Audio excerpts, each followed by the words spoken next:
this is the best part.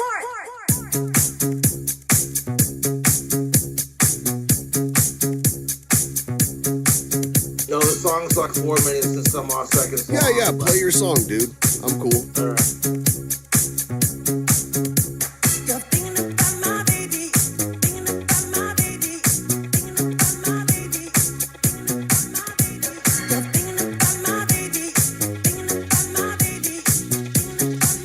We could do it. Let's go. I took my baby on a Saturday. But if I go with you, you swear on it the same. Now I believe in miracles, and a miracle is happening tonight. But if you're thinking about my baby, it don't matter if you're black or white. This is getting We could do it. if you're thinking about my baby, We could it do don't it. matter if you're black or white. We could do it. Every night. It's white. Stuff you feel jack. It's white. It's white. Stuff you feel jack. It's white. Mother, there's too many of you crying. You're thinking about my baby. Brother, there's far too many of you dying. You're thinking Stop about it, my boys. We've got to find Cat a way boys only. to bring some love in here today. Yeah. Father, we don't need to escalate. You're thinking about my baby. War is not the answer, for only love can conquer hate. Tonight, it's white. War is not the answer, for only love can conquer hate. Tonight, We could it's do white. it.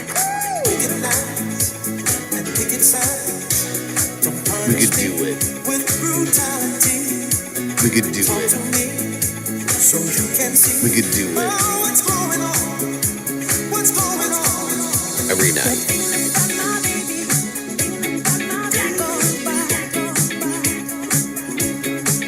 Oh, what's going on? What's going on? You're thinking about my baby. Thinking about my black or white. We could do it. Oh, what's going on? Every night. Any, What's going on? What's going on? every night. Protection for gangs, clubs, and nations, causing grief in human relations. It's a turf war on a global scale. I'd rather hear both sides of the tale. See, it's not about races, just places, faces. Where your blood comes from is where your space is. I see the pipe get duller. I'm not gonna spend my life being a color. Get up in the morning, couple minutes, rock and roll. King Kong, kick the drum, running on like a rolling stone. Sing a song when I walk around, jump back to the top of the road. Ding dong, come here, my phone, ice tea, and a double ping pong.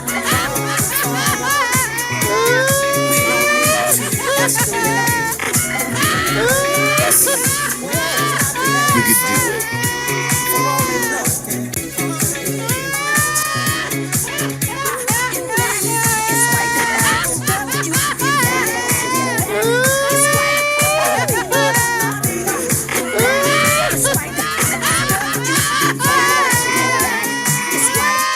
We could do it.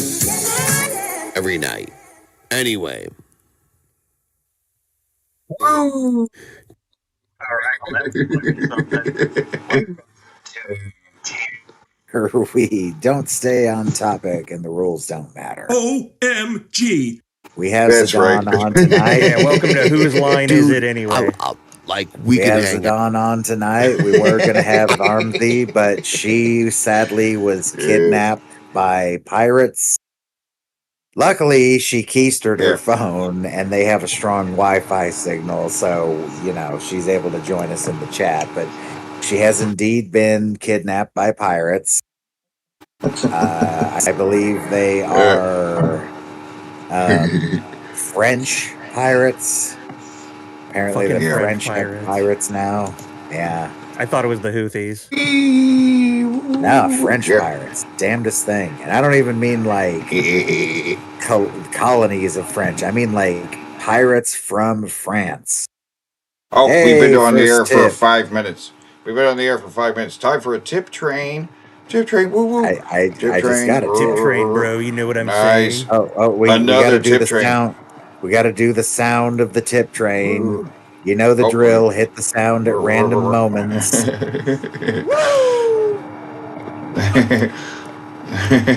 Woo woo. Get in on the Zidane. Woo woo woo. He doesn't know what he's doing. Woo. Oh, we got Zidane over here. We got Ark and me, and Ben is joining us tonight. Hello, Ben. Ben's just sitting there being quiet. Ben, you're back. Yeah, he's just not making any noises. Oh boy, that indicates to me that a certain skit is getting a bit of a revival. We're going to Seattle, boys. Hey, you guys. No. I don't want there to even be kind of a rumor that I am going to fucking Seattle. I am not going to Seattle. Satire. This is satire. Don't you want to go to Seattle? Go to Seattle and like meet some Ben goth girls. invited us 20 times. I mean, I do like rainy days and big forests, and I probably would like Oregon. Yeah. I was gonna say you would love the Pacific Northwest. I live here, so I have an excuse to be here. I bet it stays nice and cool all the time too. I'd probably love that. It gets hot in the summer, but there's a lot of of activities for when it's hot. Define hot. Not California hot, like not Nevada, Arizona hot. Give me a number for hot. We'll definitely get up into the triple digits. Okay. But that's like it's like people get warned, like it's going to be triple digit weather, guys. Like that is true, Armsy. There is indeed food in Seattle. I hear tell there's lots of food, and I hear tell it's always the best food. It's always a apparently lot of really nice venues too in that city. I love Seattle. I hear tell that the Asian food is better than it is in Asia. It's so good. I also hear that Cobra's gonna come visit. Let's get on with the show. It's true magic as Seattle does indeed have beer. Yeah, it's the best. Expensive beer. OMG. OMG. Dude. Oh my god. Okay, so we're jumping straight into it. Just this little clip. You didn't even loop me up, Teddy. You didn't even loop me up. Like Phil DeFranco. We're gonna get right into it. Well, just this little clip right here. He's just telling him that he loves him. That's what he's saying. That's what he's saying. Dude, like we can hang out. Like we could do it every night. Anyway. That's it there. That's it. Every night. Like, dude, like we can hang out. Like, see, I would hang out with Ben, but I don't think we're gonna do it every night. Anyway. Yeah. And the complete lack of a let's watch Cobra's face this whole time. Does his facial expression ever change? Dude, does it ever change though? Like we can hang out. Like we could do it. Do it every night. Do it. Anyway, we can do it. We can do it every night. All night. We can do it all night long. Ooh, look at I don't believe for a second that's the only clip. Is that too old of a movie reference, by the way? That's the only clip we're getting into right away without. Right away. Okay, so yes, there is more. Yeah. We're not just a raw nice butt dogging lady. it. Yeah. Yes. I did some digging. Oh, I say as I look directly up this chick's asshole. I did some digging. And I found out what the point of all this is. I think I'd like to do some digging too. I found out what the point of this all is. It's porn. What's the point of all? Oh, right. This is an advertise. We are seeing the PG-13 version of a very R-rated series, apparently, that you have to pay to see via not Patreon. It's some other European looking site. I can't remember what it's called, but finally we have our answer. This is indeed toned down fat material on YouTube. Yeah. Apparently Which is fine. The person It's great. apparently the person makes artistic pornography. I'm curious at that. Pornography. Yeah. I'm loving the artisticness of what's going on here. I like the red going into the butt cheeks. I like it a lot. It's Drake great Drag Saw in the chat. Are you gonna try to fucking ruin this stream too? Hello.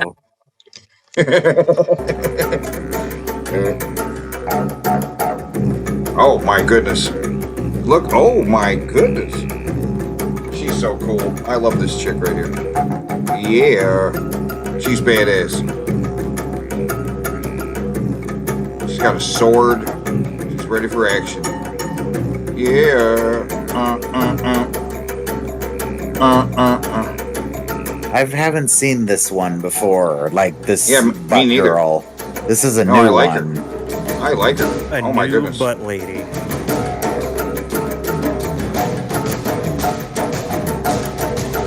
But she has that same sword. Yeah. Isn't that just the White Ranger's sword, more or less? Doesn't his sword look exactly like that? We got Magicus in the chat, or we can ask him. If Jester was here, he'd know. He's the Power Ranger expert.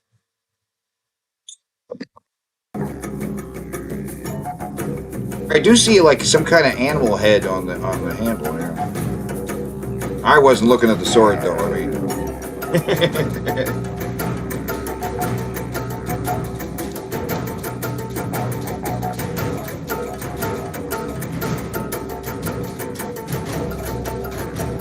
Oh my God! This is the camera with just went up her butt.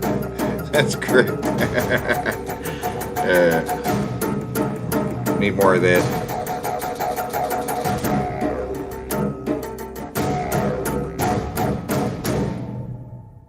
Yeah. That was pretty awesome.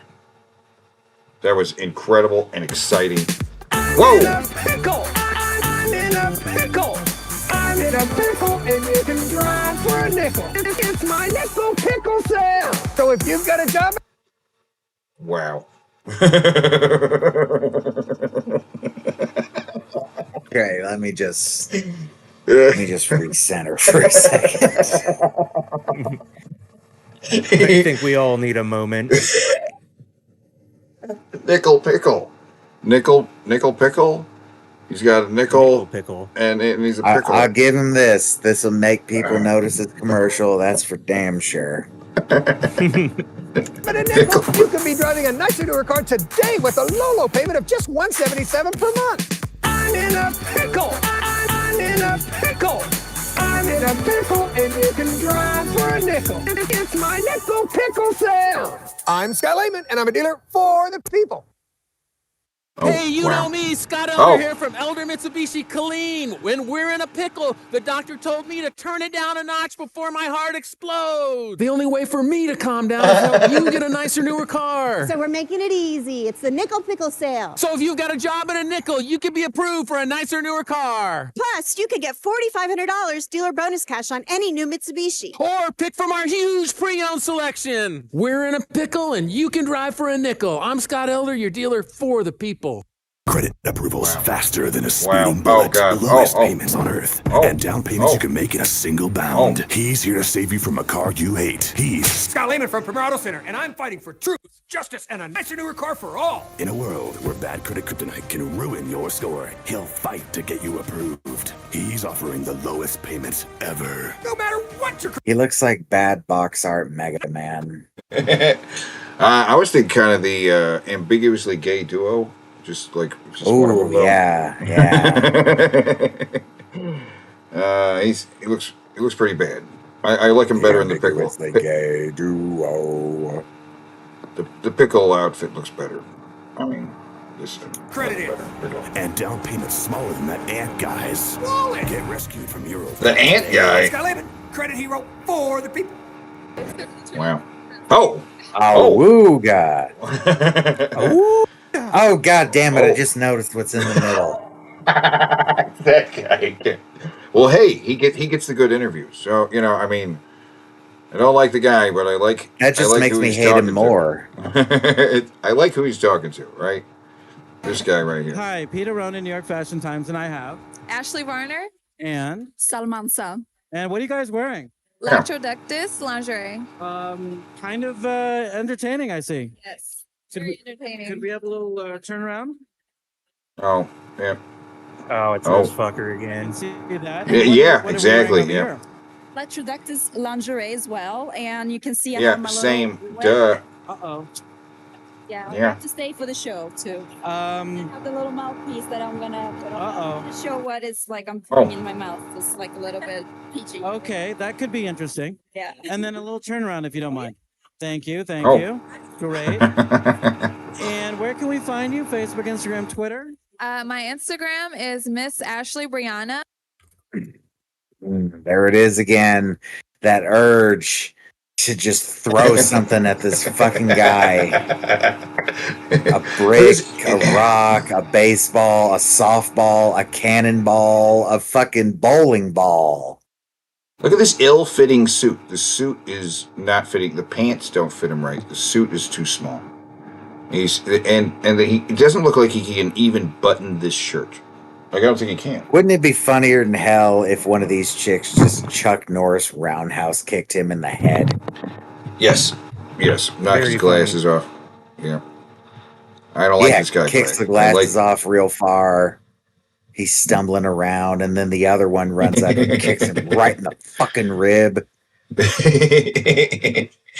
Yeah, I like hating this guy. I like who he's talking to, but It's visceral hatred. It's primal hatred, and I can't put my finger on what it is exactly. The kind that you feel as soon as you see him. Yeah, the kind that makes your muscles tingle. Physical hatred. Yes, like your body is getting ready to whip his ass, even though you can't do it because he's on the other end of a screen. But like, it's there, man. Why do you keep showing me this fucking guy? MISSASHLEY It's the babes. It's the babes. So Instagram at Salmansa. So it's I mean, come on, right? SALMA I love the whole look. Thanks so much The for joining makeup us, is guys. crazy. We're looking forward to the show. Yeah, You're watching I'm New looking York forward. Fashion Times. Hey, Yeah. Tucson, Fuck. ready for a pot Oh. of cold?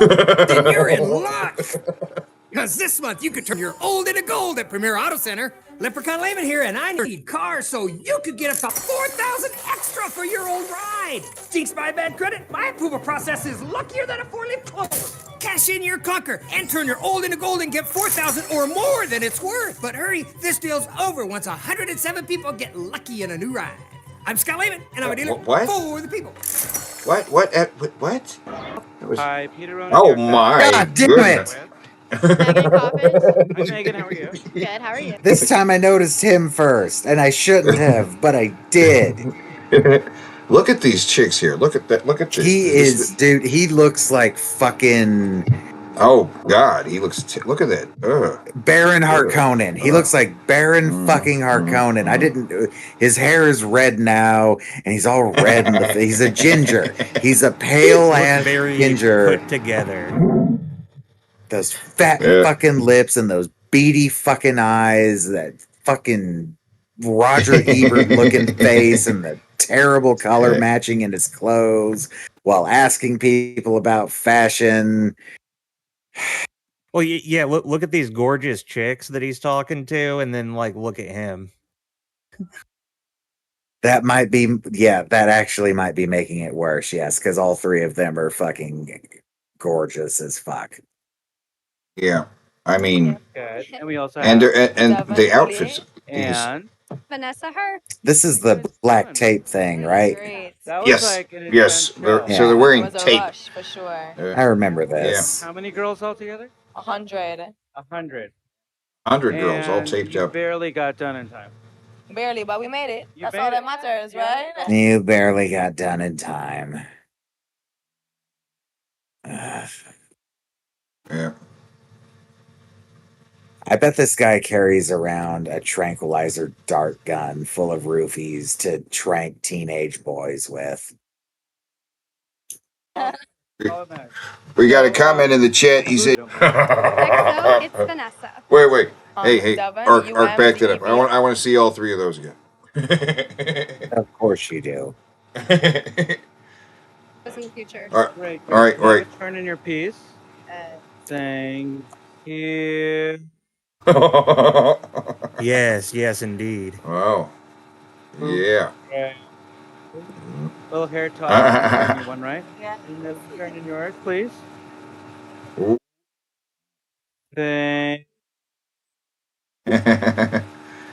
Oh, she's got a tight little one right here. And then it's yours as well.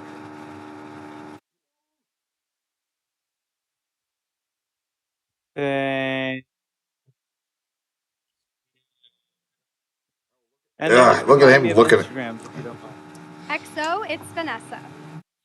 Devon, UMDEVON. Megan Living, MMEGANLIVI. Well, thanks for joining us, guys. I'm glad you had fun out there. And thank you for watching. You're watching New York Fashion Times. Thank you. Oh, holy cow, the holidays are here and my inventory's been flat. I need to go from flat. Oh my God! What? Santa's got here and I need to What the fuck? And I'll give you up to What $2,000 in the? Christmas cash.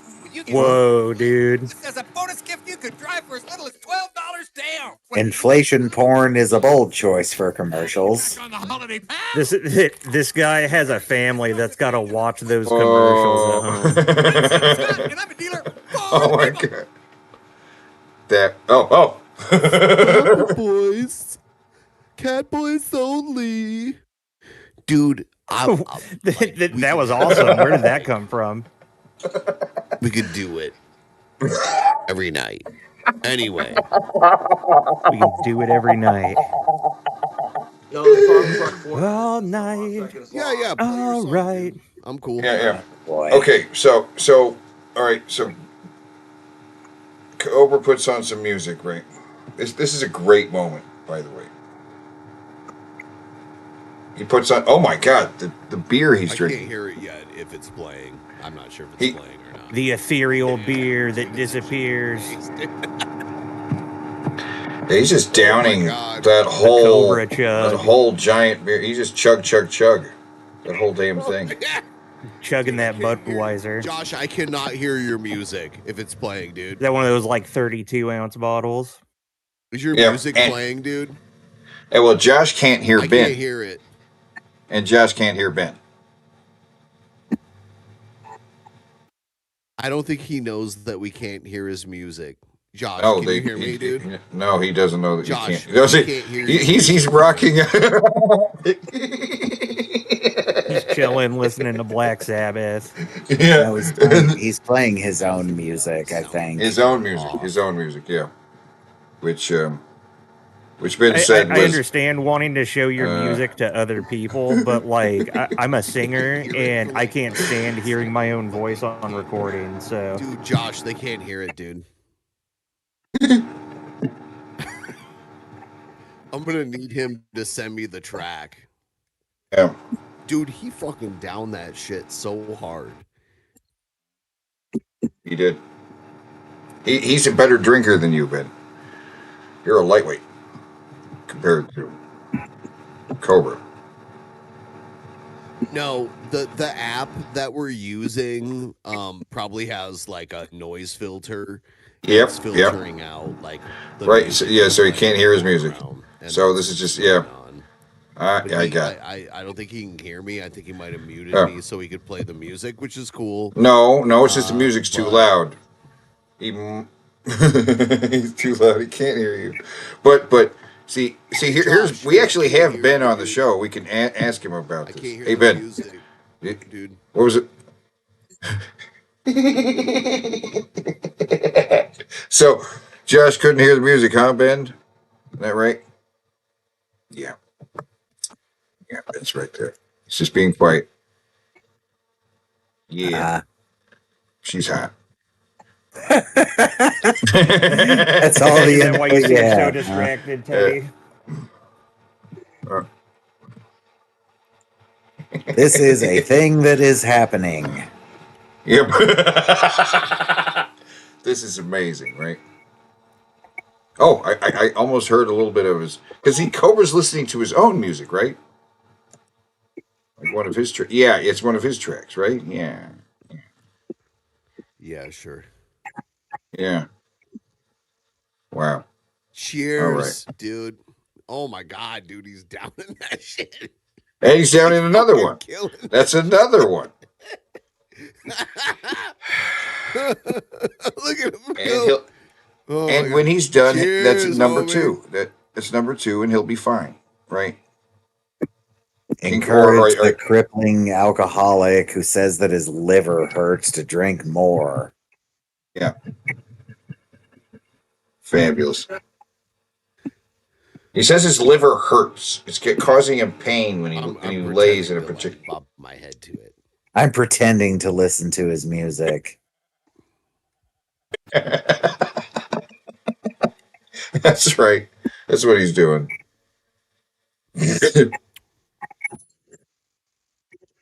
Well, it's probably better than actually, but it's probably better than actually listening to his music. You've heard his music. Pretty bad, yeah. I keep thinking I'm hearing audio glitches from you two, and then I remember, no, it's because we're getting It's the Josh. Can you? Yeah, it's the faint like, Cobra's This music. is amazing. No, this is amazing. I'm gonna go pee while he's. Oh, he's gonna go Go pee. There you go. He's gonna go pee. Bye. Oh, and now we're just watching Cobra. Can't hear a shit. This is quality content. Why Ben wants to, partner up with Cobra and make content like this every night. Every Because night. he needs to All drink. night. All night. Wow. Okay. Oh, he's just disappearing into the weird. Okay, music's over, I guess. Bob's your uncle. There's the song. What'd you call it? What was the name of it? Something. He said, Bob's your uncle, there's the song. Okay. Ben seems to have taken off. Ben took off. Yeah, Ben took off. Hey Josh, sorry. Yeah, like we couldn't hear part of that. I think there's Part a of it. thing. Couldn't hear any of it. I couldn't hear part of it. Noise a little bit. Couldn't hear so part of it. Part of it. I don't know if they heard the whole song, but anyway. You don't Cobra, know? You are welcome at my place for like a week, dude. I live. I Sorry, Sapphire. a house with multiple rooms. Will Neely He is is up. right. Don't forget to like and subscribe. He just burped. That. So, like, I realize you don't want to leave your place, but could you come to Seattle for like a week and hang out?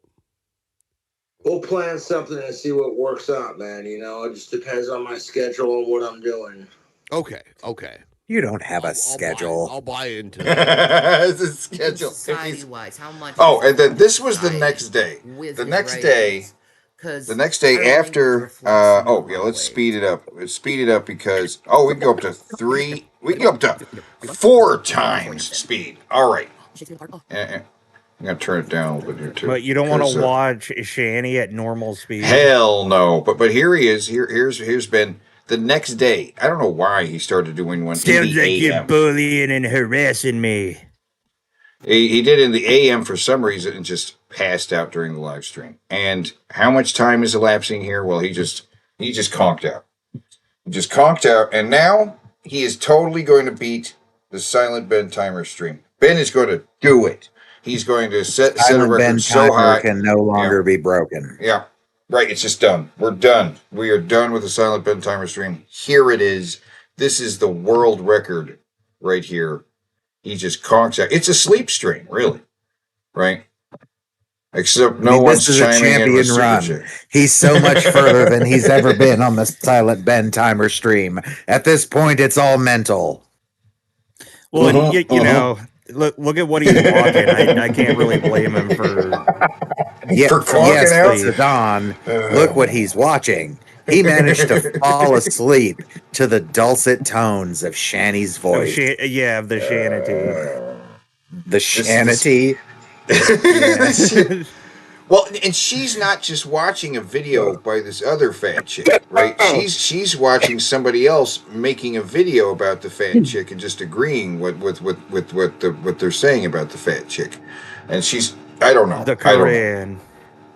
And in the video, she mocks her for not having a lot of teeth, and she's like, "Honey, I got more teeth than you think I do." And it's like, "Good job, you win.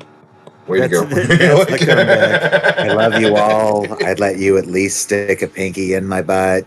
Donate, because I've had to look at Ben's face and Cobra's face and Shanny's face. Something we agreed we'd never do again on this show, but I've got to look at all 3 of these fucking faces. So that thing about the pinky, that was you. That wasn't just something that you read off of something. That was from the heart. That was from the heart. Yes, from the heart. Damn. I wanted to make sure that I was hearing you right. Help me make more in the night than Ben does. Train. Boop, boop, boop, boop. Right. Yeah. Might as well run the tip train by during the record-breaking Silent Ben timer stream. Come on, guys. Send a tip. Cash App is on the screen. That they allowed the pinky in the butt. Woo, woo, woo, woo. That's right now. Come on, guys. Do it. You know you want to. Jesus. Oops. He's still there. Yes, he's still there. He is still asleep. Well, I mean, something has to wake him from his slumber, right?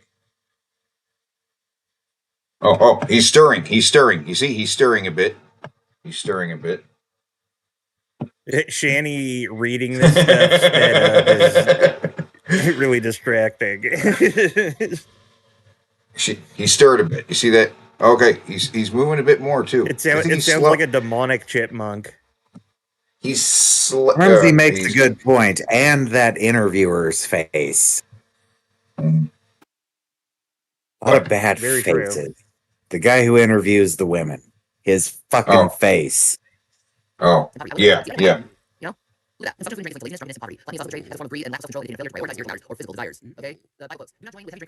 Oh, he's snoring. You hear that? Yeah, I hear snoring. Yeah, I can hear the sped up snoring too. Oh, he's shuffling some more. He's up. He's up. He's up. Oh, he's looking around. He's looking around. Oh, he's getting up. And he lets it play. And he just leaves it playing. Wow. Just like like we're doing like a wrestling wrestling commentary on. It's so bad. There he is. And again, the noise canceling is canceling it out on the live stream even because it's nothing but noise. Oh, there it is. There's some. Tomorrow. It starts, of course, right here on the CBS Morning News at 7 a.m. Eastern.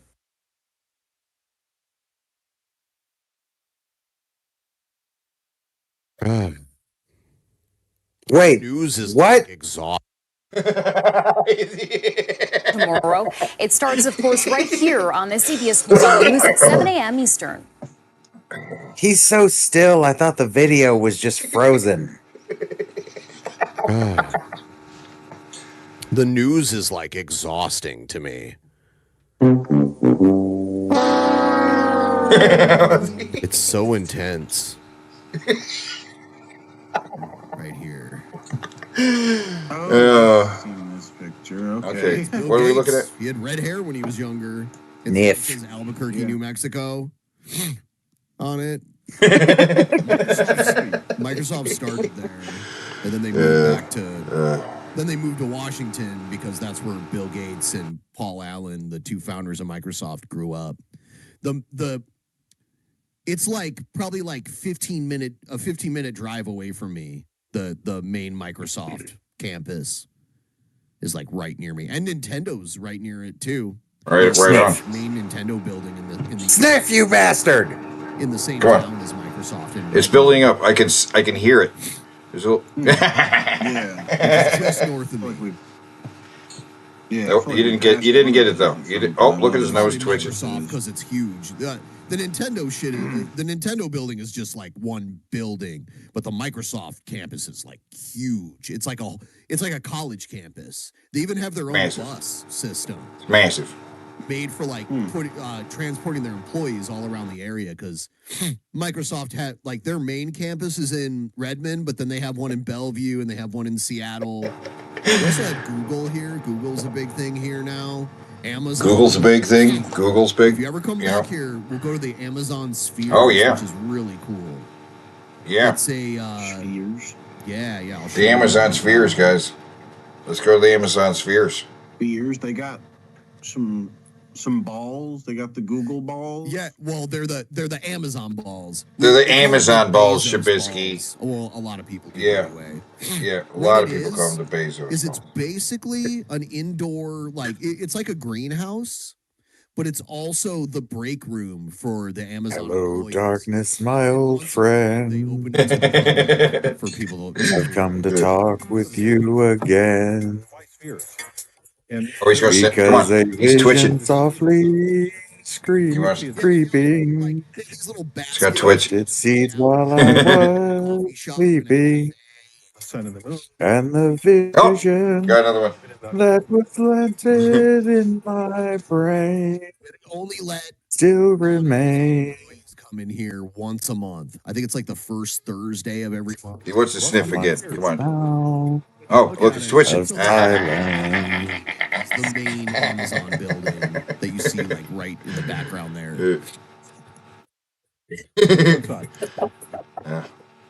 They have a very rare.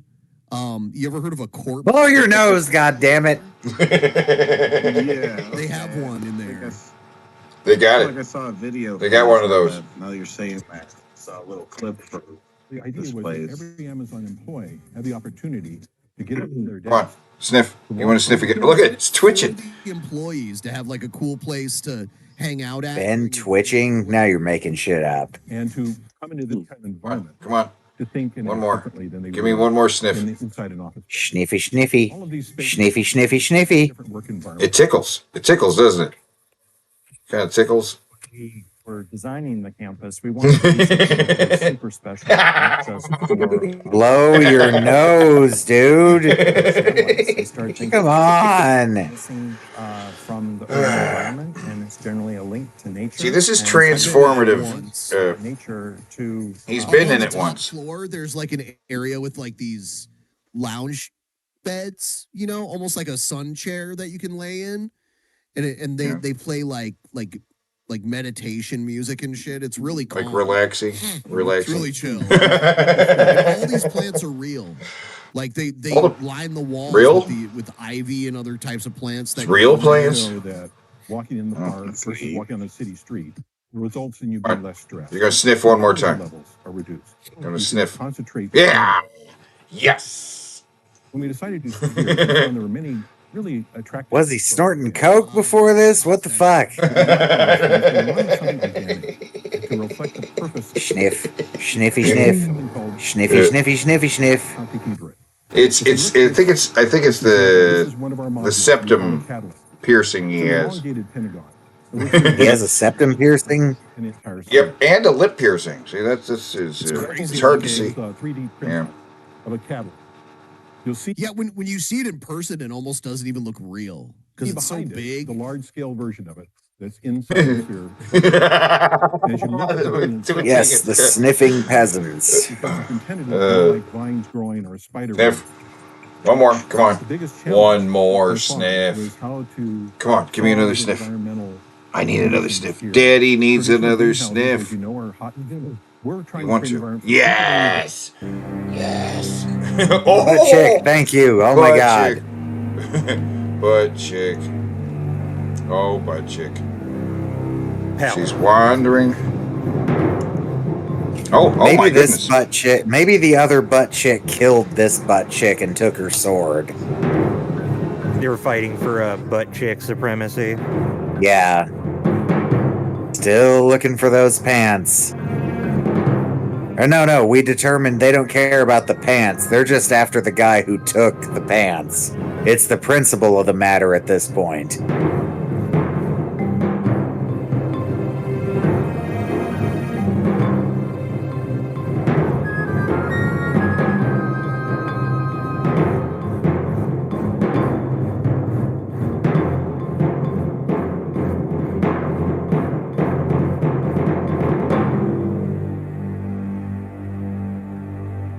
Well, that was amazing. Yeah. I didn't think she was Yeah, going to oh, get wow. over that rock. Zedong, was that not amazing? That was great, wasn't it, Zedong? It was The incredible. finest Yeah. Let's watch and it greatest news show And then again. in the history of the internet. again. No, let's go Stupid back news. to butt lady. Yeah. Butt lady. Where we And covered you're the damn well gonna stupidest love shit you've ever fucking seen. The stupidest humanity is capable of. And you better well learn to love it. Before we go to, as you know, the Middle East, Saudi Arabia, we're going to UAE and Qatar, and that'll be, I guess, Monday night. Some of you. All right. Wait, need his eyes open. Okay. The older Trump gets, every time I see him lately, he looks more and more like Dr. Zayas. Yeah. He's doing the, he's becoming like Does Pat anyone, Robertson. does everyone here get that joke? Does everyone here know? You know what? For the uninitiated, I will show you Dr. Zayas. Well, I think he's he's looking like Pat Robertson. You know what I'm saying? Dr. Like a monkey Zayas. He looks like Dr. Zayas. He's got that Oh. color of his hair. man. He's got the baggy ass eyes. He's orange. He is turning into Dr. Zayas as time goes on. He just needs to grow a beard, but I think he can't. He needs to grow a beard and whatever this hairstyle is called. I think his hair looked better in the first movie, but I think that was from Battle for the Planet of the Apes. Confused there. You know what? Yeah. I think you're right. Yeah, like the first picture is more like what he looked like from the first movie. Yeah, that's the original actor. I don't recall him ever smoking a cigarette. Wait, he was smoking something at one point. Yeah. I think before then we're going to have a very, very big announcement to make, like as big as it gets, and I won't tell you on what, but it's going to, and it's very positive. Also, I tell you if it was negative or positive. I can't keep that out. It is really, really positive, and that announcement will be made either Thursday or Friday or Monday before we leave. But it'll be one of the most important announcements that have been made. The guy who thinks Mattel is a country, Beavis6363, please do explain. Did Trump say that Mattel is a country? Many years. Where the G.I. Joes come from. Subject. So you'll all be here. Mark, would you like to say a few words? Famous Mattellian doing today? I'm Officer Brandon Barbie. Police Department. Big announcement. I have no idea what it is. So the reason I stopped you is you are suspended with a warrant for your arrest. I am. So do me a favor, turn off the car, put the keys up on the dash, detain you for that warrant, and because you are suspended actively. Oh. Hey. What? Come here. Hello? The raccoon has her meth pipe. As what? Oh my god. Her meth pipe. He's playing with the meth pipe Hello? right now. No, don't reach for it. That's evidence now. Oh, I don't want him to have Well, that's why I'm gonna do it. Huh? It's okay. Okay, you're on. Oh, yeah. So, yeah. oh wow, the interior of that vehicle is just fucked. Is that a piece of fucking lattice as a window? I think so. And like the Yeah, other one of those window race is like car netting. windows. But the raccoon snitched. It pulled out the meth pipe for the cop. Get me the fuck out of here! Yeah,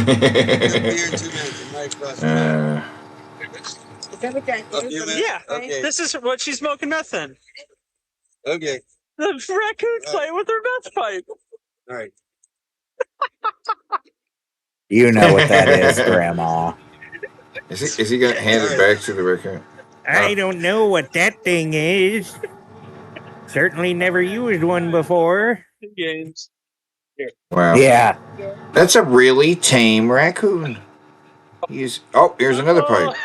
We got a couple pipes here. Man, we got Keep some an meth eye. pipes She in was here. trying to take the meth pipe out of the car. Just keep an eye on her real quick. Wow. Wow. All right. Raccoon with a meth pipe. That's fantastic, ain't it? Yeah, it's good stuff. Methed out raccoons. That's just what Florida needs. Raccoon with a meth pipe. That could be a video game. Right? That could be. High school track runner's gesture after winning a race cost his team a trip to the Texas State Championships. Derek Hayes ran the anchor leg for the Columbus High School 4x100 meter relay team at last weekend's qualifying meet. Hayes crossed the finish line first. His father said the teen then pointed toward the sky to show his faith in God. But that's against the rules for high school sports here in Texas. You cannot show any excessive act of celebration. Pointing at the sky got his team disqualified. Fucking what? That's stupid. Well, I thought he was flipping him off. Right, pointing at the sky. I'm like, I don't know about that. That's such an excessive response to a point at the sky gesture. Like, this is so dumb. Talk to the other guys and nobody's mad. They're all, they're heartbroken, legitimately heartbroken, because they had a chance to go win it.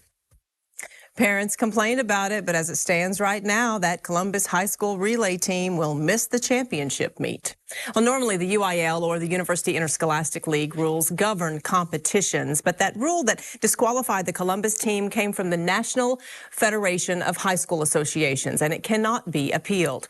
We contacted the UIL today, and they gave us this statement about the controversy, saying the official made a judgment call that cannot be appealed after the contest. Neither the UIL nor NFHS have rules that prohibit religious expression. But pointing at the sky is excessive showing off. That no bullshit. How does this happen in Texas of all places? Says Caucasoid Ape.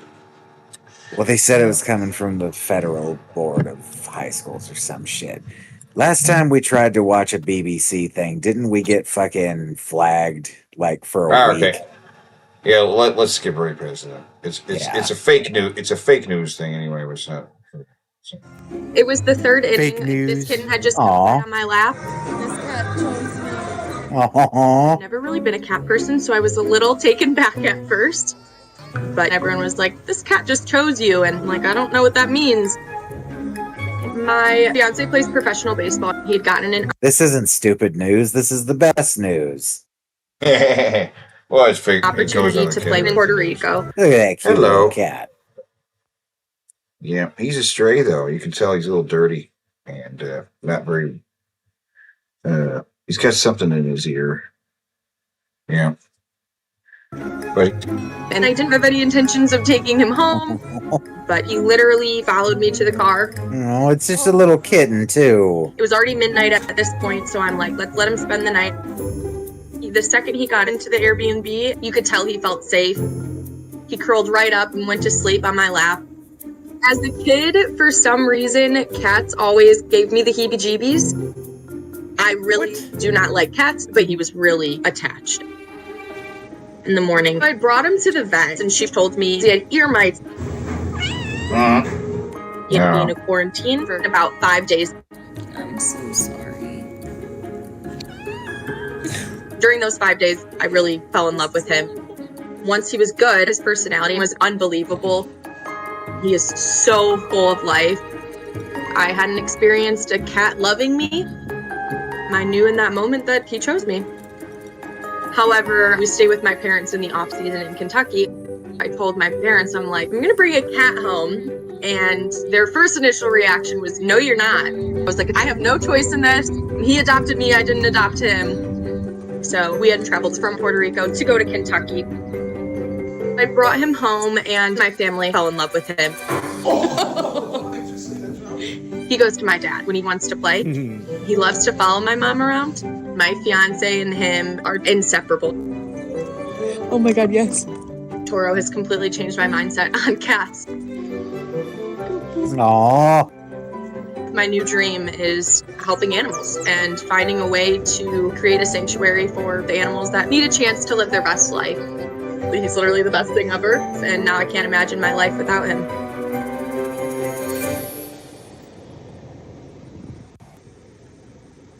And now she's going to help animals. Too. Well, good. Dude, like, we could hang out. Like, we could do it every night. Anyway. Every night. Anyway. All right. All right. Okay. All right, that's the last. We're going to play that clip tonight. We could do it every night. Spoiler alert, that's probably not the last time you're going to hear that tonight. No. You will probably see that clip again. Now it's time for 4th annual collectible character card clash. Fourth anal. Anal. Yeah, I was say, wait a minute. All right, yeah, I was supposed to. Anal. It's supposed to say annual, but you know, it came out anal, and so I don't know. It's my bad. I didn't have time to change it before the show. Brought to you by, now look, we love the Chinese American sex doll exchange, but because of Trump's tariffs, things are a little bit wonky right now with the Chinese American sex doll exchange. So, unfortunately, they could no longer sponsor us. Instead, we have Happy Endings Massage Parlor and Funeral Home. Because when you're shopping for a casket for your loved ones, don't you want to get jerked off? I mean, we all. It's such a fine establishment. You can get a casket, you can buy urns, or you could go get your dick stroked. Whether you're coming or going, you're in good hands. You have the finest massage workers here, masseuses, I don't know how to say that word plurally. They will take care of all those aching muscles. They'll massage the rigor mortis out of your dead loved ones. They're very, very well trained massage artists / morticians. They'll also take your dead. Bring your dead grandma with you to your whack-off booth and drop her off. You'll never have to see her again because you don't have to go to the funeral, but they'll cover the funeral for you too. Again, whether you're coming or going, you're in good hand with the Happy Endings Massage Parlor and masturbatory. And mortuary. Masturbatorium, yes. They got the nice candles. Masturbatorium. They got all that Zen shit going on. They'll make you feel as relaxed as the dead. I hear they got an Orange Julius there too. Yeah. Happy Endings Massage Parlor and Funeral Home. Whether you're coming or going, you are in good hands. And they are the proud new sponsors of the 4th annual collectible character card clash tournament. And tonight we're talking the path to the tournament, right? We're not doing the tournament yet. We're going to make a whole episode with that. Now, we're doing things we did things a little differently for this thing. We used to just do 2 cards, right? But now we're doing it differently, right? And we have been for this whole tournament, right? We introduced a new element, the location card, right? And that is, it's really changed the game. Now there's like, and accessories also totally changes the game, like in unpredictable ways, because we're spinning for them. It's totally random. It's crazy, but who wins is still up for the vote, right? You guys, you still vote to decide who wins, right? And whoever gets the most votes or gets the least votes gets eliminated, right? And sometimes they tie. And when in a battle to the death, a tie is, well, they both die. If they tie, they die. That's right. It's double elimination. There's no tie in a battle to the death, right? But, yeah, most of the time it's one guy wins or one guy loses, right? And also, occasionally, one person will get no votes at all. 0%, right? So that means the other guy, he gets 100%, right? And you earn a gold star. Gold star. Right? A gold star earns you an extra spin in the tournament. So let's get down to it. The first clash we had, 2-minute show guy versus the pizza time traveler. Right? Get stiff with the stiffs, says Caucasoid 8. Yeah, that's right. The battle was in the Subway restaurant, right? 2-minute show guy had a hot drink. Pizza time traveler had a Wagyu steak. See? Let's go, Wagyu steak. Yeah, wild accessories changes the dynamic, right? But it came down to the votes, and 2-minute show guy lost. Pizza guy goes on to the tournament, right? He's our first champion. Then we had Captain Bible Man versus the IHOB guy, right? Because he has the burgers. And I thought this guy would win because he has the high ground, which beats lightsaber. High ground beats lightsaber. Okay. and the tower, the haunted tower, it's also high ground. So it's his territory. And then he had the Kimberly's colon snake, and he had the taco hat. Again, that taco hat's very powerful. All right, he should have won this battle, right? But no, it came down to the votes, and he was defeated. Right back. So I made Captain Bible, he won, right? Which I think was totally unfair, right? Then coked up Nintendo promo guy versus Popcorn Chicken MC Hammer, which I love Popcorn Chicken MC Hammer. He's my favorite MC Hammer, right? He really is. He's the best. And the battle's at the Atari Jaguar Cave, which is a good place for a battle. And coked up Nintendo promo guy had the instant knockout drug, and Popcorn Chicken MC Hammer had the Gen X laser tag system,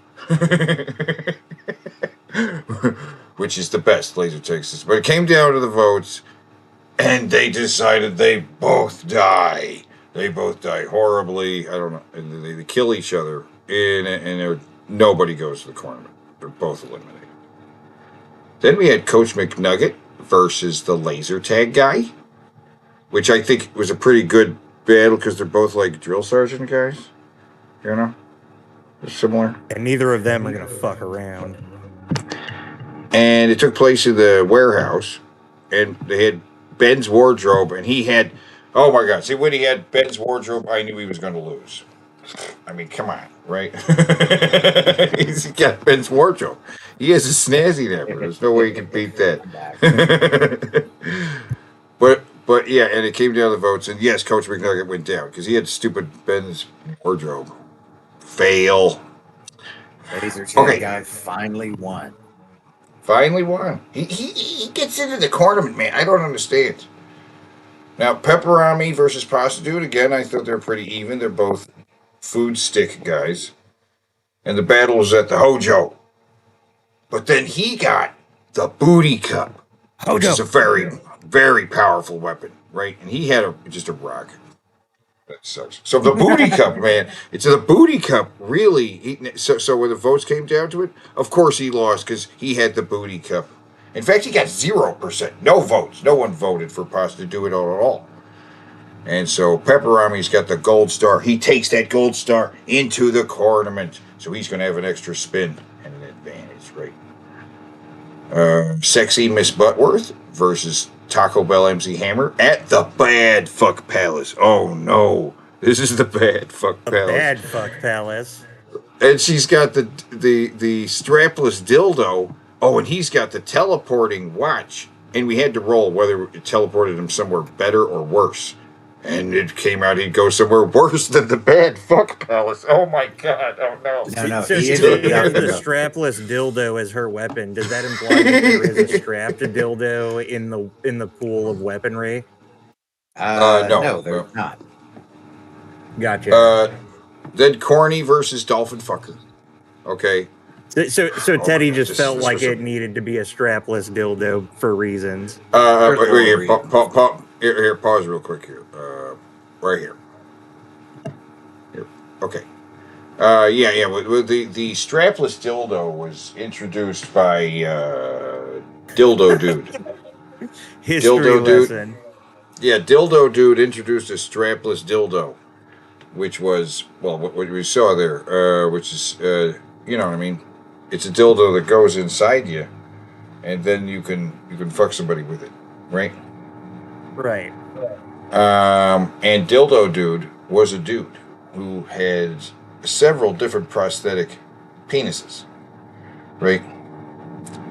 Which the weirdest one, I think, was the one that they said simulated giving you a blowjob. Remember that one? Yes, and I still question how the fuck they did that. I don't think it would, because it's just like a penis, but it has a hole through it, and you could suck it. And I'm like, that's not really what a blowjob is. You're like that's not a blowjob. Like that's like the literal blowjob. Here, let me give you a blowjob. And like, whoa, what are you doing? That does not sound like any blowjob I ever got. I'm blowing you. You're like, stop, please, come on. But anyway, this battle with Corny, he's got the fucking what do you call it? Squatty potty, right? And Dolphin Fucker has the instant knockout drug. But it didn't matter. So that leads me to my next question, though. How did this guy get the name Dolphin Fucker? He fucked the dolphin. He fucked the dolphin. Yeah, and in this episode, we watched him fuck a dolphin. We watched it. No. And he's a zoophile, not a bestialist, which he says. There's a difference, Dad. Yeah, he says bestialists just want to fuck animals. But a zoophile, like he is, wants to make a love, wants a deeper connection with the animal. And he believes... Right, well, that's the worst thing that I've heard literally all year long, I think. And he believes he has a deep psychic connection with the dolphin he fucked. Right? He believes the dolphin killed itself because it got separated from him. Wait, so this is just the deep from The Boys. Yep, except for dolphins. Well, no, he fucks dolphins too. You're right. Yeah. It's like but this guy also in the comic. So I guess the only difference is the deep actually can mentally connect with dolphins and shit, while this guy, this dude just thinks it's happening. Yeah. He also equated miscegenation with fucking animals. Should I have used a different word? Are there different words to use?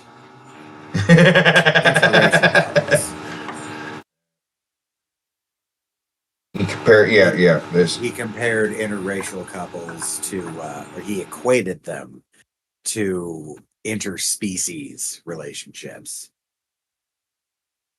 So horseshoe theory, then, kinda.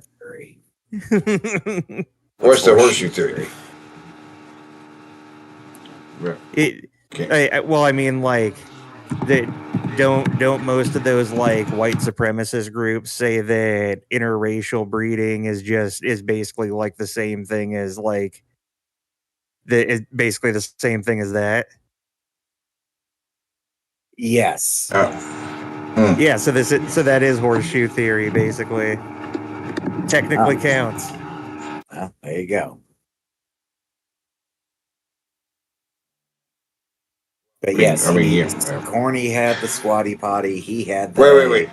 But fucking a dolphin would be a far left position. Dolphin fucking, or racial equality, I guess. Would also be species equality, I guess. Right? I don't know. I was trying to get us to fuck dolphins. I think that's I think that's what's going on.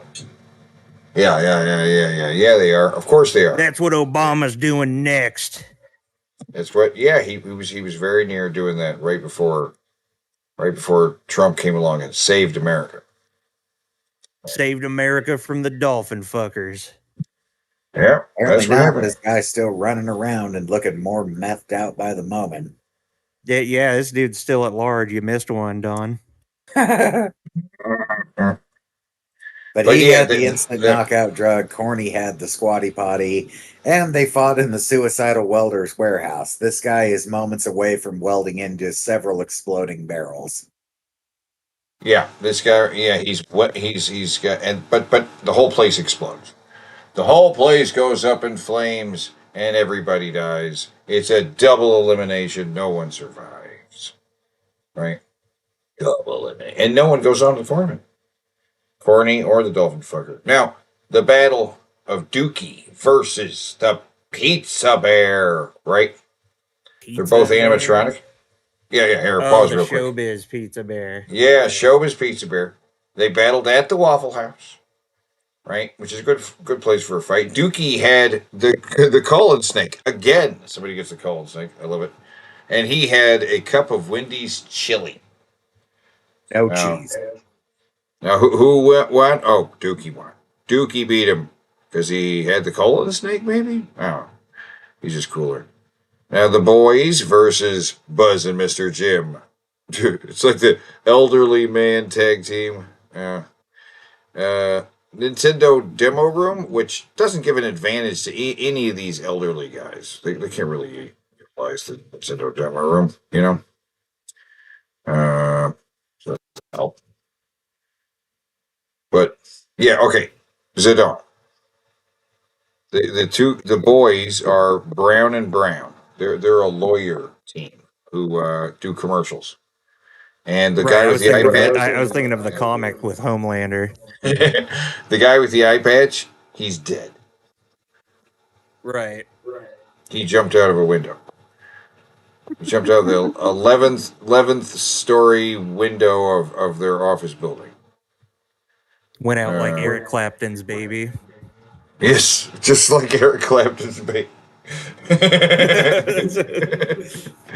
Yeah, and Buzz and Mr. Jim is this guy, this guy, and a rat puppet.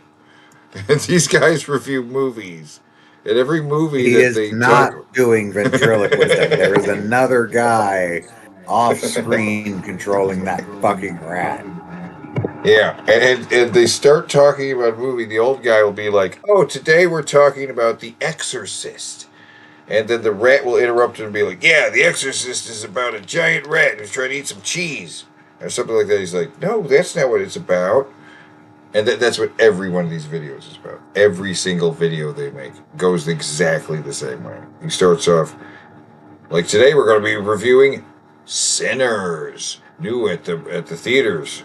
And it's about a giant rat and it's sinning and stuff. It's like it's a big fucking rat. Every video is exactly the same. And let me tell you, they review all the movies. Name a movie. 7. Yep, they do. They do a video for 7. Bad Ben episode 4 or whatever. No, they don't. They don't review bad podcasts. But there are TV shows. No, the movie, like the movies, the Bad Ben movies, those like really bad indie movies. I don't know, Bad Ben. Bad Ben? That's a movie? Bad Ben? Are you sure? Oh, yeah, Bad Ben. Bad Ben. Bad Ben 2, Steelmanville Road. Bad Ben 4, The Mandela Effect. There are 14 Bad Ben films. Yeah. Have they done all the Bad Ben movies? I'm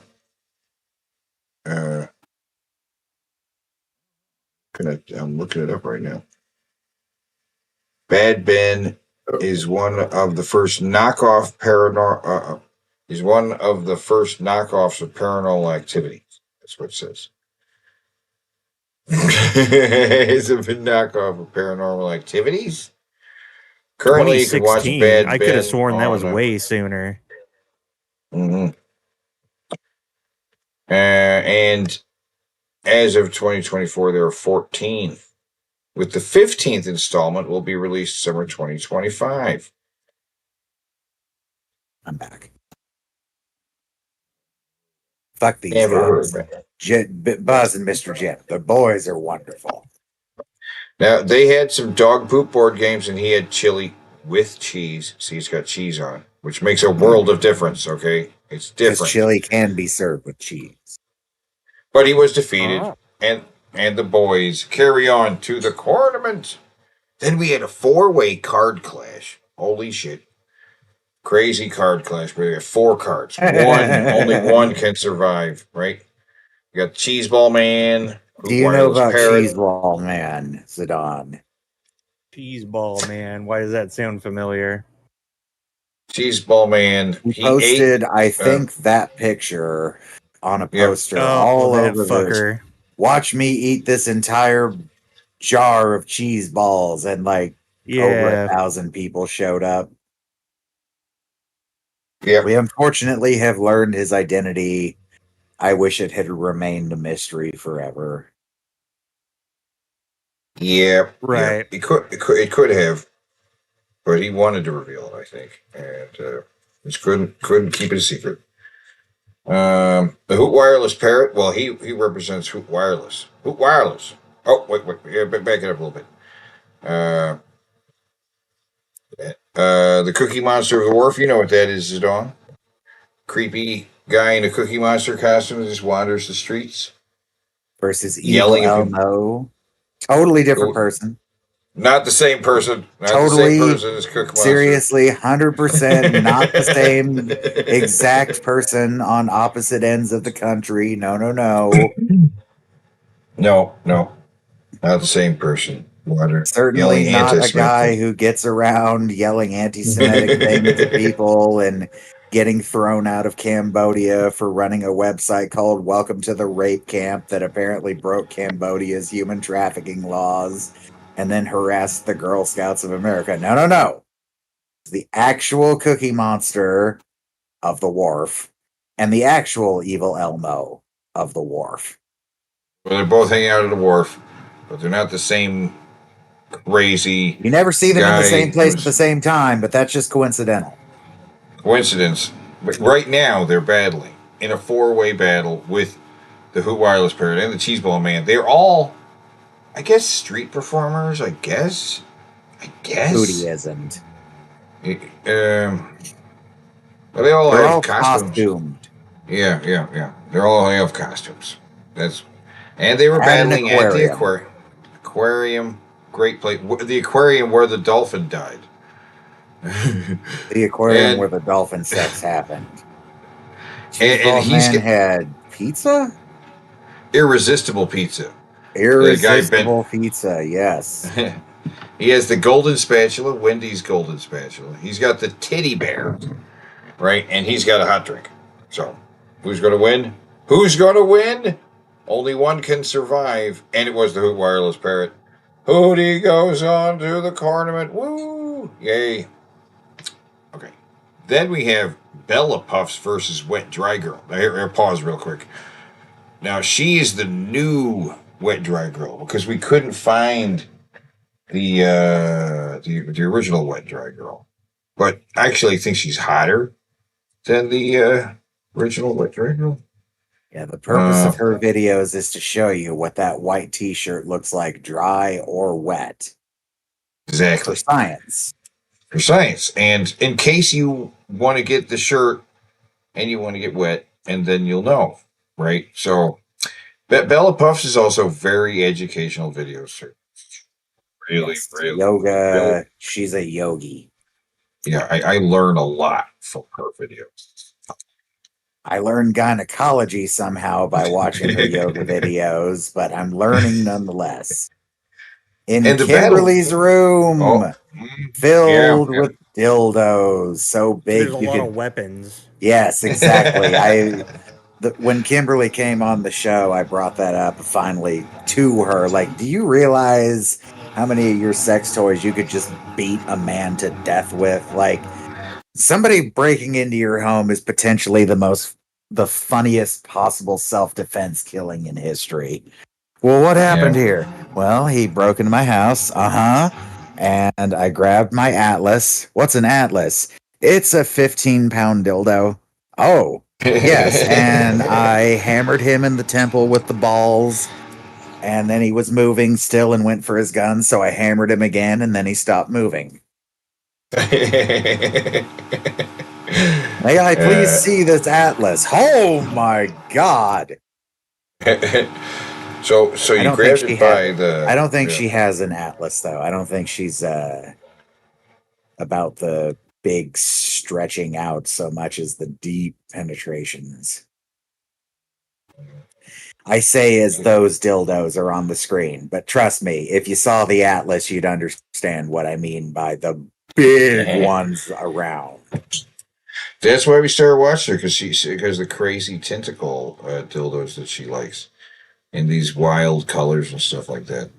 They're not just painted. Am I just like surrounded by dildo experts or something? Did I not? Yeah. Know that I like? Nice. She no longer has that Sigmaloid right there, unfortunately. But she does have a new Sigmaloid in Packer soft firmness, so a lot softer. Yeah.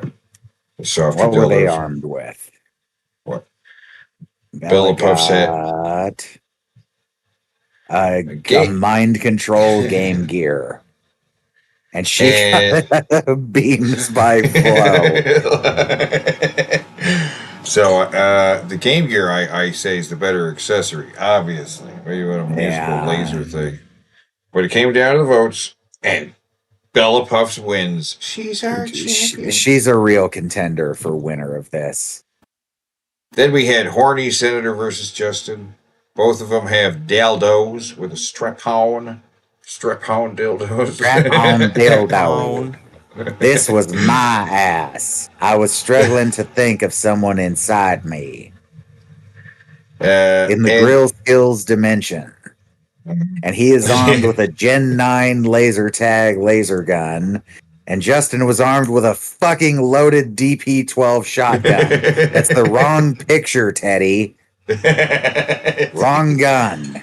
That is I the couldn't KSG. find it. It's a big shotgun. It's a gun. You crazy Horny guys. Senator lost pretty handily.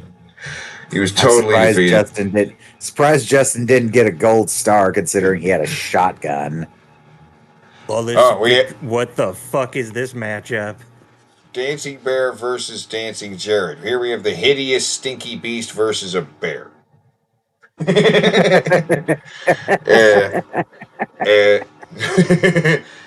he had the crown. Oh my goodness, the crown. The crown was what One of the mightiest. Bear, right? And Jared had a little cocaine. Just a little bit of cocaine. Just a little bit of cocaine. Yeah. Not a lot of cocaine. Not a Ric Flair amount of cocaine. Just a little cocaine. And they fought in a laser tag arena. Look at that beautiful fucking UV light setup. Yeah, I love a nice. Take a wild guess who won. Dancing Bear. Obviously, he got no points. Not a single Art, vote for you're being Jared. too okay, good. You were being silent there when I said that, and I was like, that's not good. And then we had You adorable. finally corrected the name. Thank you, Teddy. Yeah, we have an adorable awkward meat guy and the faggot lover, right? the faggot lover. Hello, faggot lovers everywhere. I got the soundbite.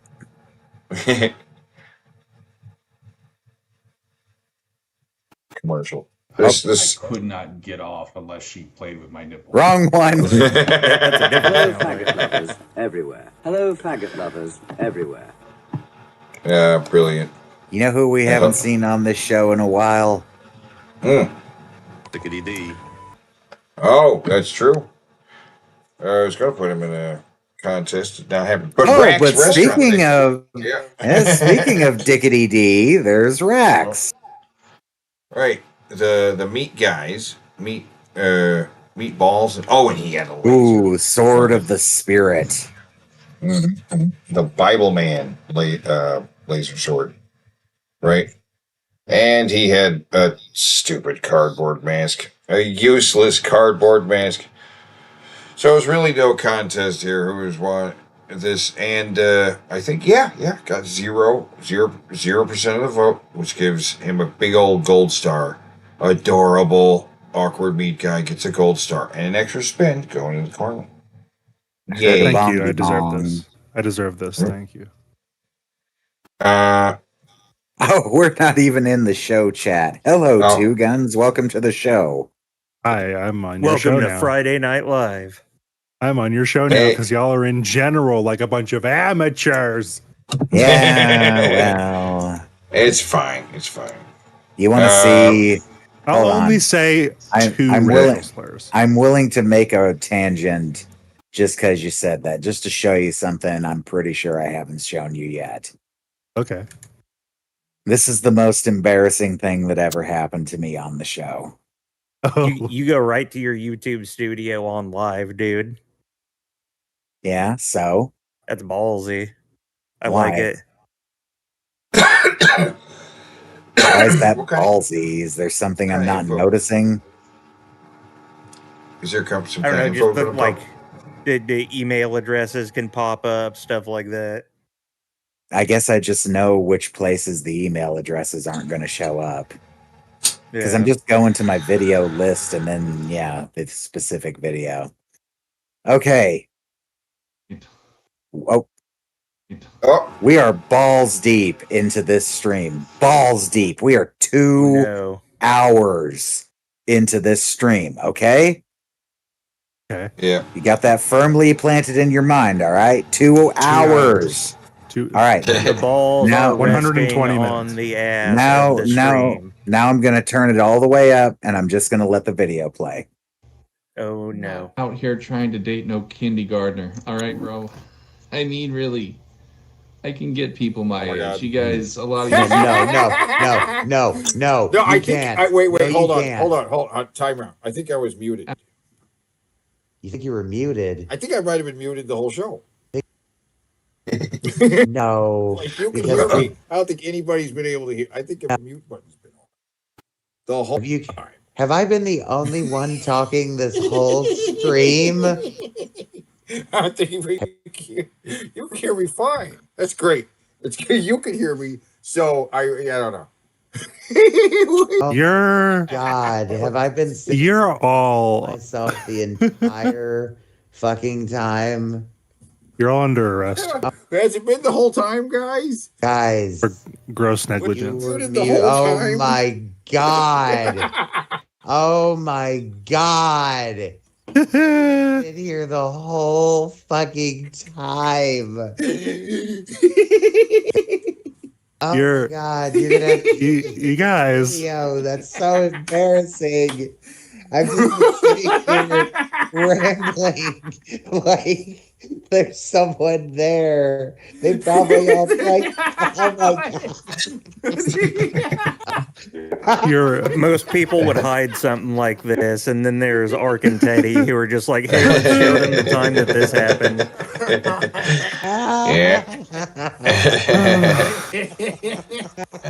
Well done. Well done. What the fuck did any of you say anything? Oh my god! I think they might have been saying something, and I didn't understand what they were talking about.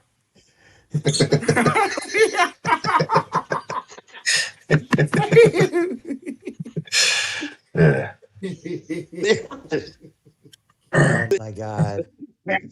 Guys, Teddy, you're gonna have to delete this video. Guys, you're just gonna have to enjoy the most professional moment of your career.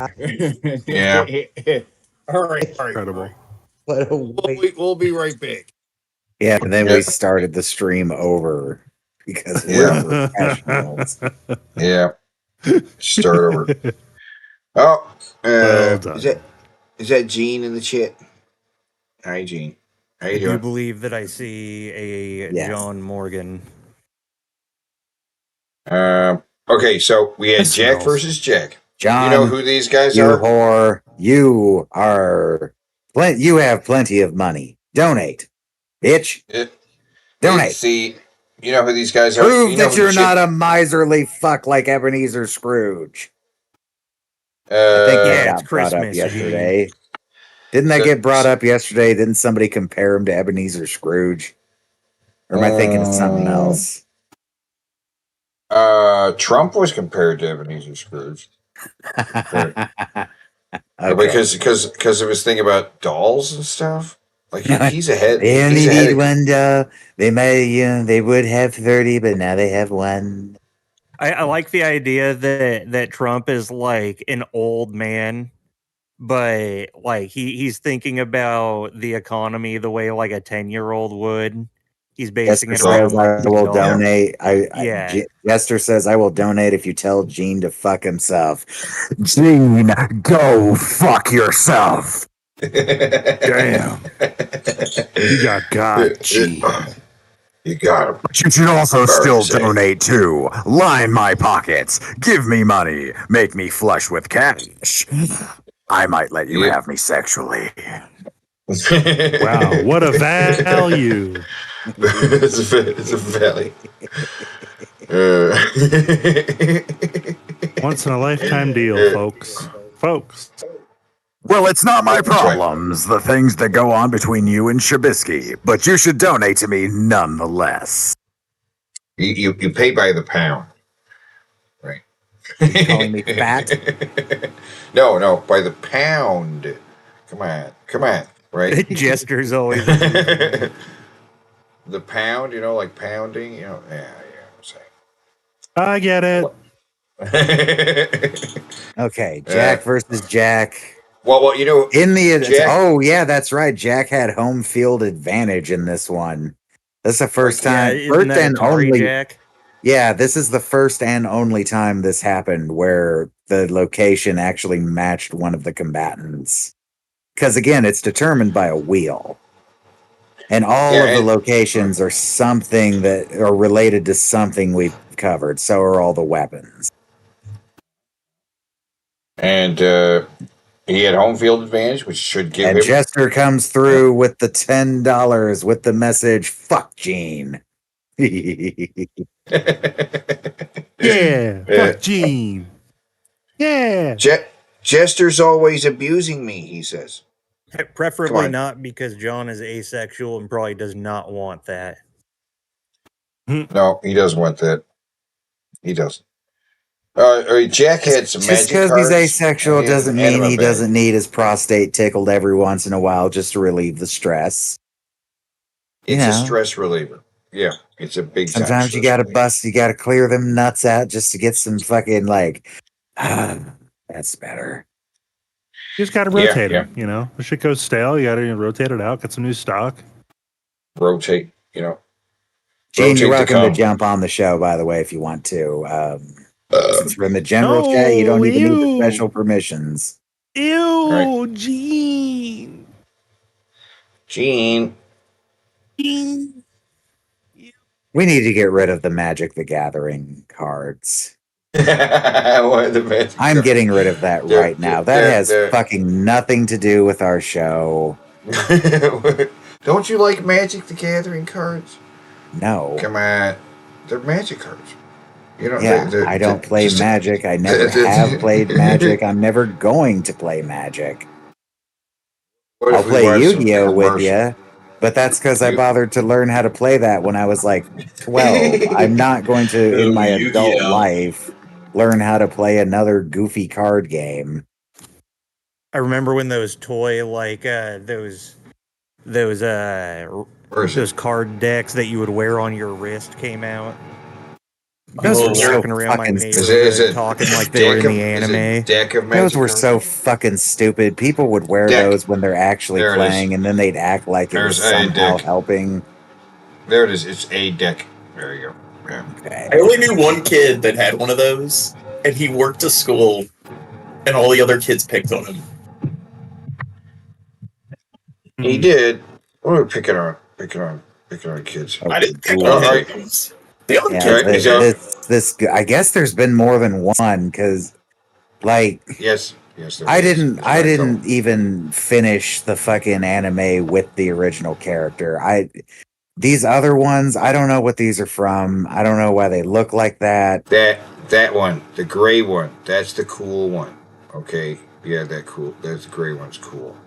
Yeah, It's see, like- these came out when Ooh, I was another actually donation, into the card game with $4.20. Thank my you. brother and our friends, and like, yay, tip train. we had a few friends that had these, and we tried them once, and it was just kind of like an uncomfortable way to play overall. I think they just need to make there it a is, fucking right VR there. game for No, you. no. That one, the one with the blade. It looks like you put it on. That's the cool one right there. This one? That one, yeah, because it like extends. This is Right, like an it's cool. Evil Guys dual disc, I think. Yeah, and that's cool. It was like in the 3rd grade when I remember these being sold in stores. I don't remember that one ever being sold Yeah, in makes stores, sense. We're but basically there it the same is. Which was that one right there? Or $600 for those 3 toys. Yeah, let's get a better look at those. That one right there. Oh, I think the blade one actually does fold up into itself. So Yeah, the adult it that actually extends, does. Right? Yeah, it goes chink, right? It folds out up completely, and then chink expands, which is pretty cool. Pretty cool, you know. So the adult that does spend hundreds of dollars on these toys, what do you imagine them looking like? They may Yeah, be very those Yu-Gi-Oh successful player. people. Okay, Yeah. I'll give it this. It's nice that it has a life point counter, There you go. but you could just that was the cool part to me too. if I'm buying a toy on Glowing red here, one, it was one of those. if I'm buying a But it's like- toy off eBay that's expensive, I want this fucking thing. And then the Right. other stuff to go with it to play some damn laser tag. It had a working red dot on it. This was a multi-weapon laser tag weapon. You pull this little handle down and it turns into an assault rifle. When it's up, it's a bazooka. If you dropped these 2 legs down and stood it up, it was a mortar. Oh.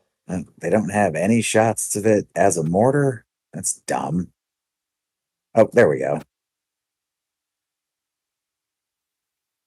Mortar You could round. you could be the kid that brings a mortar to a gunfight.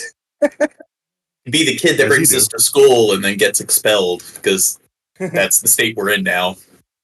Probably. I brought this to school and didn't get expelled, but it was the 90s. Yeah. There was a guy who was in a Star Wars costume. He was walking home from a convention. He was dressed as a stormtrooper, and they called the police on him because they're like, "We don't know if it's a real gun," and it was the generic stormtrooper gun. I mean, to be fair, the Stormtrooper gun is a modified real gun, but it's so heavily modified that it really doesn't resemble the real gun anymore. When I was a kid, we had this like toy laser tag set up, and the like guns had screens on them that would keep track of the points and stuff like that. You ever seen this? The Bart? This was Laser Challenge. This little robot this little robot would zip around the room and act as a mobile target for you to like practice with. But Black Bart shot back at you. Make your black joke now. No, I'm proud of all of you.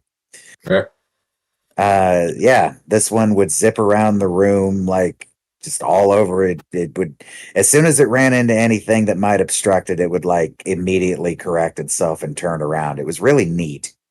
And I think it Drunken took Crow 3 isn't shots. here. You weren't going to get one of those. Well, that's pretty advanced for the time. It's like Roomba before Roomba. Kinda, yeah. I really liked it. See, these are one of the things that I could still have fun with, so I still kind of want these. So do you run around your apartment with one of these? No, I don't have one. If I could, if I find a set and I got the money, I probably will, just for funsies. Because I'm also thinking like how funny it would be to see the cats chasing this thing around. So this is what kids did for fun before video games. No, we had video games. But you had like the crummy 2-dimensional video games. This was 1997. We had the PlayStation already. Okay, stop ruining the joke. Yeah, sorry, but the joke doesn't work. Sorry. Oh, right. I forgot there was like a fortress weapons platform thing you could set up in the room. So you have like your own little mini laser tag arena. You have a main fortress you're supposed to fight that has 2 auto guns shooting at you, plus a robot chasing you around, plus potentially other players. So this was just a fun little set. Like you could You had set Hulk it up. hands. They got any what? flat surface. Did you have Hulk hands?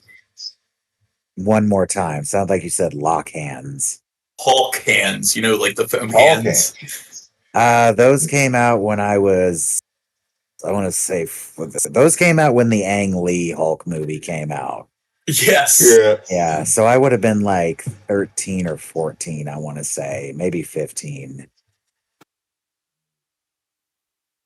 But yeah, That I was remember another toy that came out when I was like in elementary school, and that was a toy teenagers enjoyed too, because the dumb teenage boys could punch the fuck out of each other and not really hurt the other one. there were a couple kids in my neighborhood that had them, and this one mother got mad that the kids were like hitting each other with it, even though none of the kids had any issues. That was, in fact, what they naturally chose to do with them, because that's what kids usually do. If you give them something like padded and weapon shaped, they're just going to start hitting each other with it and laughing. Yeah, but even though they're laughing and stuff, it's terrible. So the Karen has to complain to all the other parents. I mean, I'm going to play devil's advocate for a minute. Somebody always got hurt when they started doing that with the Hulk hands. Sooner or later, somebody would sock the other one right in the nose as hard as they could. Because with each hit, they realize, well, that didn't hurt him. I can hit him a little bit harder. And also consider on top of this that I'm from the Jackass generation. The ones who that opening of Jackass, warning, these stunts are presented or done by professionals. Do not try this at home. Challenge. They took that as a personal insult and challenge. I watched a guy ride a fucking wheelchair down like a 45-degree incline hill, turn sideways, tumble, cartwheel down the fucking hill, and then he pissed blood for like 3 days. Ugh. And that was the thing at the time, a show with a warning at the front of it. Beavis and Butthead didn't have a warning when it first went on the air. Then later, after like somebody's house burned down because they supposedly were reproducing something Beavis and Butthead did, MTV voluntarily put a warning on the front of it. Then South Park was launched with a warning. And in fact, they were advertised as the adult cartoon because they didn't want kids to watch. This is an adult show. Yes, it's about kids, but it's adult. It was advertised the adult show before it launched. Adult. It's the new adult show on Comedy Central. Adult. So one more thing happened as a result of that, by the way, with Beavis and Butthead. Beavis was forbidden to ever say fire ever again. That's right. And an episode where he did do the fire. Those, I don't think they were immediately edited, but they were eventually edited. It's actually kind of hard to get the completely unedited episodes of Beavis and Butthead.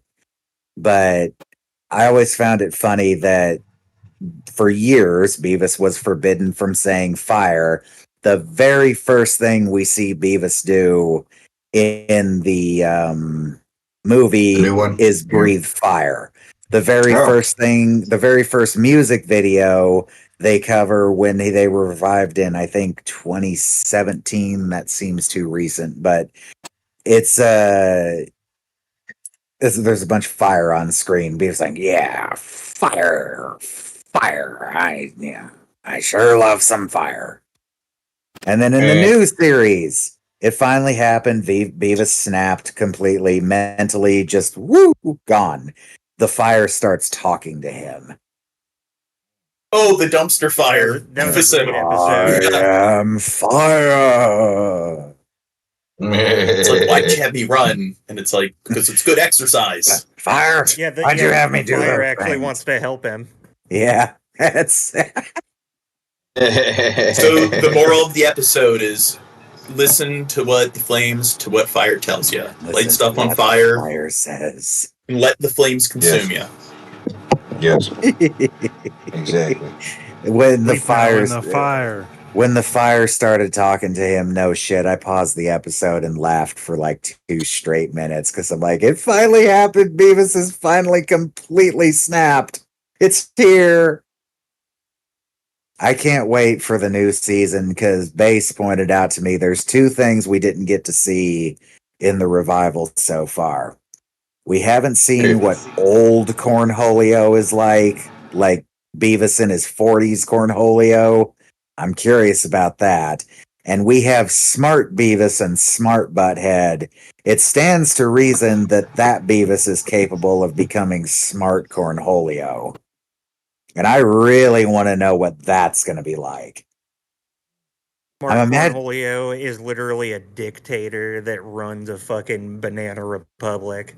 Well, the way he babbles, I'm kind of imagining smart Cornholio yammering off really high-level equations really fast. But we'll see. I'm also curious about his King of the Hill revival, because I guess this is indeed a sequel. It's going to be Bobby is in his 20s now. He's the chef and everyone's older.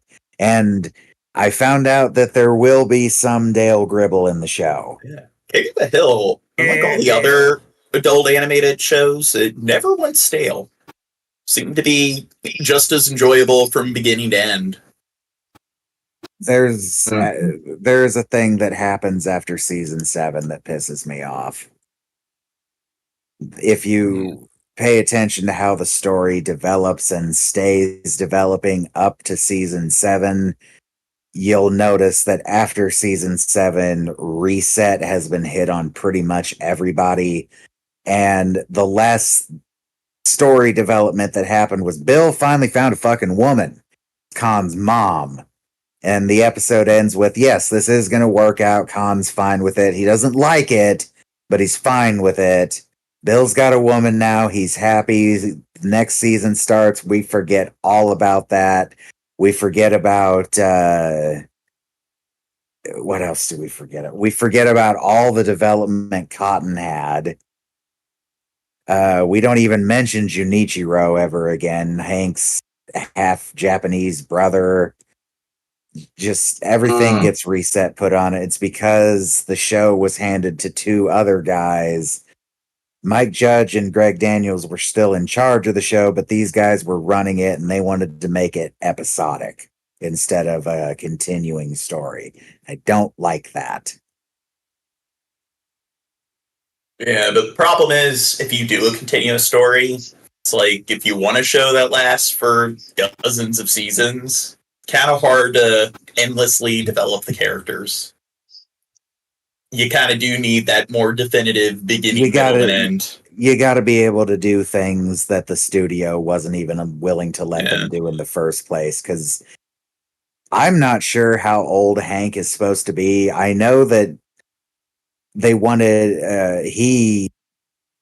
Mike Judge wanted him to be older than he was, but the way the story goes, it kind of seems like Hank and Peggy had Bobby right outside of high school, and Bobby is 13, so that means Hank has got to be in his like early 30s, right? Yes. Probably. Yeah. He doesn't seem like he's in his early 30s, but more of his 40s. Yeah, which is what Mike Judge wanted. I'm approaching my early 30s. Right. So, you're nothing like even visually, you're nothing like any of those four characters. They all seem like they're in their 40s, especially Bill. Yeah. Especially with what Cotton talks about what he was doing and when he was doing it and how old his kid would have to be. You know what I mean? All that stuff to be Cotton, right. About his past. Good Hank. Oh, you mean Junichiro. You're right. God, he would have had to have been a lot older than Hank. You're right. Because he was conceived in the immediate aftermath of World War II when Cotton was in the military hospital. Or was it the Korean War? It was Japan. Because when first of all, his name is Junichiro. That's a Japanese name. But in that episode, he doesn't take well to Cotton showing up. So Cotton gets mad at all of Japan, and he's going to go hock a loogie right in the Emperor's face. That's the conflict of the episode. They have to stop Cotton from hocking a loogie into the face of the Japanese Emperor. And they stop him, and he's like, King Tojo, even though you blew off my shins, and I killed 50 of your boys, no hard feelings. And isn't what's his face? Khan? He's Cambodian. Laotian. Laotian. I thought they said they were from Cambodia. No, they're from Laos. That's I remember that one really well because that's the famous. So are you Chinese or Japanese? And then he explains what Laos even is to them. And they still don't get it. So are you Chinese or Japanese? And then when Cotton shows up, Dale's like, he's Japanese. No, he ain't. He's Laotian. And Khan gets this look on his face like, holy shit. This guy's Americans really are that dumb. Well, I mean, it's a holy shit, Americans aren't that dumb. Just these guys. Yeah. Dude, we got a new Japanese hate fan in our stream and everything. Imperial. We need to get him on the show. He'll talk shit, but he doesn't know how much we have in common. He's Japanese. Yeah. Get him to come be racist about white people. Yeah, and Koreans. He talks shit about Koreans as well, and he's always talking shit about us, wearing beanies and hats, and a Japanese person talking shit about Koreans. How shocking! Yeah, it'll be Americans. They're all fat and lazy and poorly educated, and then all the mods in the chat are like, "Wow, you and John think alike." Whether it's your show or our show or Zidon's show, I don't care. I want to do an episode sometime about how all around the world, neighboring countries hate the fuck out of each other. All the Asians hate the fuck out of each other. All the Europeans hate the fuck out of each other. Everyone on the UK Isle hates the fuck out of each other. We seem to hate the fuck out of Canada and Mexico. I don't know anything about any South American countries. I don't know anything about any African countries. I'm ignorant. There's a lot about, but we don't really. The Canadians don't hate us. They're starting to now. We have our relationship with Canada is one of the best in the world. At least it was until Trump came along. But it's a big thing in this country to mock the shit out of Canadians. But that's more like sibling or like buddies, kind of poking fun of each other. That's true. It's never really like truly mean spirited, but it might get there soon. Teddy's right. There was like a SCTV bit with two guys with sock caps, and they were like celebrating the Great White North, and behind them was a map that made Canada look even bigger than the map normally makes Canada look, right? Well, the United States actually has more landmass than Canada, but Canada is considered larger because it has more territory if you include its maritime borders. And the map. And just the school map people looked at for so long, it just looks bigger. But they call it a Mercator projection or something. Yeah, the closer a country is. They were Canadians.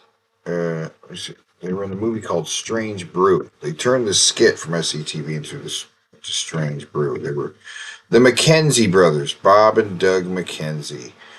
They were very popular in the U.S. Movie came out in like 83. Americans love Canadians. You know how many Canadians are on television? You know how many Canadian comedians we have? Right? Do you know how many Canadians? Tom Green, I know he's Canadian. John Candy, Mike Myers, Jim Carrey. Okay, Eugene Levy, Martin Short, Dan Aykroyd. Okay, Canadians, Seth Rogen. Canadian, Rick Moranis. Okay, Tom Green, Howie Mandel. Lorne Michaels is Canadian. See, they're infiltrating the country. This is why we need to do sanctions on comedy. Leslie Nielsen, Canadian. Okay, did you know that? Michael J. Fox is Canadian. Did you know that? Did you know Michael J. Fox was Canadian? Right? I knew that. We love the Canadians, right? We love the Canadians. The Canadians love us until Trump came along. Till that fucking cocksucker starting stuff with him for no reason. Not a single fucking reason. Now, if you want to see something that's funny, look up the thing with the promotional video with Mark Carney and Mike Myers. It is so fucking cringy. And Mark Carney is the new Prime Minister of Canada. No. We're not watching. It sounds cringy. No. It's an SNL skit or something? No, it's not an SNL skit. It's just he's just talking to Mike Myers. It's like his like promotional campaign as Prime Minister, and it's a very cringy video. Oh, man, I'm kind of curious now. What? And the thing is, Mike Myers is a giant fucking douchebag outside of his. Mike Myers and who? How do you say? What's his name? Mark Carney. So Mark Carney. CARN. This AI? Yeah. Ad. Okay, it's an ad. Okay. Mr. Prime Minister, Mike Myers, what are you doing here? I just thought I'd come up and check on things. You live in the States? Yeah, but I'll always be Canadian. But you live in the States? Yeah, so? Do you remember Mr. Dressup The children's show on CBC? What were the names of Mr. Dressup's two puppet friends? Casey and Finnegan? Bud the Spud? Howie? Meeker? Capital Saskatchewan? Regina? Tragically? Pip?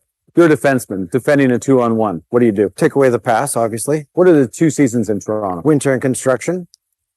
Wow. You really are Canadian. Yeah. But let me ask you, Mr. Prime Minister, will there always be a Canada? There will always be a Canada. All right. Elbows up. Elbows up. What? What? What? That was a speed run of Canadian cliches. What? Yeah, I understood most of the things Yeah. he No, I rattled understood. off. I understood everything. I could. Yeah, but but I didn't understand the end. Will there always be a Canada? Yeah. Yeah. They didn't talk about how George Bush hates black people. Yeah. Now, that video's even funnier. Yeah. You know, I hold on, I gotta was, rant a little bit. Why? That was the one thing I gave Kanye, was that George Bush doesn't care about black people thing. But then in the last 2 years or so, he apologized for it. So now, Well, now he hates black people, Kanye West. yeah, now I can't give him anything. Yeah, and then the look on Mike Myers' face when he said that. That was pretty amazing. Priceless. What? When my face, when the new prime minister and Wayne asked the new prime minister if there will always be a Canada. Yes, he did. Why? It's an odd question to even ask. Well, no, it's not, because Trump wants to take Canada and he wants to rename Greenland. I bet he wants to rename Canada too. Now, the thing is, Britain took Canada from the French, so why can't we take Canada from Britain? Because they still aren't sovereign. I mean, we gotta help liberate them from Britain, because it's the Governor General that makes all the decisions in Canada, and they're appointed by the Kremlin. Back to the card clash. So these two fought, and Jack had Magic the Gathering cards, and Jack had an enema bag. Yeah. And Jack That's lost. right. And Jack, yes, we had who won, Jack won. or Jack. And Jack won, but we didn't know if Jack won. So we had to do another poll to make sure Jack won.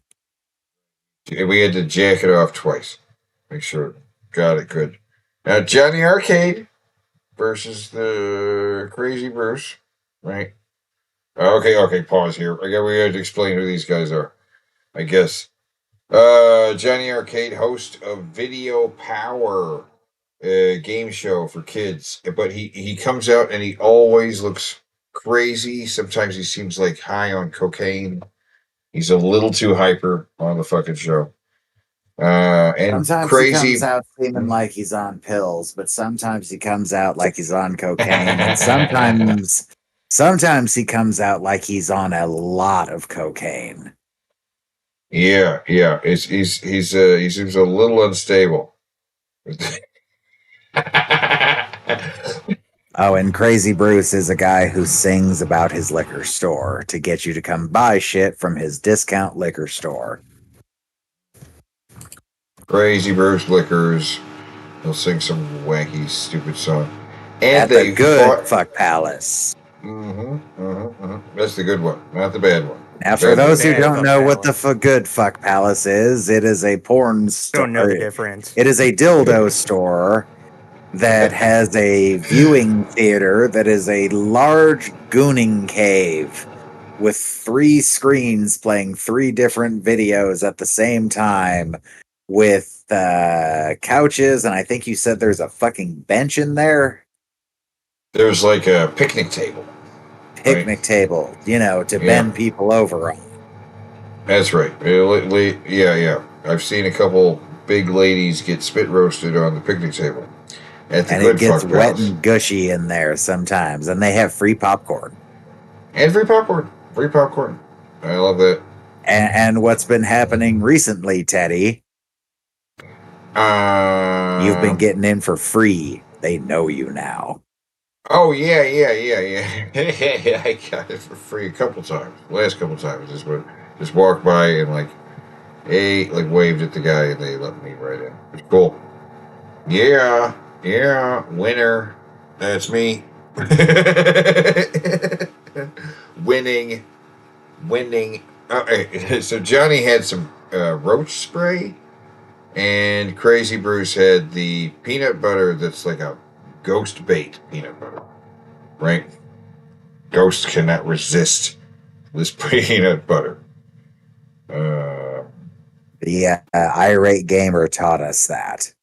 If you want to lure a ghost, use peanut butter. And Johnny Arcade poured that fucking roach poison That's a down fucking his throat and throwback killed if him. I've ever heard one. These big ones. Oh, dude, the irate gamer Dude, is yeah. a ghost hunter now. Did you know that? That's his big modern thing. Yeah, I forgot about that shit. And he does puppet toy reviews as Minecraft Steve, as a Minecraft Steve puppet. And toy unboxing reviews are already obnoxious. He found a way to turn that shit up to 11 because he's not only a really bad puppeteer, and god damn it, I know puppeteers. He is a atrocious fucking just video maker when it comes to something. He's like, he opens it and he's like, oh wow, look at this. Oh wow, look at the graphics on this packaging. Wow, let's open it up and look at what's in there. Wow, look at all the detail on this guy. Wow, his arm moves up. Wow. Oh, he comes with all these weapons. This is amazing. Wow. Thank you so much, company, for sending me this. Yeah, I mean, if he could kind of, I don't know. He's just, that's the same way he kind of does the Ghost Hunter videos. He just goes out in the woods. He's just like, wow, look at this. There's ghosts everywhere. I got one of these. No. The Ghost Hunter videos, he is constantly yammering about what the different kinds of ghosts are and what they mean and what they do and how he's got it all figured out. And apparently human ghosts can turn into demons. That's a new one on me. And the longer you listen to him, the more you start to realize that he has this really weird woo-woo religion that he calls himself a Christian, but there's like Hindu shit and chakra shit and fucking Buddhist shit. And It sounds like Baha'i. what's Baha'i? What? That's Like like attention seeking to me. yeah, that's like some odd religion that it's like they take elements of Christianity, Hinduism, they take kind of elements of all the religions, and it's kind of like it's a round table of all the like religious figures. Pretty much.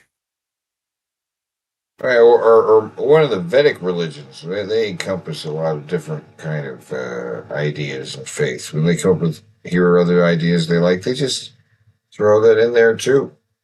Like, what do we say? Guy's a flaming sword? That's cool. My guy's a flaming sword. Wicca is a whole bunch of different fucking pagan religion shit just kind of cherry picked into one. Well, everything in this one is nice. Well, cherry picking is what the goddess does. The goddess cherry picks all the nicest fruits and makes a nice fruit salad. And then she like lights a candle for like the West and has like some flowing water in that direction or something else. Pretty much how Yeah. everyone follows religion. It's just it's peaceful, but you gotta turn your brain off and cherry pick the hell out of it. Where it's the like Wiccans, the Wiccans like to do drugs and have orgies, so they're fine with me. yeah, Wicked Girl's just fine. You know, in the bedroom she had like you know what I'm saying. There was a candle in one corner. She had some running water in another corner that represents the directions or something. You know, different powers for I forget which directions are which elements, right? But there's 4 directions and there's 4 elements. Coincidence? I don't think so. Fire, water, earth, and air. What about the fifth element? The fifth element's ether. It's like spirit. The fifth element, you mean Mila Jovovich? I got a joke you can appreciate, Gene. What's that? I'm going to be really disappointed in you if you don't get this. It's from a movie about D&D where this guy is playing a monk, so he keeps trying to say smart things, and he says, "Indeed, the four elements, like us, apart are weak, but to bring them together creates a powerful fifth element, boron." Is that Captain Planet? No, it's the fucking fifth element on the periodic table. Oh. I really thought you would get that one. I didn't hear what you said. Boron. Oh, okay. It is the fifth element, so it's the fifth I haven't On been the able to periodic hit somebody with that joke who actually gets it right away. So I always have to explain it, and explaining it ruins the joke. And Lithium's number 3, beryllium is number 4, and then carbon's number 6. Nitrogen's number 7. And then oxygen's number 8. What's number 1? Hydrogen. It's hydrogen, helium, lithium, beryllium, boron, carbon, nitrogen. Well, I won't go through the whole thing. I feel like I've heard beryllium being used in some total sci-fi nonsense shit in recent memory. Beryllium. Maybe. I feel like it was the Fallout 4. secret. Fallout 4? The beryllium agitator. Okay, thank you. Okay, what it's there- a MacGuffin. Right, Is, I get you. is beryllium brilliant? Is it shiny? Is it shiny though? Is beryllium shiny? I don't know. Probably. It's a metal. It's alkaline earth metal. So it's probably like silvery. Right, beryllium is the stuff that's like it's similar to the liquid metal Mercury. Mercury. Well, no.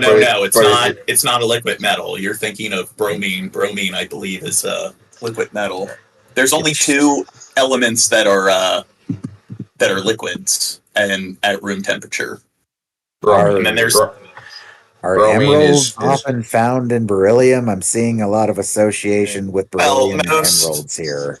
most elements on the periodic table are metals, so most of them are going to look somewhat like crystals or diamonds or other like natural earth minerals.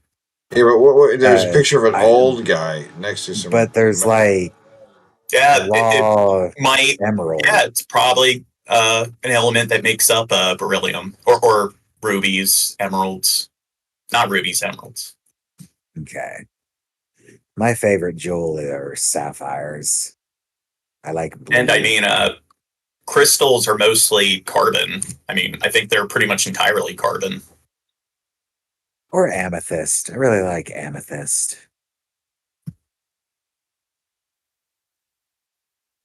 We have gone on a major tangent over into the fucking periodic table. We're a bunch of fucking dorks. Yes. Okay, so then we had Ric Flair fight Malibu.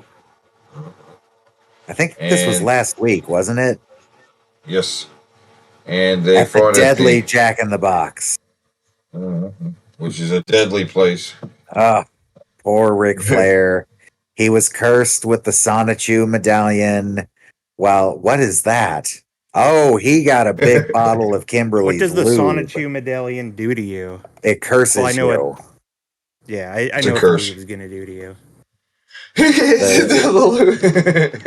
Let me check real quick and see if the videos are still up. What does he call himself? Ghost Doctor? Ghost Doctor, yes. Oh boy. Ghost Doctor. a Yes, fifth he talks of about Americans. that's perfect. He talks A fifth about of America. Sorry. Yes, he did a 3-part video series about how any and all Sonichu medallions have a curse on them because of all the negative energy surrounding Sonichu medallion. Oh Jesus! Because of the history. Because of the, I think we can all agree on this completely fucked up, abusive story of Chris Chan's relationship with the world. He claims that the sheer amount of cruelty enacted on Chris Chan put a curse on the Sonichu medallion, and it's partly to blame for Nick Rekieta. Oh, sorry, 4 videos about the Sonic. 5 videos. 6. Okay, let me just count real quick. God damn it! All right, 1. But by 2, the way, Gene, I think 3, I know what 4, statistic 5. you were about to say. Yeah. 6. Okay, 6 videos about how the Sonichu medallion is cursed because he claims this guy went to shit after receiving a Sonichu medallion. Yeah. I Both of know those next guys. to nothing about the Nick Rekieta story. Rekieta, I don't know how to say that. Other than he went from looking like that to looking like that in that thumbnail, and something about a weird interview where he might have been getting sucked off under the table, something about cocaine, and something about children being in danger. This is where, instead of discussing like why somebody might be corrupted mentally with psychology and sociology, instead let's make blame the stuff on chakras and somebody's chi being misbalanced in spirits. So Yes. let's There's support nothing pseudoscience. There's nothing to study about Chris Chan specifically. Instead, associate all of it to do with a weird thing he made out of Play-Doh or whatever. Right? Maybe I don't know what the medallion was made out of. This where I'm like just when saying, people like when I talk about how like, hey, 1/5 of Americans believe like in ghost sightings or they believe that they've lived in haunted houses and they believe that they've had direct encounters with ghosts and haunted houses. People will be like, no, that's not true. And it's just, look at how popular these series are. Even on television, they had like a ghost hunter show or a Ghostbusters show, and people like watch that and take it seriously. And it's just when people act like, oh, you're arrogant because you think lots of people are really stupid. Well, I'm sorry, the statistics kind of show that there is a large sum of people out there that are pretty fucking dumb. And a lot of like these stupid beliefs and shit, like QAnon conspiracy, 1/5 of Americans believe in the QAnon. Yeah. They take it seriously, and it's like Absolutely. 1/5 of Americans are functionally illiterate. I know the actual number is probably minuscule, probably only under 1,000, maybe 1,000. Think of how many people showed up to Dealey Plaza when the QAnon thing said that JFK and JFK Jr. are going to reappear in Dealey Plaza and declare Trump king of America. You know who else is tied in with that? Who? Robin Williams.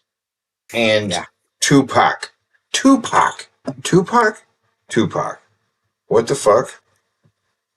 What would be cool if Robin Williams came back? Well, that's what one of the ladies there claimed, that she saw Robin Williams. But is Robin Williams a conservative? No. Yeah, but he's no. been sucked into this. He's been sucked into this whole thing. You know? Yeah. And it's that would the Dealey Plaza, that's where JFK was shot. Robin Williams was so fucking on the left. Didn't he have like a clause that there had to be a gay character in his movies or a gay actor? It was one of the two. Maybe. He would make sure there was. It wasn't necessarily something in his contract, but you know, he always gave roles to. He did try to give roles to gay actors in everything he was in. Yes. From now, one of my what's it called, the The World According to Garp, one of his early films. There, John Lithgow plays a transsexual person, and to Mrs. Doubtfire, Harvey Firestein is the guy who gives him the makeover. Is John Lithgow gay? No, but he's playing transsexual. But I don't know. John Lithgow might be gay. Holy shit! I did not know that. I don't know. He might be. I don't know. John Lithgow, is he married? I don't think I've ever seen him with a woman. Come to think of it, whatever. It's none of our business. One of my favorite movies includes Robin Williams and Roger De Niro. Do you know what it is? No, I don't know who that second person is. Or Robert De Niro. Oh, shit. I can't think of anything they were in together. The Awakenings. I've never heard of that. Ooh, like that's a really good movie.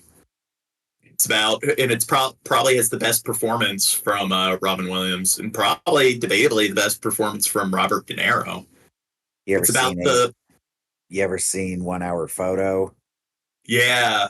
That's another really good, kind of forgotten Robin Williams performance. Everybody seems to have forgotten. Like, he was in like a truly disturbing horror movie, right?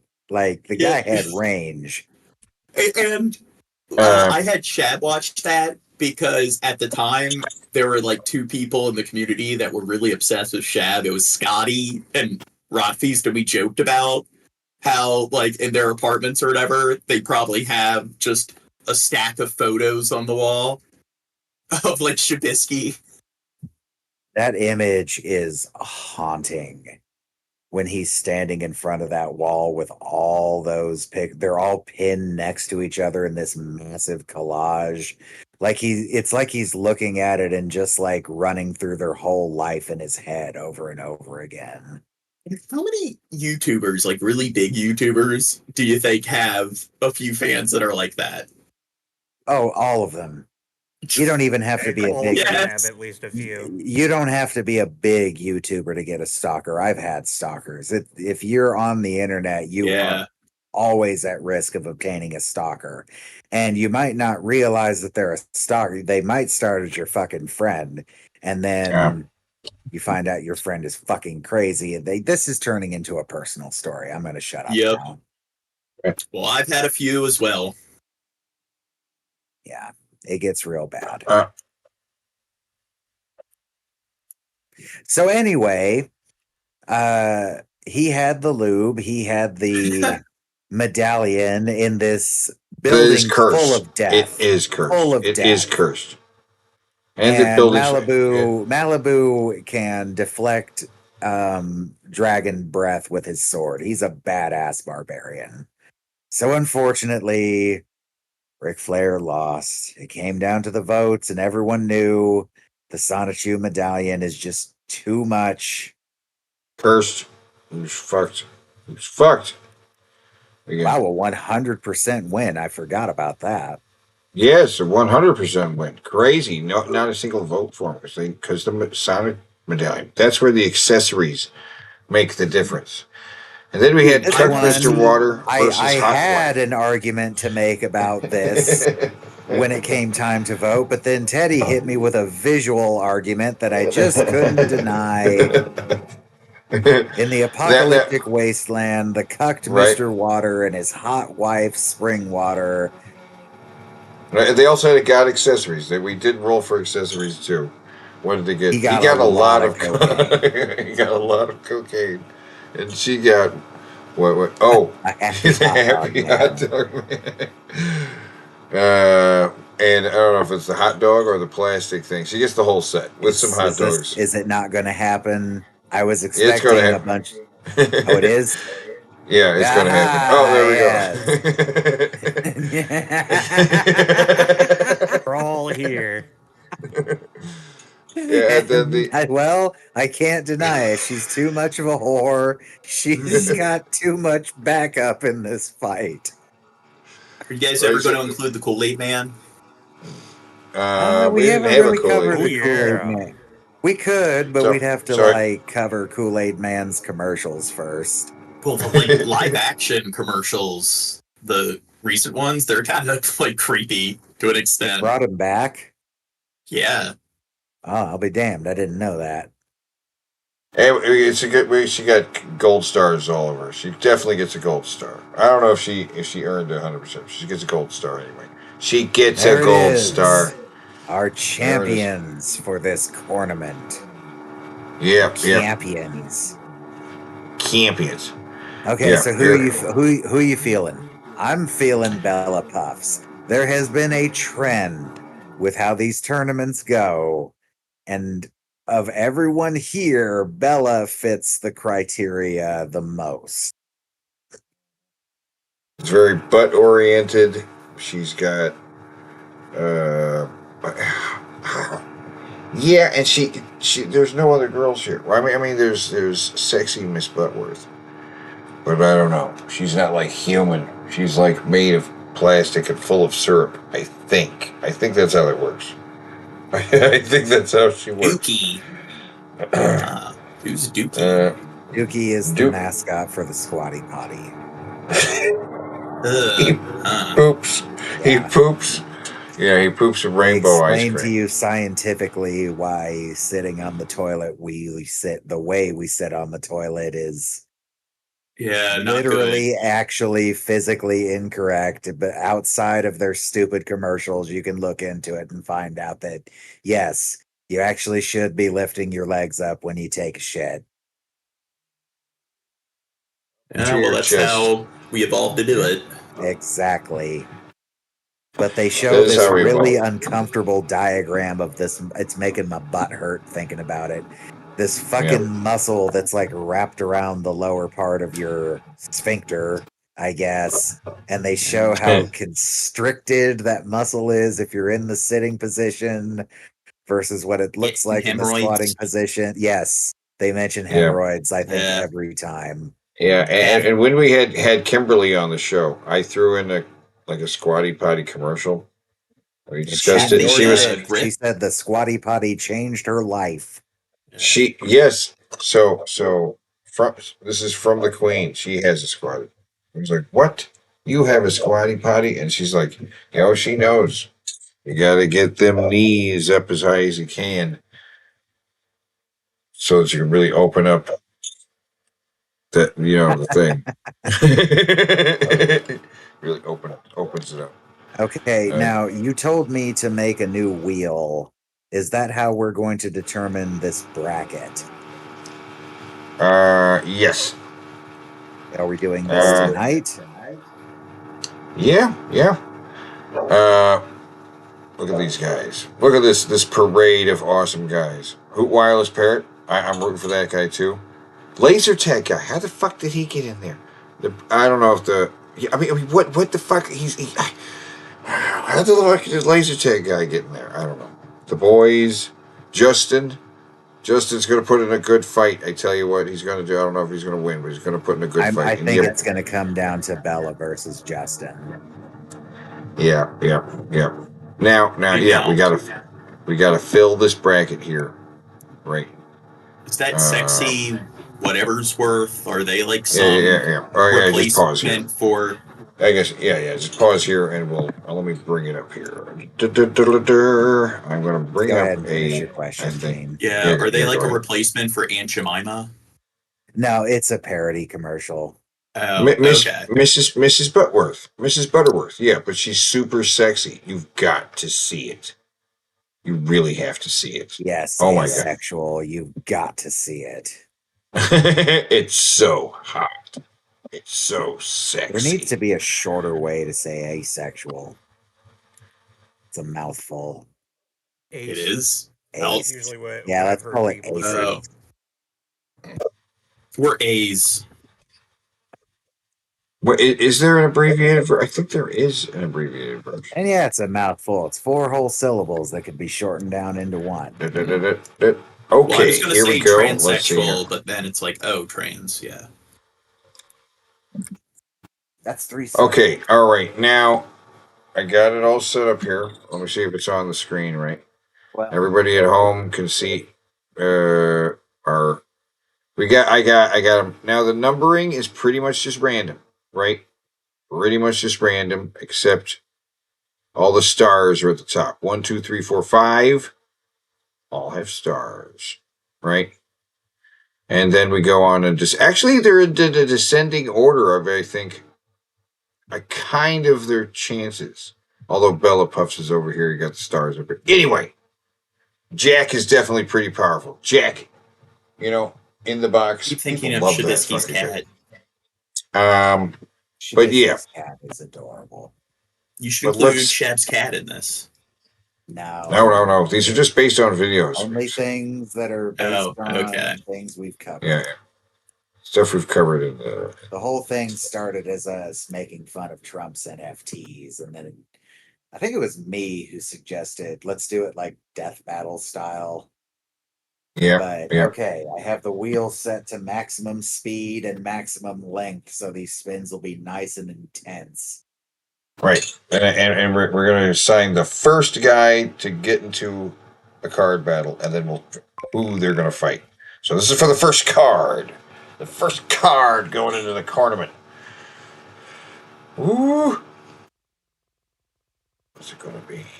Hey, Kimberly's in the chat. Hey, Kimberly. How you doing? Hail the queen. We're rolling up for the tournament. Rolling it up. Let's see who wins. Okay. Oh, what is it? 8. 8. First is 8, and 8 is it's Hootie, the Hoot Wireless Parrot. He's going to be the first to jump into the competition. And who's he going to face? She says, I have a squatty potty, not something I'd give my left pinky over. Now that is contradictory to what you said when you were on the show. You said, I have a squatty potty. It changed my life. Oh.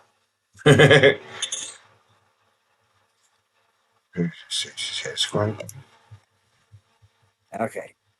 Who will Hootie face in the first round? It was funny. Squatty Potty's pretty cool, I gotta say. Oh my god. Oh my god. Who's Hootie gonna face in the first round? Oh my god. Is it gonna be 6 or is it gonna be 5? 5. Who's 5? 5 is, oh my god, it's the beef jerky. It's the pepperami. He's going to be taking on Hootie in the first round. Hootie might be fucked in round 1. All right. Here we go. Who's the next fighter?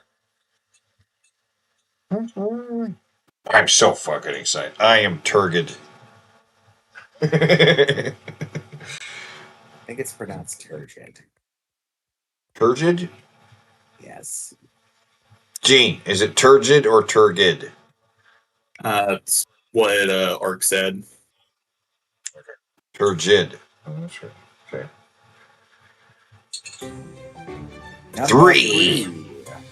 3 is the dancing bear. All right. Yeah, dancing bear. And I'll stay right there. And who's dancing bear going to face? Who will dancing bear face in the first round of the tournament?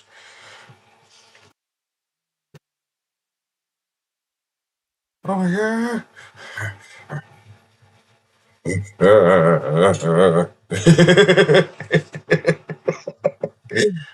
Is it 1 or 16 or maybe it'll be 15? Oh my god, what is 15? It's a number. Smart ass. It's 15. Johnny Arcade. Johnny Arcade's going to take on the dancing bear. That's a lot of movement. What if they both get cocaine? Oh God! Then it depends on who gets more cocaine. Right, there's different levels, and a Ric Flair amount of cocaine is the most amount of cocaine, right? Yes, that's like a warehouse pallet of cocaine.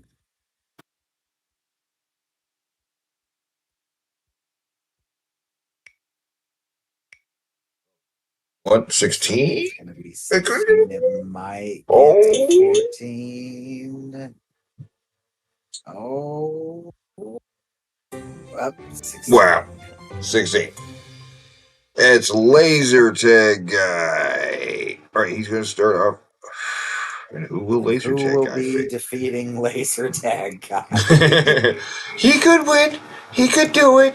He's got the ability He's to. not going to win. There's no fucking way. We'll He see. is the jobber of this tournament.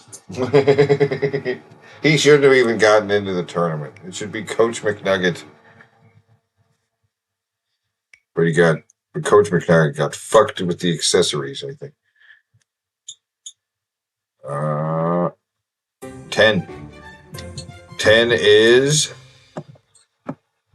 Oh yeah, okay. The syrupy sweetness of Miss Sexy Buttworth will be defeating the laser tag guy, I think. Yeah. Okay. I'm going to make this even more intense. Oh, well, what? What's this? Now they're all mysteries. Oh, we won't know until the which number. number Oh, until okay. lands. Oh, okay.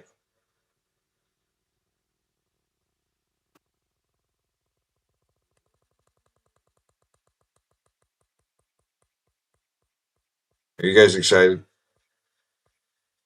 Static. I know about pallets, says bass player.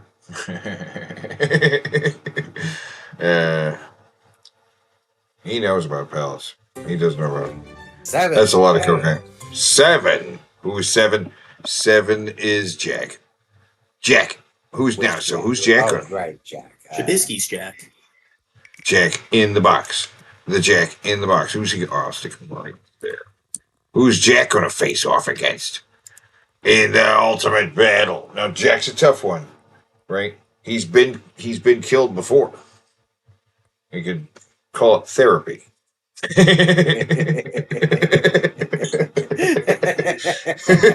It actually fits for him too. He did kill him off. And then he came back and killed all them. Number 13. 13. Unlucky 13. Who's unlucky 13? Pizza Time Traveler. Ooh, Pizza Time Traveler versus Jack. That's going to be a tough battle right there. What? Because he can travel through time, right? He could go back and disarm the bomb before it's even set. Somehow. Don't worry about it. That didn't make.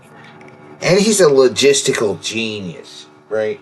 Pizza Time Traveler is he's just a genius. Able to think in fourth dimensional. Or is it fifth dimensional? Which dimension is it, Gene? 12th dimension. Time 12th dimension? Oh, fourth dimension. What is it? Oh, I don't even know. 12. Space time. Ooh. 12 is Justin. Justin. Who's Justin going to fight? Let's find out. Justin, the master of the dildos, right? He has all the dildos because he works for the guys who make the dildos, right? The only dildo reviewer that puts on a salesman personality and it actually fucking works for them. Probably because he samples them himself. He seems to have. He claims that he's seen all of these. Number 9. Oh, Justin's going to face off against Bella. Oh no! What a matchup! Oh my God, what a That's matchup! gonna completely throw off my tournament predictions when that happens. Shit. Who knows? But and that will all come down to more choices as far as locations and accessories. Might change the dynamic of the battle. It looks like a radiation symbol now. You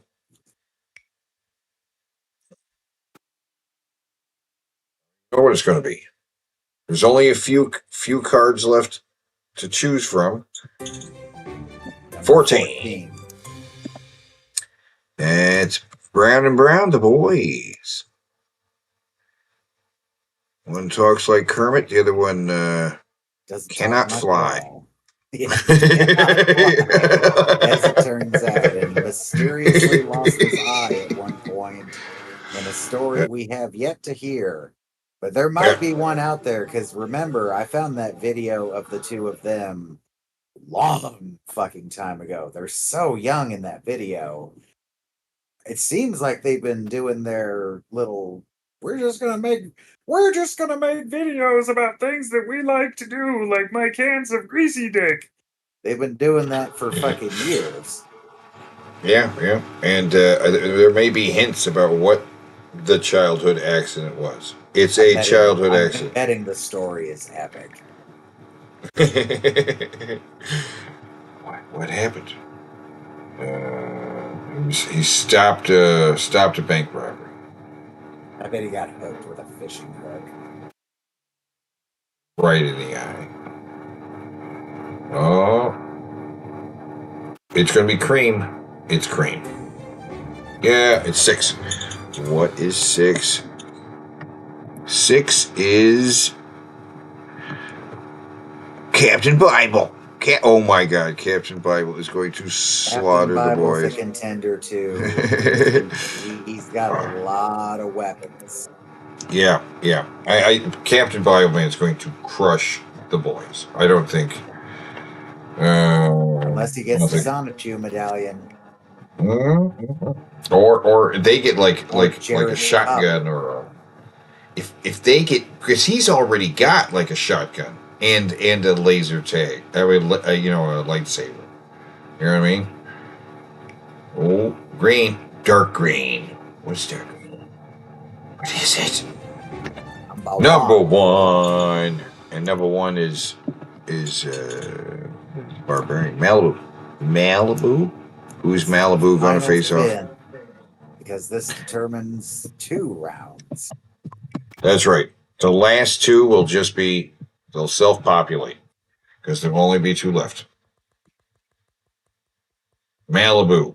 Who will Malibu face? I forget who the even guys are. I'm not even looking right now. Pea green or I guess some peas are darker than others. Pea or pea green. Or the color of urine. I don't think it's going to get to the urine. 2. All right, so this sets the rest of them. Oh my God. Okay, so Malibu will face off against the sexy Miss Springwater. Oh my God, that's going to be a tough call. And then that just comes down to Dookie and the adorable meat guy. Adorable yet awkward meat guy. And those are our matchups. Locked in. All right, bring that up nice and big on the screen so I can see these matchups. Okay. Nice and big. Let me grab it like this. Turn sideways. No, that doesn't help me. I'll zoom in on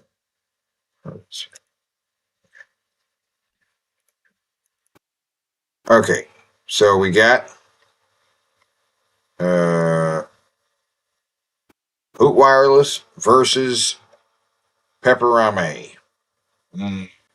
Tough call. Pepperami wins that one. Yeah, you think so? Because he's got the because he wants to be eaten. He does want to be eaten, right? Eating him though just makes him into mini hymns. Jack versus Pizza Time Traveler. I'm betting Jack, but I don't know. Pizza Time Traveler is a contender in that. Dancing Bear versus Johnny Arcade. I think the bear has it. People love that fucking bear. I love that fucking bear. Yeah. Well, I hate it. Justin versus Bella Puffs. Shut the fuck up, Gene. You're out of your element. I think. My Fifth Element. I think Bella's got that over Justin. Yeah. Mrs. Butworth is kicking laser tag guy's ass, Destroying him, and same with the Bible. It's going to take Captain out Bible the is boys. going to behead both of the boys, and they'll finally be together again. Malibu and the Hot Wife. They both are. We got stars versus stars. We got 2-1. Malibu is gonna fuck her to death. And then adorable, awkward meat guy is gonna carve up Dookie and serve, but ask first how big of a piece you want. Looks good. Maybe, just maybe, he'll ask you if you like hot fudge sundaes. And if it's still hot outside. Did you see the game last night? So we got this locked in, and we will do the tournament next time. I'll make all this, and then first round, that's where it's going. Yeah, next time, the tournament. Or maybe not next time, but we got it locked in. We know what's happening. The bracket is bracketed.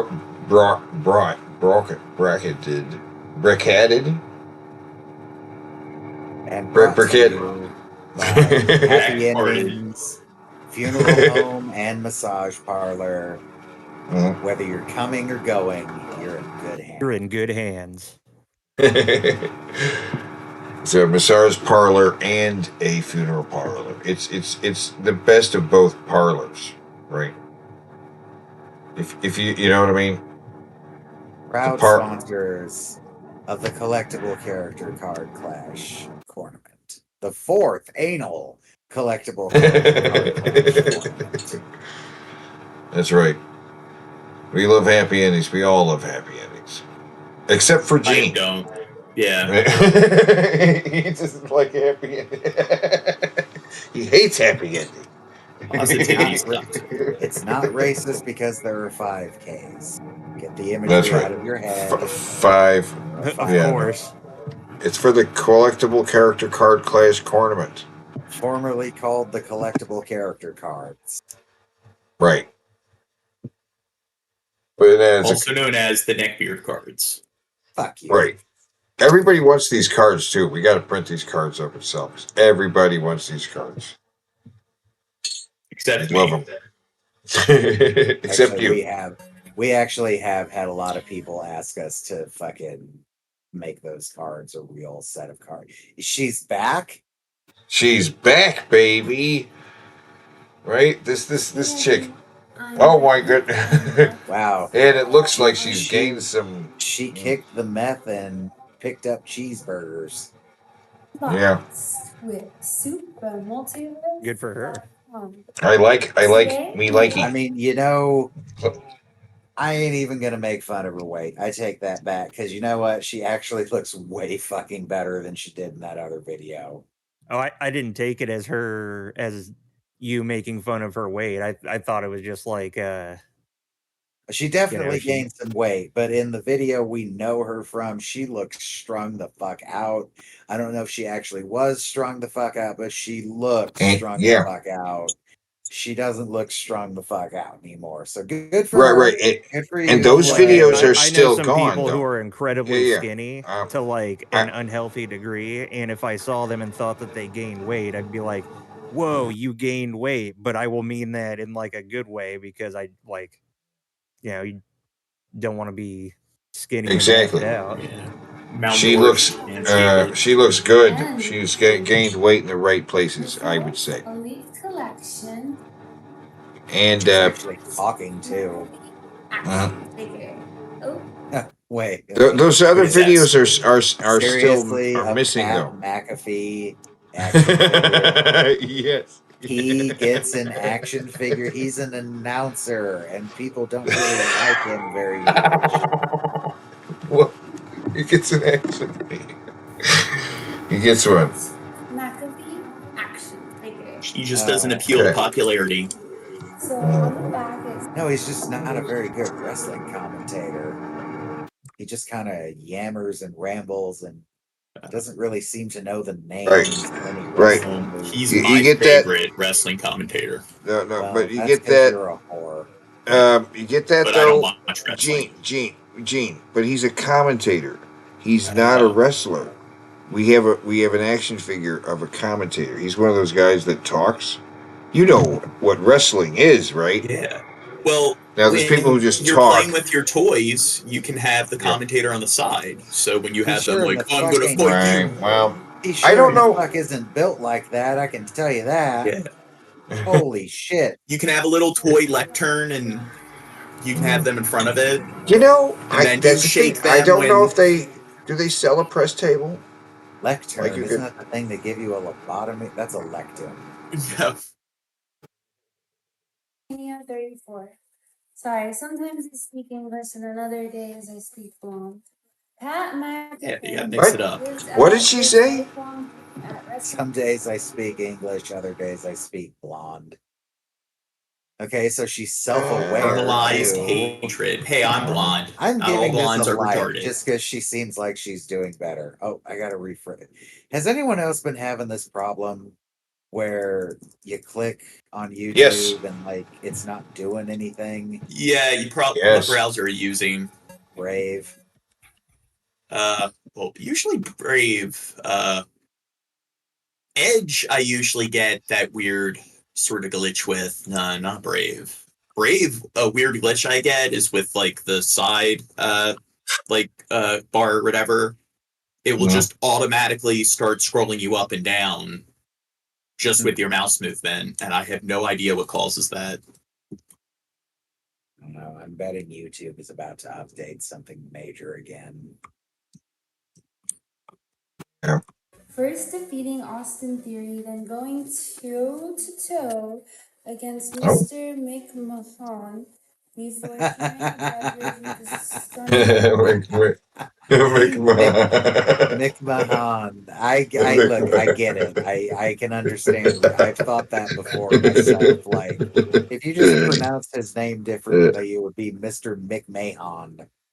Mick Mahan. Happy Stone Cold. Yeah. Steve Austin. No, she does Steve Austin. Oh, yeah. Oh, congrats. And then this is the front. Looks like it's a lot of Yeah. green.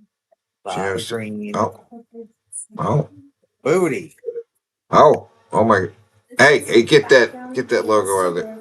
Oh, what's that? Kind of looks like stars. Huh? I'm totally paying Yeah, attention to the okay. action figure stuff. Oh, yeah, okay. Yeah, nothing but action figures on my mind right now. There he is. There's the action figure she got out of the box. So here we are at the heart of this. This appears to be a very weirdly specific fetish. Scantily clad, or you saw the OnlyFans. Yeah. The only flames. It's a These special girls like. Final Fantasy. Are these girls like the butt chicks? Yeah. I'm glad I'm not the only one that thought about Final Fantasy monsters when you said that. Yeah. I feel like way less of a nerd.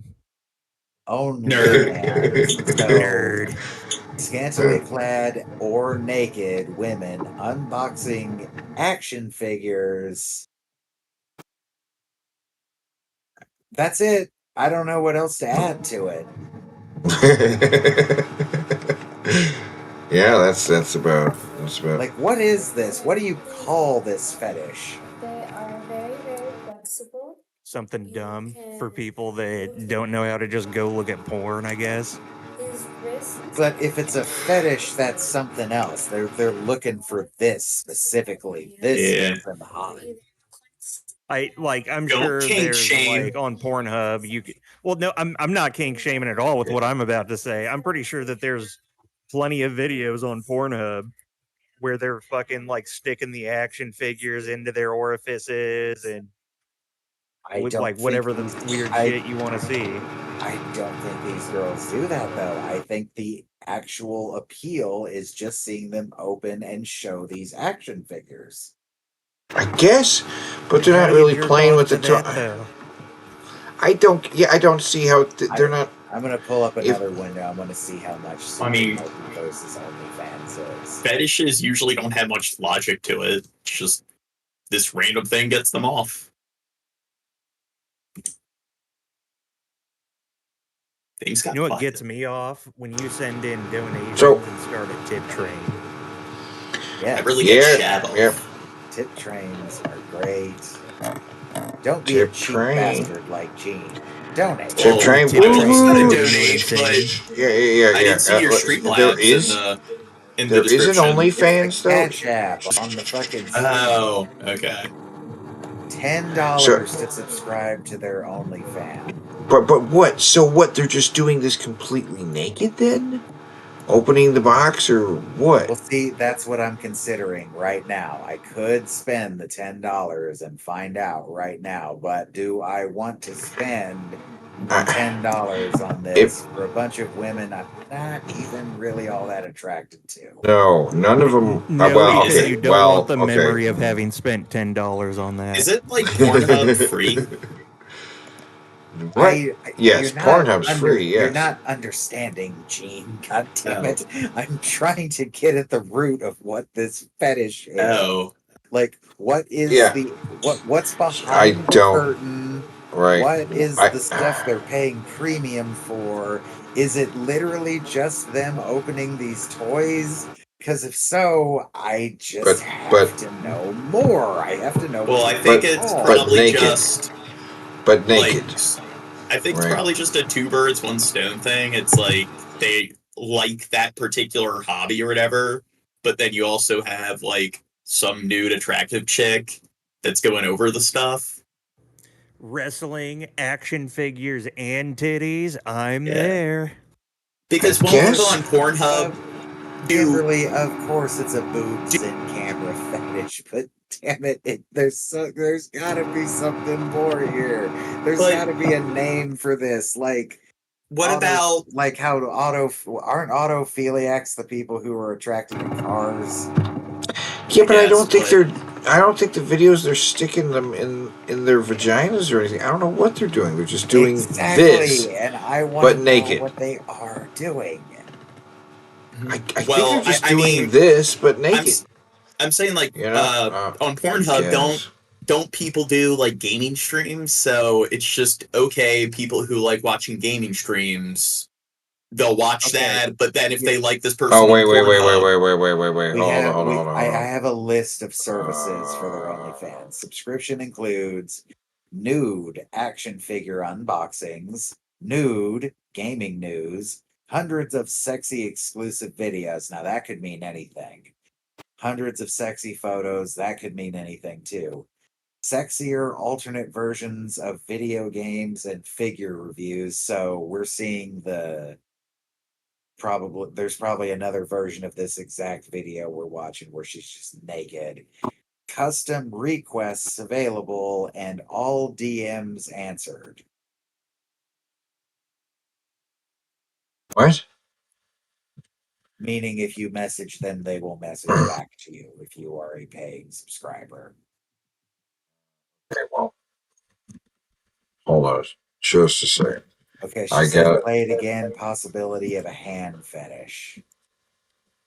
And then it looks like he But I has a mean, chain necklace. I don't think there's really any logic to any fetish. It's just Take it off. There is. There always is. Like you can. well, what do you mean how they develop them? Because I believe fetishes are just Sort of does. Hold up For a the sec. most part. I Oh, there we go. Okay. okay. All right, hold up a sec. I found a Super Multiverses on Pornhub. Okay, let me see what kind of content they have on Pornhub. Art. Well, I'll continue to give the PG-13 Okay. moves to the audience. All right. They so far this chick is doing this fully dressed though. I like the fabric. She's fully dressed. It's Velcro. She's doing it fully dressed. Let's see what he's got. Let us know when you oh. see boobs. Then awesome. Oh, now she's taking her clothes off. And Give us the play-by-play. okay. All right. Okay. All right. Hold on a sec. Hold on a sec. This chick has, let me tell you, All right, pause real quick. She's got a bunch of classic. You remember those wrestling figures that were pillows, and you punched them and they made noise? Yep. She's got a whole bunch of them, and she's on a couch. She's ripping them open from the bags that they're in, and she's putting them on the couch. And yeah, okay. I don't know. There's nothing sexual is happening. And nothing sexual is happening. Okay, then there's another video. It's gone. What? What's going on? Are we still on? No, we're just goofing off. Okay.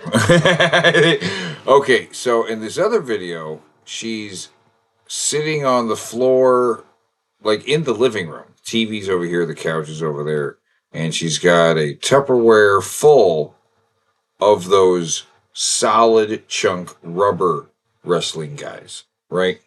She's actually got an Andre the Giant. She's got a junkyard dog. She's got 2 junkyard dogs. And she's actually playing with them. Like this looks like her collection of her own wrestling figures. Or it's And the now collection of whoever's at the head of this.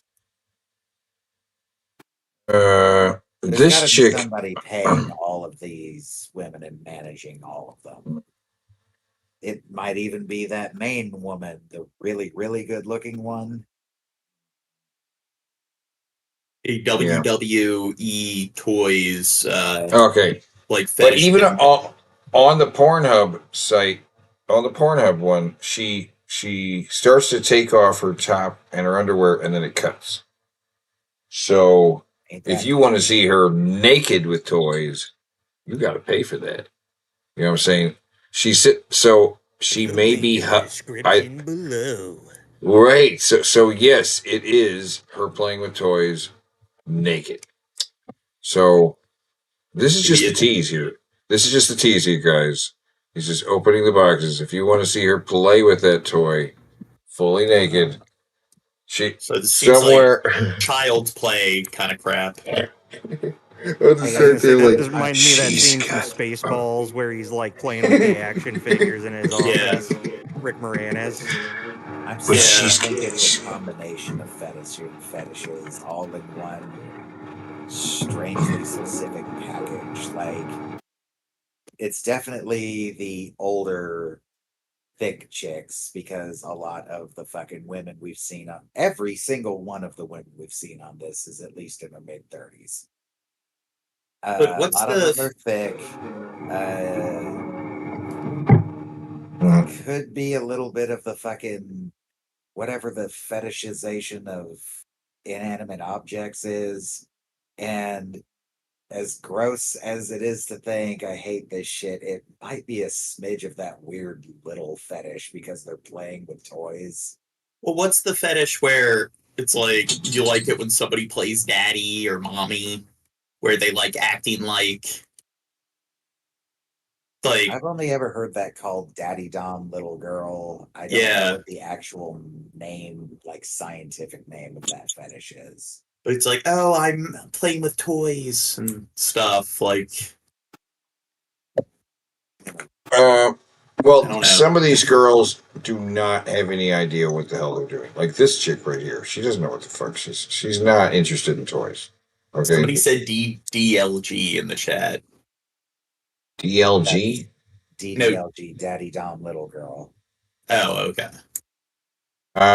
So I think it'd be interesting if there was a girl who actually liked toys, but I think that's what I saw on the Pornhub, was a girl who may actually have her own collection of toys to play with.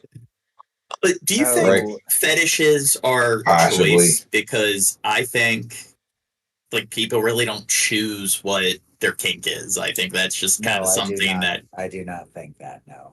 Okay. Okay, so just regular age play doesn't have a name, but the weird adult baby age thing, play. The weird adult baby thing is called paraphilic infantilism.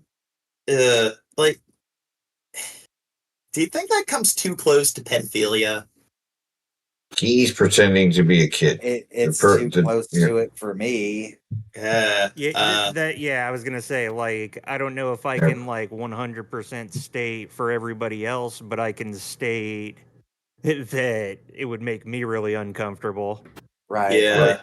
In the end, it literally is two consenting adults, so I don't give a fuck, but I'm also not into it and don't want any part of it.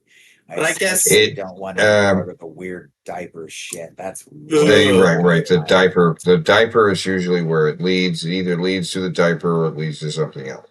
It's gross and definitely, but I guess I can understand how somebody might develop that because it's just, I guess, isn't it like most fetishes? I'm sorry. I just forgot that we have a collectible character card for this chick, and the fact that she disappeared was a problem. Now she's back, so that's good. Yeah, I didn't even think about that. To come up with a replacement for her. Right, yeah. But the video is gone. Those other videos are still gone. I don't know what happened. I have no idea.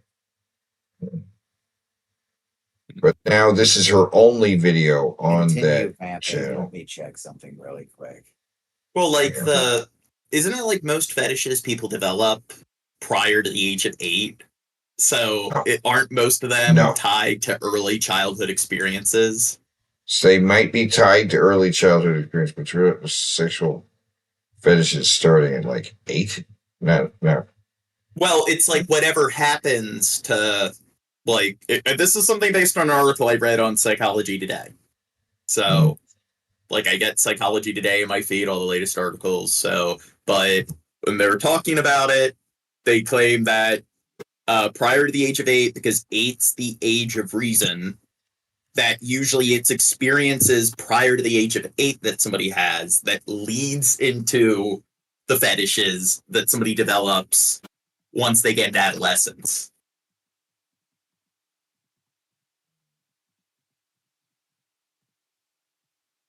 Everything got quiet.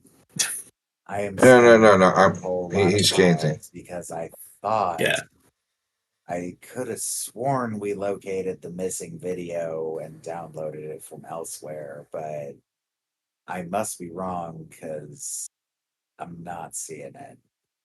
What her video? The Green Lantern? We found her with, yeah. Somebody says fetishes are genetic and come from trauma. By the way, hey, gorgeous. Well, do all of them come from trauma? Because it's like balloon fetishes, so does that mean somebody had like a traumatic experience with balloons? Like, so got fucked by a balloon. I think it's a combination of genetic and environmental factors. So it is like genetic because you don't decide like, yeah, I'm going to choose to get aroused to this. So a lot of it is just biological, but then there's also the environmental factors where it has to do with the like sort of, I guess, early childhood experiences. According to a quick Google search, fetish caused by early childhood experiences, biological factors, and cultural influences. In other words, just like everything else, what wouldn't fall into that category exactly? Let's how broad can we be? But yeah. Well, yeah, but it's like something. Yeah, I guess everything would fall into that realm to some extent. It develops the same as any other fucking personality. It's just everything. But here's the thing I want to say something about how stupid people are. There's a reason. Oh, what the hell? Look, there's something between her boobs here. What's going on? Is that? There are a lot of idiots that don't like acknowledge that. So when it comes to, people who are like homophobes and crap, it's like they have to, it's clearly a choice. People choose to be gay. It has nothing to do with just, hey, they just naturally get aroused by the same sex as necklace opposed to fell off and is now in between her boobs, and she hasn't noticed that it's there. She put Right? it there on purpose. Oh, she did put. Okay. Oh, she's twisting his head around as many times as she can. As She's if trying there to needed unscrew be it. an object to keep your attention on her tits. You know You know, what? Kimberly says Maybe it's also a giant chick fetish to a certain degree. But Kimberly says, who cares where they come from? I agree that somebody who's a decent person shouldn't care, but a lot of assholes do care. So they like to argue that, like, a lot of homophobic people and anti-LGBT people seem to care and insist that it's just some choice that a person can turn on and off at their leisure. Yeah, which is why me like right now experts would with have this- to even weigh in on that to begin with.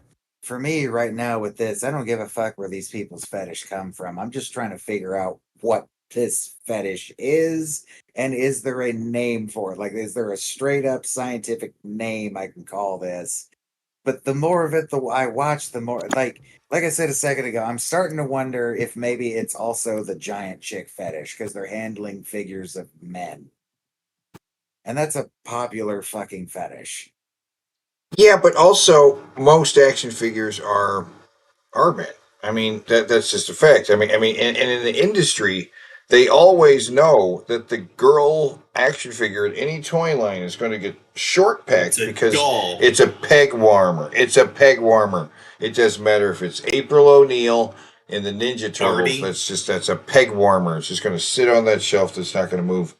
And that's just a fact of the toy business. It's the same as putting rooted hair on any figure. The boys will be like, "That's a doll," right? And it's just what's going to happen. Talking about the giantess fetish. Yeah, models or dolls. Yes, exactly. Might have something to do with that. Warhammer models or dolls. Because the Pornhub. What is that necklace? I don't think he wears. Maybe he does wear something like that, and I just haven't noticed. I don't know.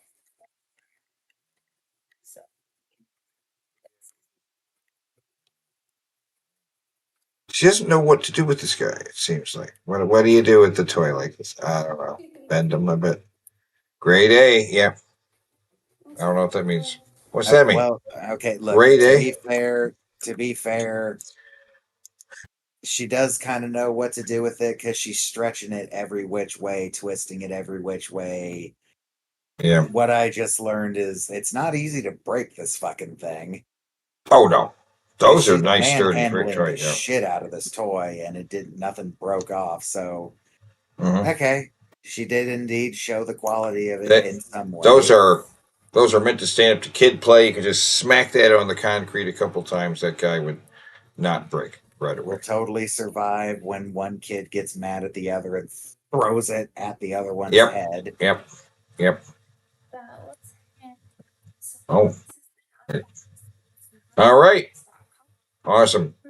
Thank you. Glad to see she's back. I'm happy she's looking healthier. Good for her. I hope she's making lots of money. She's maybe that's why she scrubbed her old videos. Maybe she's like, I'm doing better. I don't want to. Maybe we were actually right and she was strung out in those because she didn't even talk in the other ones. The fuck is this? That's Mr. Jim right there. And there's no sound. There is no sound. Look how many views this video has. Wait, really, Kimberly? Nobody has ever hit you up with some Dom shit ever. Really? You totally have like a Dom personality, though. I would think that they would fucking flock to you. Maybe you should try to fish him in a little bit harder, because I'm sure you could get some male subs to be like, oh, yes, Kimberly. I mean, look at our fan base. You're literally their queen.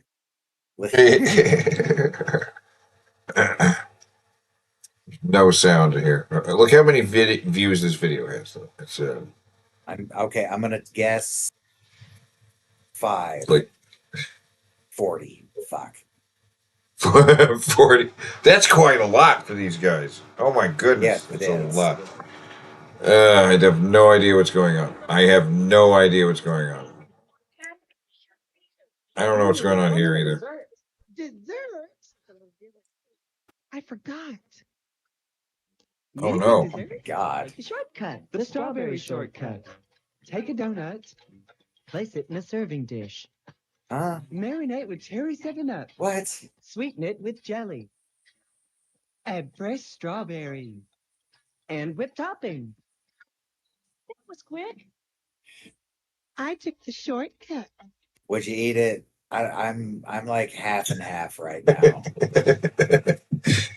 Sure. I don't know. Well, I don't know why the 7-Up. I don't know why they're pouring 7-Up on it. So, I don't get that. But otherwise, sure. A donut with some strawberries and whipped cream. The 7-Up is well, and the jelly and I don't know. Sure. I mean, people like to dip their donuts in coffee, and they don't mind how soggy they get. Maybe there's something about the taste of 7-Up absorbed into a donut. Maybe we're not aware of something. Maybe that could be good. The strawberry shortcut. Yep. Oh my God. Oh.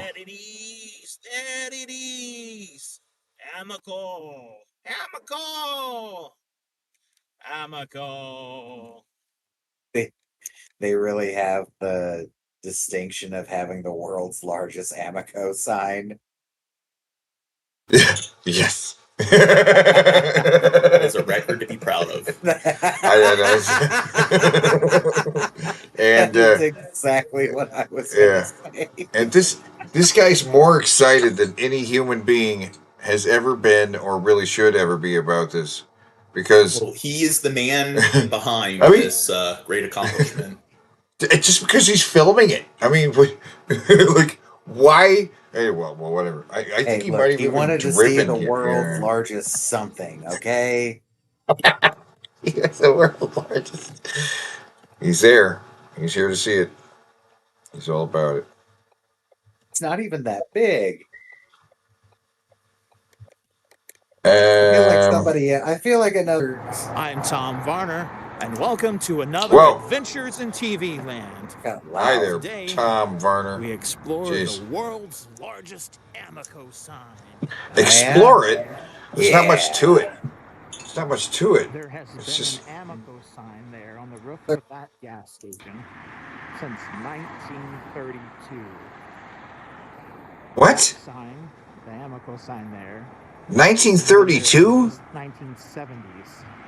Oh, okay. Even when BP What? bought out Amico, and for several years that station there was a BP station.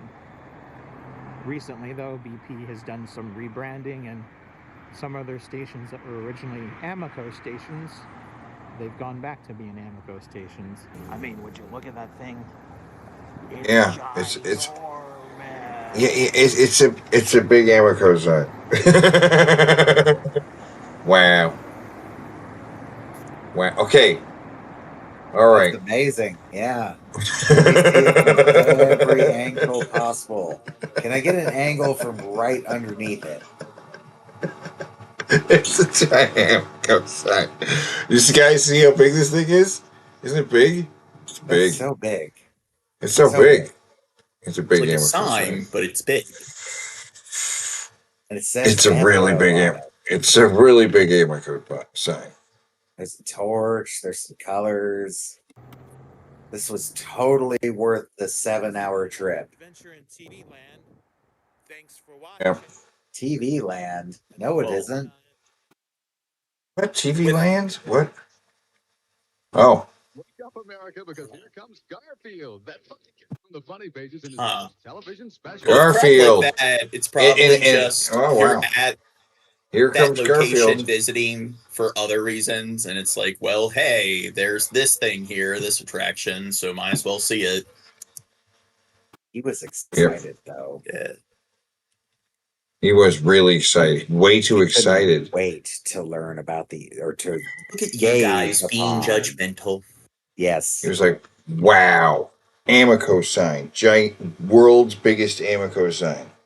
I think he drove there to see that, and that's really, really unfortunate. I don't know. Quick question: why the Yes. fuck are we watching Garfield? It's a It's the greatest show ever. No. This is My favorite anime.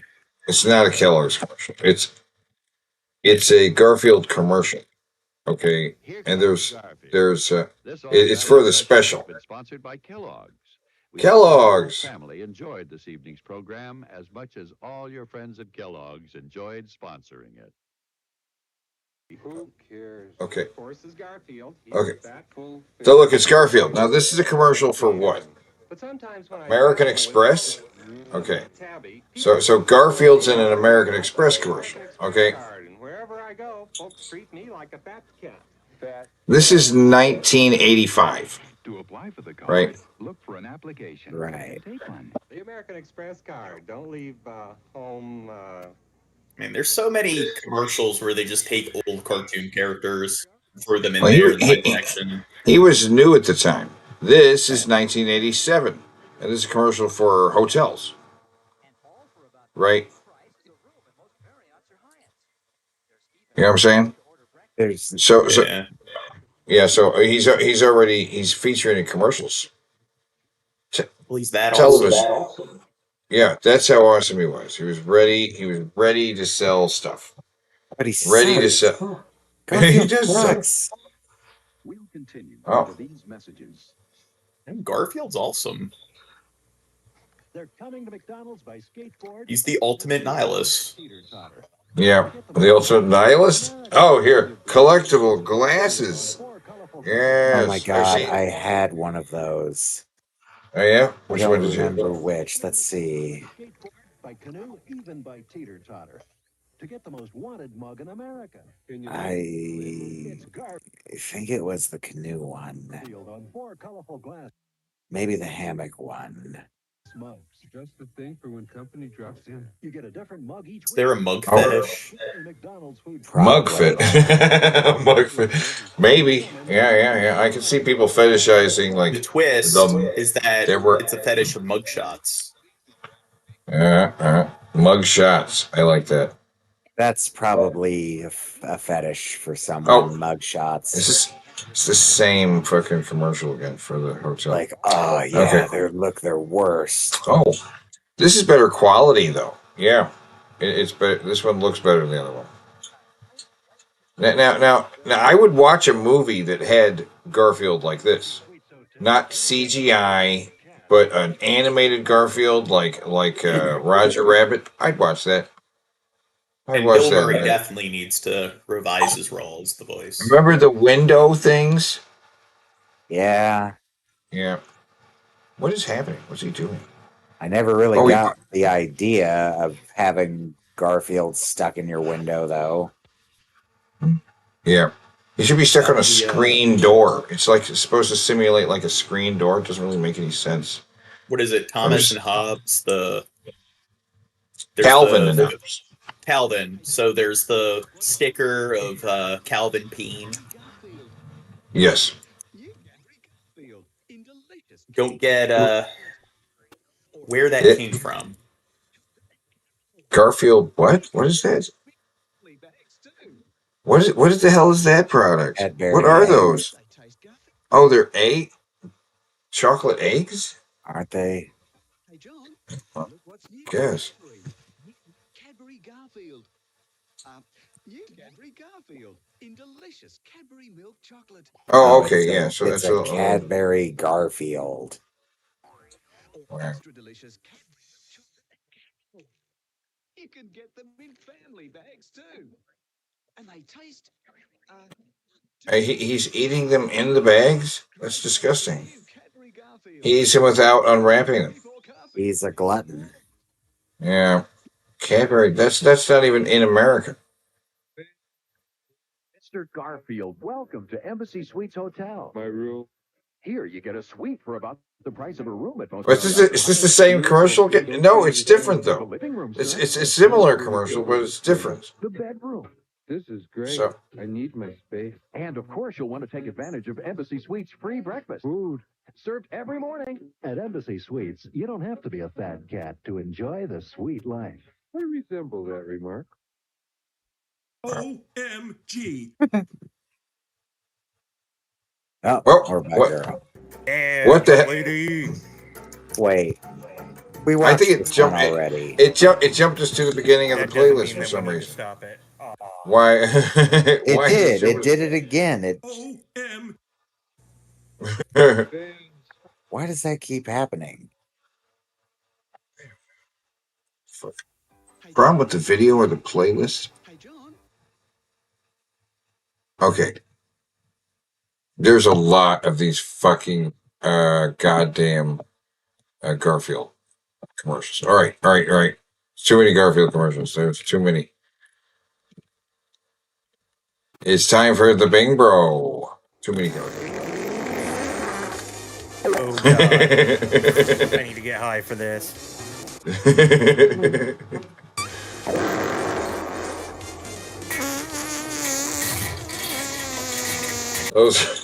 Those Garfield commercials sucked.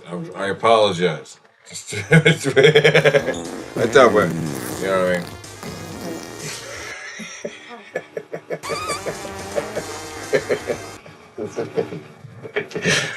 Dude.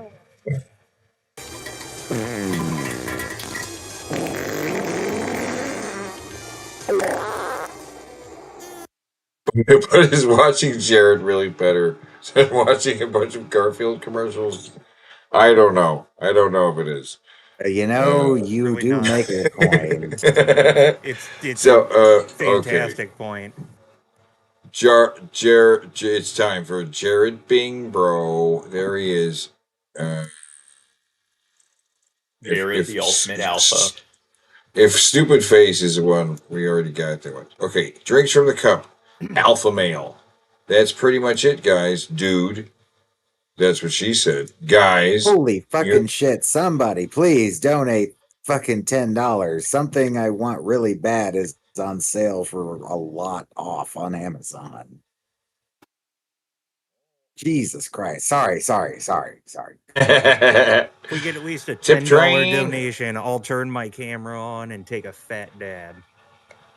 Yeah, he'll do a Punch dab himself on in the camera. face as hard as he You can. want to see him do a dab on camera? We got you know what I mean. Not you know what I'm saying, but you know what I mean. Red Pill, what's going on, guys? No shirt, which he's got no shirt.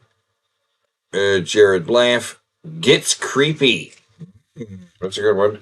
Jared Noise has the center spot. Stupid hair. I'm going to give him that he's got stupid hair. That's stupid hair, sure. I mean, Apologizes it does look for like being a big tired. M at this point.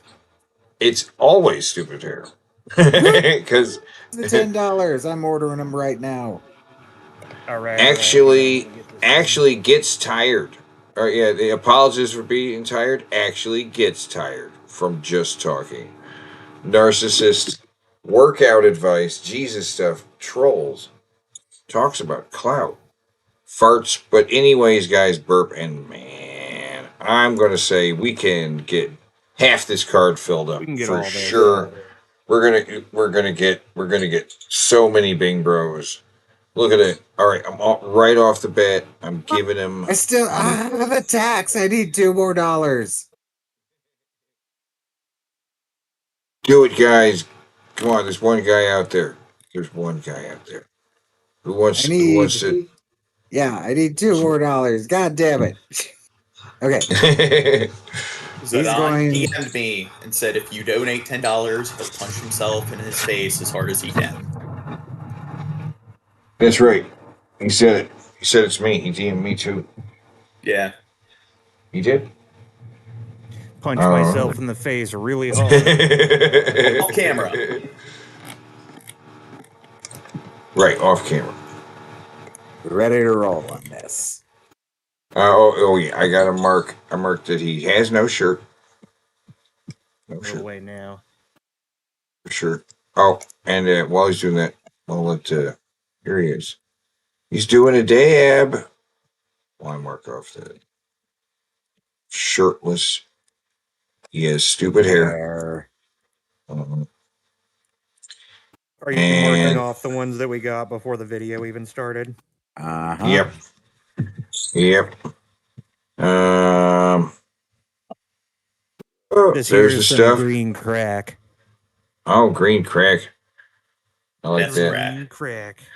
And the containers they come in are often like a lip balm container or something like that. Oh, you Here, have a yeah, I got the is it Pokeball. Pokeball. So you have your own container you can put your stuff in, right? Yeah. I haven't played a Yeah. Pokemon game since I was like 9 years old, but that was $2, so said fuck it and bought it. Buy that for $2. So the thing I'm after is a pair of earmuffs for a shooting range. The way they work is they've got a little microphone on the outside of them where while you're wearing them, you can hear fine. But the second you hear a noise that's above a certain decibel level, that microphone shuts off automatically and it muffles the sound you hear. So, say you're talking to somebody and they clap in front of your face, it's going to muffle out that clap noise.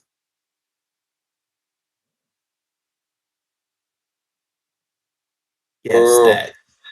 Whoop, whoop. Hey, it's a lot better than fucking sticking a goddamn earplug in your ear constantly. It's a good way to impact wax in your ear. That's true. But I got I've I always got just used earbuds the in. noise canceling earmuffs.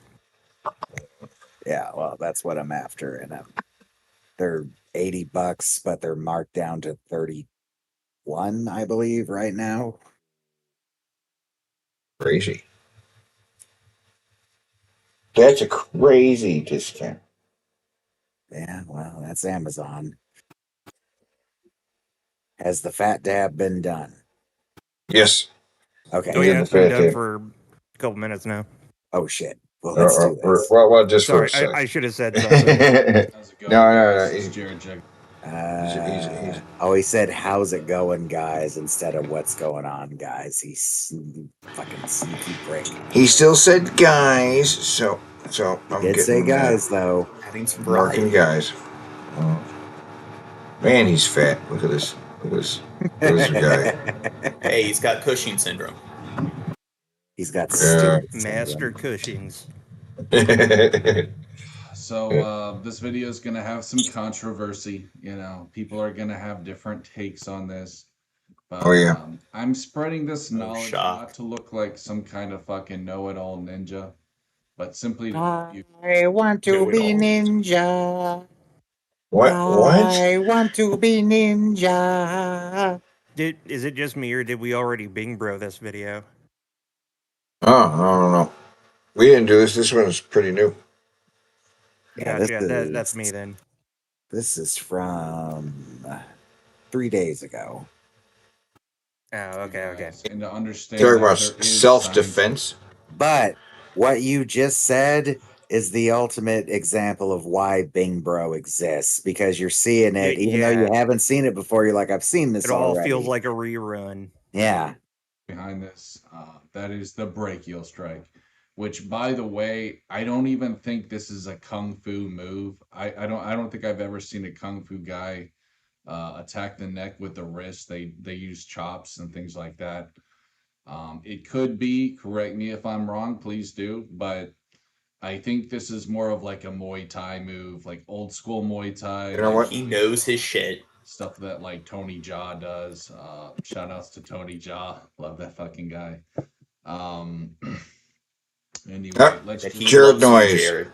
So Jared for Noise. me, in my humble opinion, one of the best ways to break a boxer is actually with this maneuver. The reason is simply because many boxers and Muay Thai guys, when they fight, they just keep their arms like this. All right. Okay. Look at my neck. Uh-huh. It's not protected. It may look like it is, but a good swing will bring that inward, and I'll be easily able to get inside your neck. Heard him say the neck is full. He would break that N-word. Nerve strike. Us karate guys. Well, I'm glad Gene said it, so I didn't have It's to. basically just a way to subdue somebody so that you can get away. Okay. Nerve strikes are very effective. I don't know why they're not practicing. Oh, you already marked Jared Noise. Another styles. But then again, if I could quote Boss Rutan, who actually does this, many people are stupid. And that's really just the You're truth of not the stupid, matter. Jared. Many fighters, many people who are into martial arts are simply just Super smart. closed-minded and ignorant.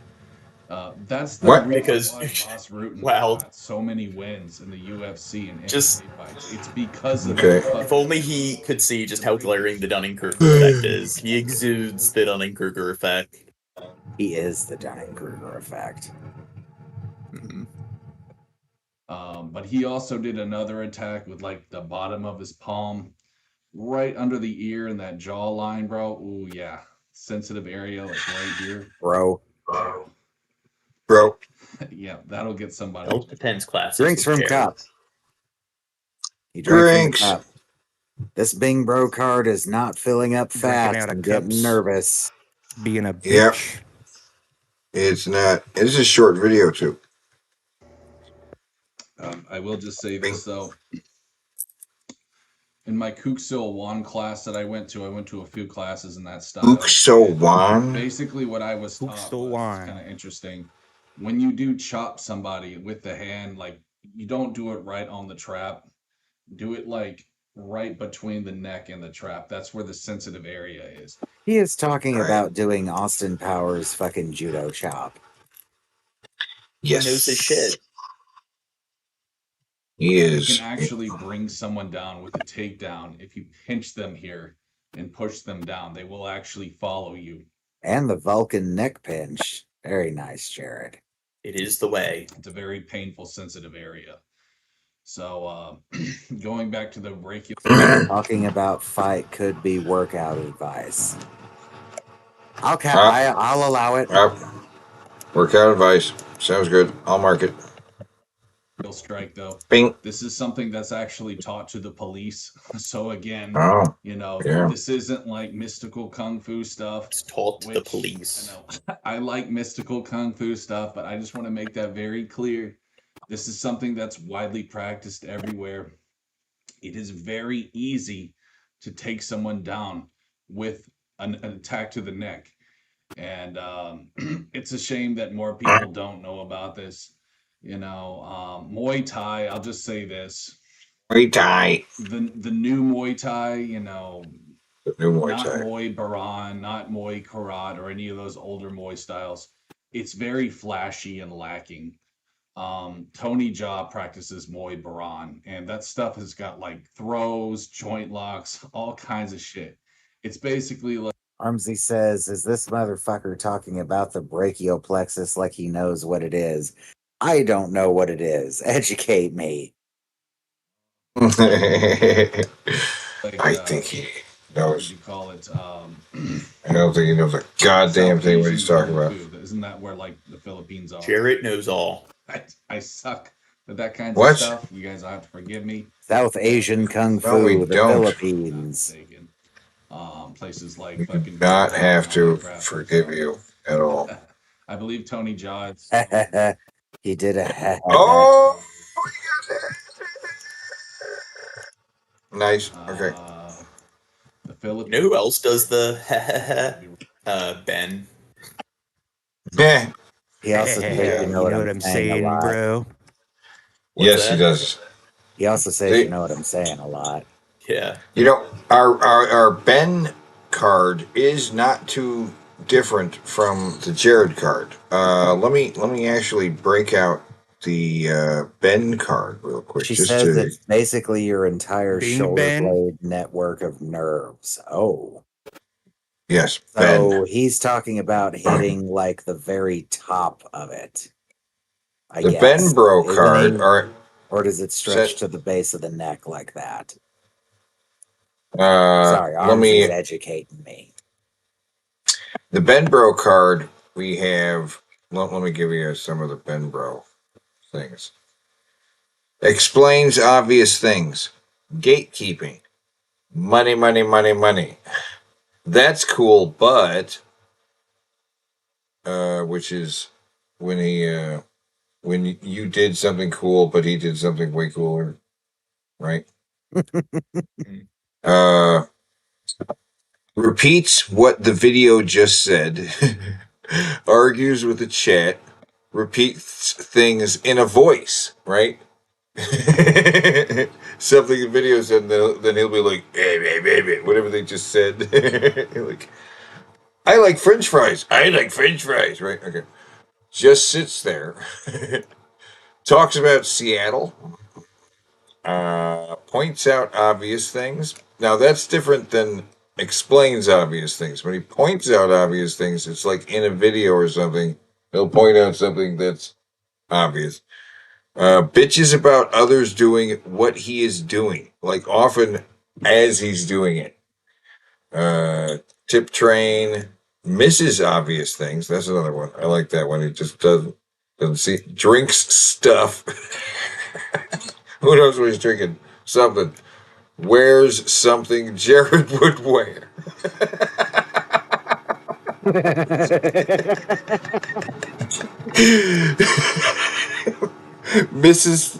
Dismisses things offhand, pulls up Wikipedia. The goal, appeal to authority, seems distracted by other stuff. Well, he's just doing something else. You don't even know. You always do that. Claims to have met people. Just people claims to have met me. You never met anyone. You've never met anyone. An outdated slang. Outdated slang. It was great because he said fresh in the video we were watching. He's like fresh. I was like, we threw outdated slang on there as a joke. Like, we're gonna have it on there to make him think like, do I use outdated slang? And then when it came time to do the video, he called something fresh.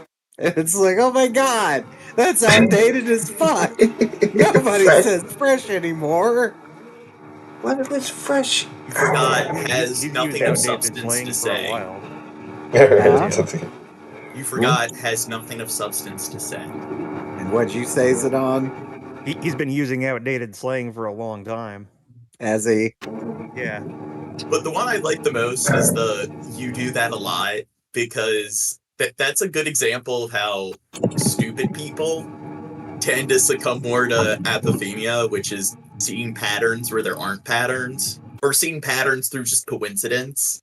So it's like he'll notice like generic, like sort of common things that somebody says, which you can find with pretty much anybody, and he acts like he made some great discovery. I notice you like do this one thing a lot. It's like, Ben recognized pattern. He did that with Billy. It was kind of a way to shut him down, though, I think. The outdated slang thing, I was talking about Jared. Oh, Jared does it all the time, yes. Yeah, that's who I was thinking of. I was like, what do you guys mean outdated slang? Jared always does that. No, we mean on the Ben card, because, Yeah. we were just having a little fun. In my viewers, they made a John Morgan bingo. You want to hear all the John Morgan bingo shit? Yes, I'm going to see how much I agree with the card. So, the free space is speaking in a monotone voice. That you are guilty of that.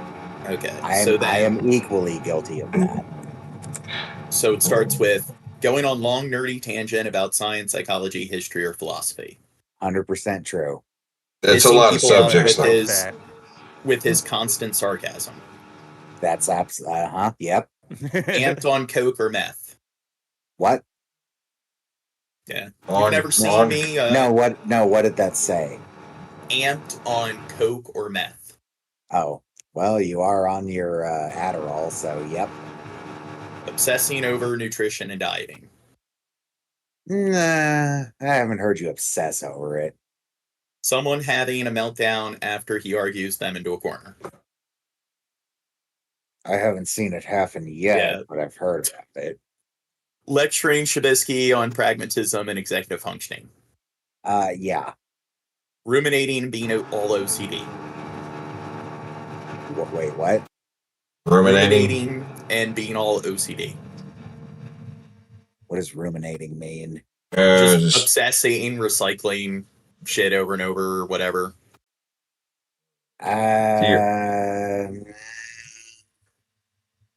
Going on a misanthropic rant about human nature.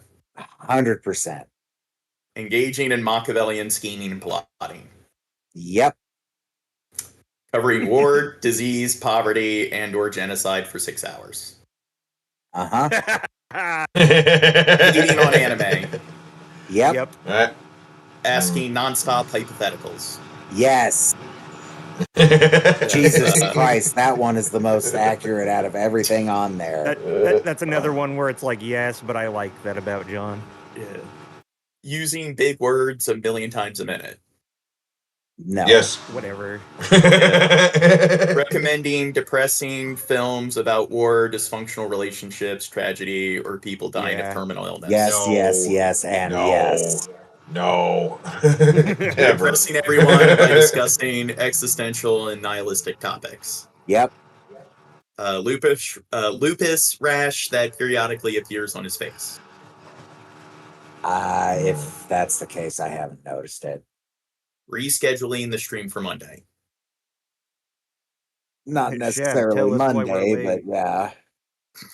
Joking about extravagant ways to outwit forensics teams, raising everyone's suspicions of him being a serial killer.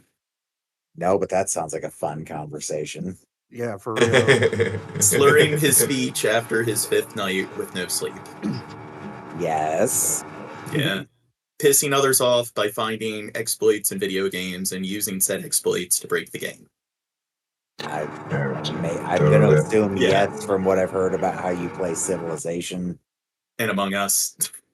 Hating on police officers. Well, that's everybody. Hating on? Yeah. People taken off guard by one of his very abrupt and sudden dark jokes. Yeah. Drinking his 20th bottle of water on stream. So apparently I drink a lot of water. Stay hydrated, motherfucker. Yes, I would say that's a positive thing. Losers drinking water. Flexing his 6 figures by donating hundreds of dollars. Yeah, donate, Gene. Motherfucker, I just need $2, man. $2 to protect my delicate little ears. Okay, I'll do the cat. I don't have a Cash App account, so I'd have to. You don't? Yeah, so you should get one. It's handy as shit to have. Yeah.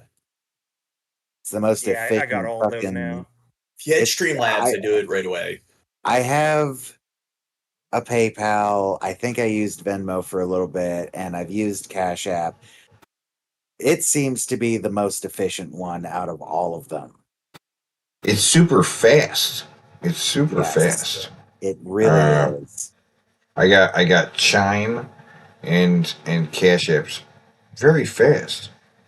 And does it unlike Streamlabs, it doesn't take any percentage of the money, or does it? No, it's a direct transfer. Okay. And you don't have to put your real name on it.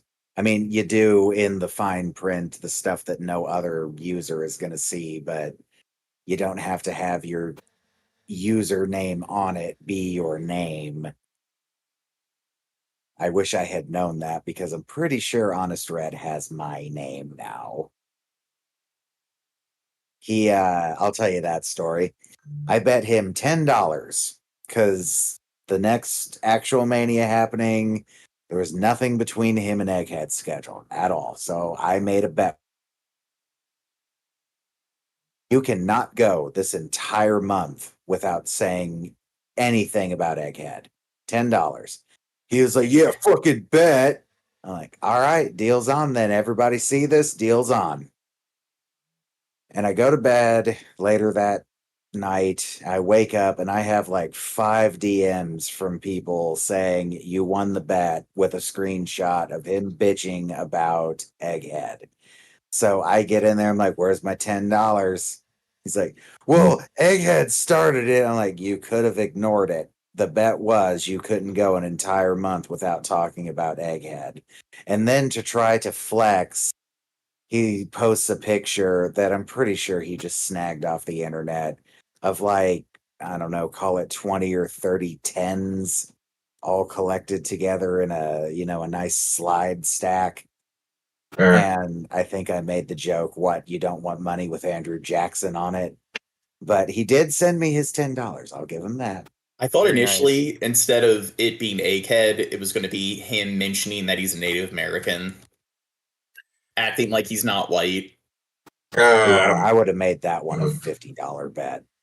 Dude, he is like, when it comes to the kind of people that go out of their way to act like, whether they are like 1/20th Native American or not, he's like the perfect example of that sort of stereotype of, oh, I'm like no longer white and my entire identity is being Native American, even Don't though call me white.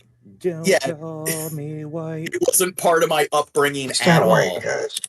He's not I white. really want to sing a Sly and the Family Stone right now, but it would require frequent use of the N-word. And he straight up acknowledged that he didn't even know that he was a Native American until he was an adult, and that the sort of culture that's part of a lot of the tribes and so forth was not part of his upbringing. So I am of the opinion that he really doesn't give any of the fucks he claims to do about it, because he uses Native American shit the same way a Hollywood movie would bastardize it for the purposes of actual Mania promos. He doesn't give a flying fuck about Native American culture if he's willing to cheapen it to that degree, where he's got a headdress on and Native music playing in the background while saying, I want an Indian blood match, whatever the fuck that means in actual Mania. But then he goes out of his way to get offended if people say something about Native Americans, and then he acts like he's not white. Which is also, it's like, I wonder if when he grew up, he honestly thought of himself as not being white. I will be right back. Teddy, tell him about the roofies story. Whoa, what? Wait, but before that, he also, like, people have asked him, what are your are your parents white? So it's like, so it's like, is your father white and your entire family tree on that side is white, and then the family tree on your mother's side is like one of her grandparents are completely white, and then that entire family tree is white, and then it's only on like one family tree of like one of your grandparents where one of their grandparents was Native American, and it's just because of that, that's what makes you not white. He I don't know what percentage of him he is white or not white. But the story about is he claims that he was developing an immunity to roofies. That's what he said. Was this a joke? Quagmire. I don't know. I don't think it was. I don't know. Maybe it was probably a joke. Well, according to Ben, if somebody says that they're joking about anything, it automatically means they're just covering up from saying something serious. It could mean that, therefore, it's guaranteed to be that. You're gonna make sure Well, get mad at you. Yeah, I am. Nobody tell him. Now everybody's gonna call.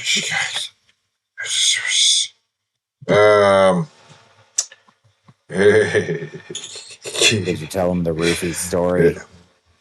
Yes. Yeah. And they don't see. They don't. To tell people. They don't seem impressed. The only reason somebody would be developing a tolerance to roofies is to roofie someone, so that you can roofie both drinks and drink it and not get all fucked up. Are you saying he gives you rapey vibes? That is exactly what I'm saying, yes. Yeah. That's what he's saying. Am I saying he's rapey? I can't say he's rapey. I'm not going to say he's rapey. I didn't say he's What- a rapist. I said he is rapey. He can't sue me for that. One thing I know for sure is that he did not see a guy on the side of the road. It all comes back. The fucking Kakistan flag. This didn't happen. There was no guy on the side of the road. Right. And I can say for certain that Grady George doesn't know any black people. It's just no way. There was no road. There was no guy on the side of the no road. It just didn't happen. It just didn't happen. Okay? I know. Right? A guy I'm pretty on the sure. Side of the road. You know the story? Yeah, we told you about this. The guy he was gonna quote talk end quote to who had the Kekistan flag. Oh, yeah. Kyrgyzstan flag. Can you I was imagine gonna someone pull over having and kick his ass, but he vanished. Yeah, because I'm sure Honest Red knows how to fight. I can't imagine someone actually being out at Much like Jared, he's a master of YouTube tard foo. master of YouTube tard foo. I wonder YouTube tard foo. That should be like the creator clash type of thing. Honest Red It's is fun one to of the- say, isn't it? YouTube. That's a tard very foo. fun to say. Yeah. Honest Red is one of those people I want to get on my stream to have some kind of discourse with. And What?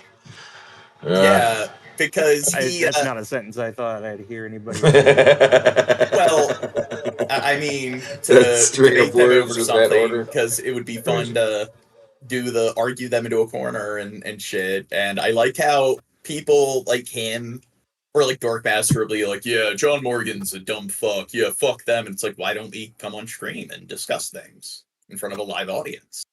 What does he have? Beef with you? He has a beef with Shabisky. So I guess by association, he also has a beef with me.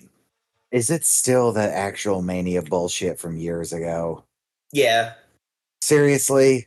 And it's also because Pimp Monk, when we were all in the wood, Pimp Monk made some Native American jokes, so he got all offended. I told him to take a hike down the Trail of Tears one time.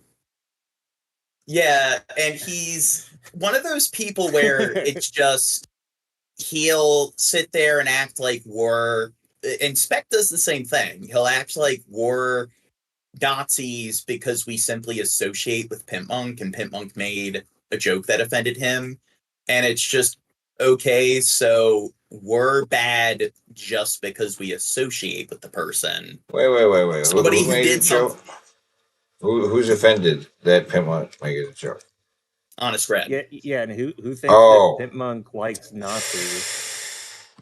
Well, I'm saying, like, let's brand the person as a Nazi because they made an offensive joke or something. And it's, but what about the people that they associate with and so forth? So, like, him and Spec will do that where it's like there's no consistency. They'll associate with people where you can find countless examples of them doing the same thing. But then everyone who's even like an acquaintance with somebody that they don't like is just as bad as that person. Beck, you are the motherfucker who came onto our stream trying to remember our video after it became a video, doing a little let's remember Stabby thing and called him a creep or scumbag or something like that. So fuck you. Oh, but apparently that was me. Because that's their conspiracy theory. That was when I first You don't heard even know who the about that. fuck Stabby was, do you? Well, no, they were in my Discord and stuff, and they watched my streams. Yeah, I knew Stabby. Wait, who was And I talking like shit about them. Stabby? Spec was. When he died, we did. When he died, we did a little episode. Well, we did a normal episode. We did a little segment at the opening where we just let's remember him for a bit. Let's have a moment of silence for him. Let's just, sucks that our buddy's gone.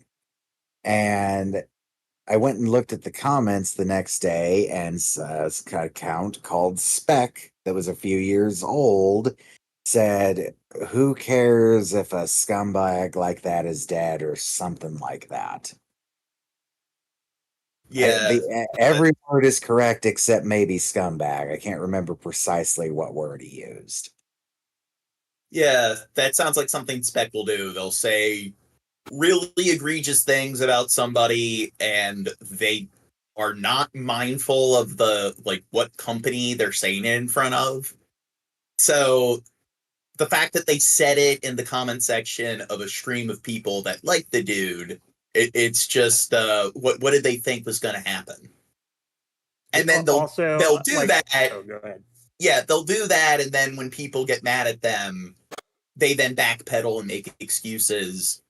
And it's just, I don't know, is their autism an excuse for doing that? No! Yeah, because they'll use that as an excuse all the time. And there's not getting social cues, and then there's you're a fucking cocksucker. Yeah, some of my favorite people are autistic. They would consider it fighting words to excuse bad behavior based on autism because yeah. And I mean, I guess the autism could be responsible for why they lack that social awareness of saying it and when to say something, when not to say something, but they're still saying something that's really shitty, and they know that they're saying something that's really shitty. So that's where the autism doesn't cause a blind spot. And one thing, when I read about autism, something that's brought up is that it's it's a lot of people who might be narcissistic. It's just they're able to understand when to exactly say the egregious things, and they lack that sort of, I guess, theory of mind. So they know what when is a good time to say something verbally abusive. But people who are autistic, a lot of times, if they are a douchebag, they lack that sort of social gravitas. So that's where a lot of the, I guess, fedora beard sort of characteristics come from. Fedora beard?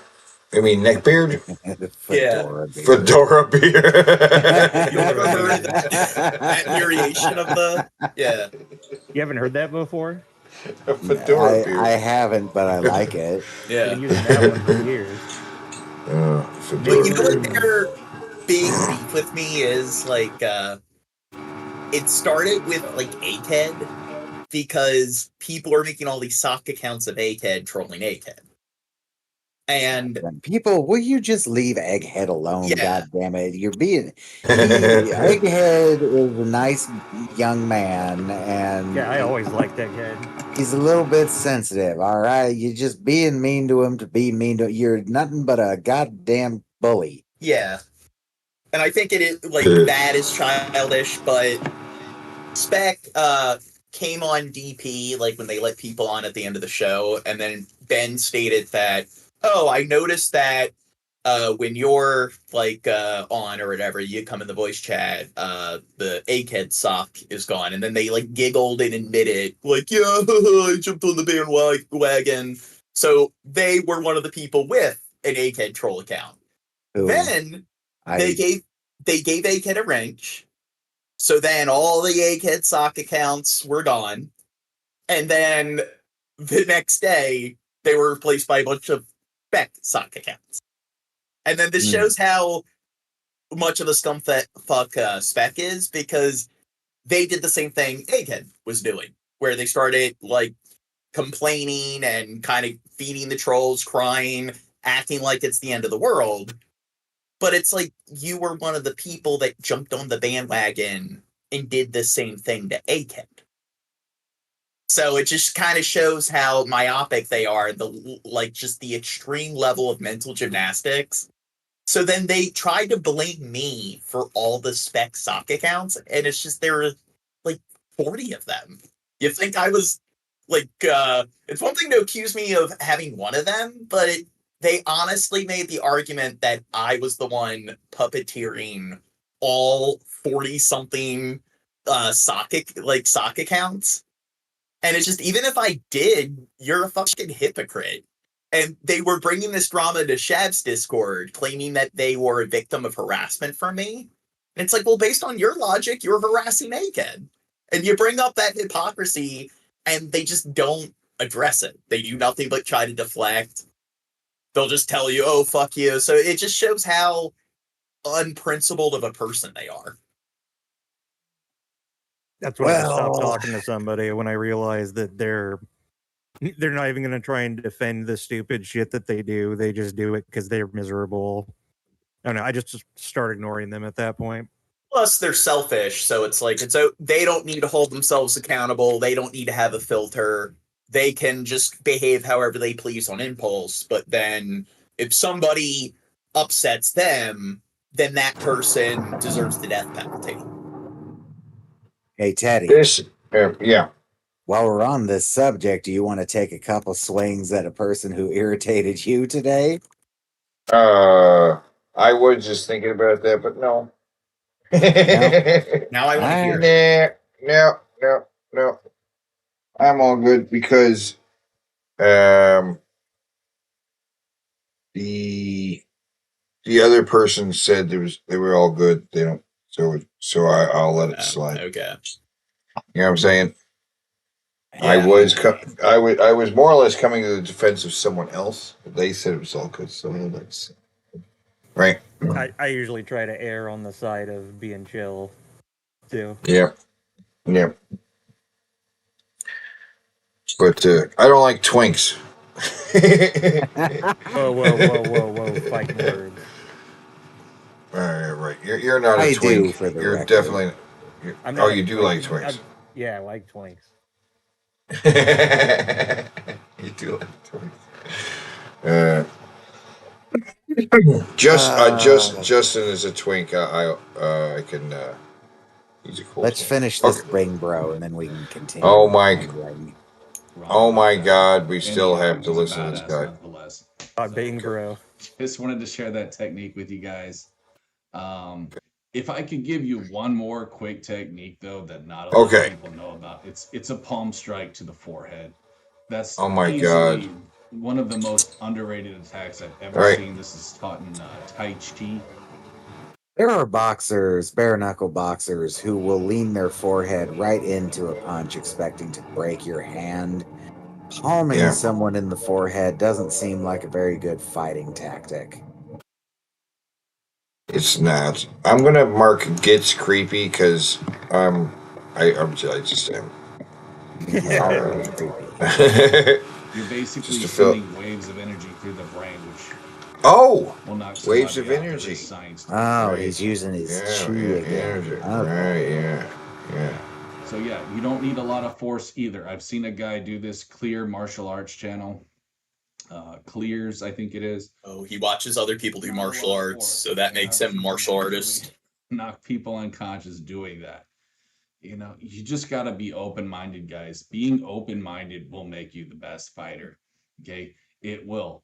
And if I could quote Boss Rutan also with palm strikes, when you do palm strike, you're giving yourself about a few inches extra of space, which can help you exert more power. Because look, you know, compared to a punch and a palm strike, you get at least a good 2 to 3 inches, I want to say.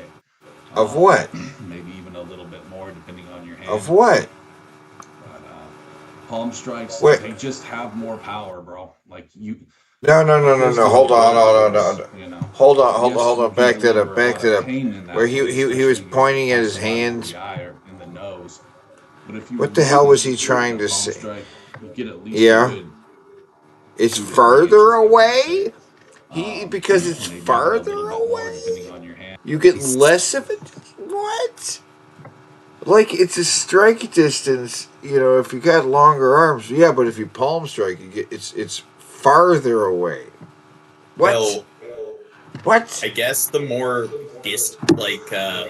the more distance with some kind of jab or punch or whatever, the more force it will have, because there will be more velocity. So you just get closer. I don't know. I don't know. Well, I will acknowledge I'm not a martial arts expert. So. I am not either. And he's definitely not. I don't know what the fuck he's talking about. The palm versus the fist. There's just more bones in the fist. The fist is a pretty flat thing. People punch with a fist because it does damage.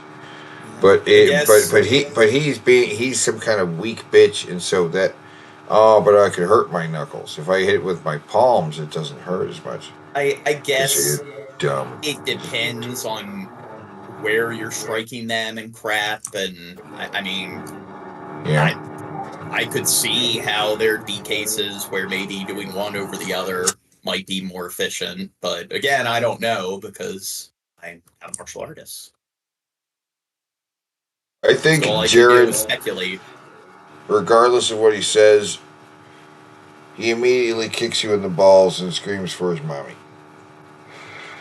Probably. Right. Palm strikes, they just have more power, bro. Like a fist is a blunt force. You know? Oh, he said. Oh, bro. Yes, you can deliver a lot of pain in that way, especially if Not you a lot of somebody bros, in though. the eye or in the nose. But if you really strike somebody, especially in the chest, you can disrupt their central nervous system. That's what shocks people. Same Central with, nervous system. pressure. By hitting them in the chest? Well, your nerves are all over your body, so technically you're going to disrupt their central nervous system by attacking them anywhere. I guess you're right. Sure, but he's making it sound like the chest is the center of the central nervous system. Probably thinks like the heart. The heart is the core of one's chi and energy. He probably does. Think that. Same with the forehead strike. It's like that's where the brain is. You'll send energy into the brain, and they punch them in the chest or send energy into the heart. Yeah, by hitting them in the thickest part of their skull. Yep, and the thickest part of your bones. I mean, whatever. Fuck. Well, the best I don't place know that much about it. to hit somebody, if you want to call serious damage as far as the brain, the skull goes, is in the back of the head. That's where, like, there are a lot of deaths, like when people get into bar fights and crap, because people don't know their own strength and they don't know, like, just how lethal that is. So that is something I do know, is that, like, lots of people will just punch somebody in the face. They happen to punch them just in the right way and the person drops dead.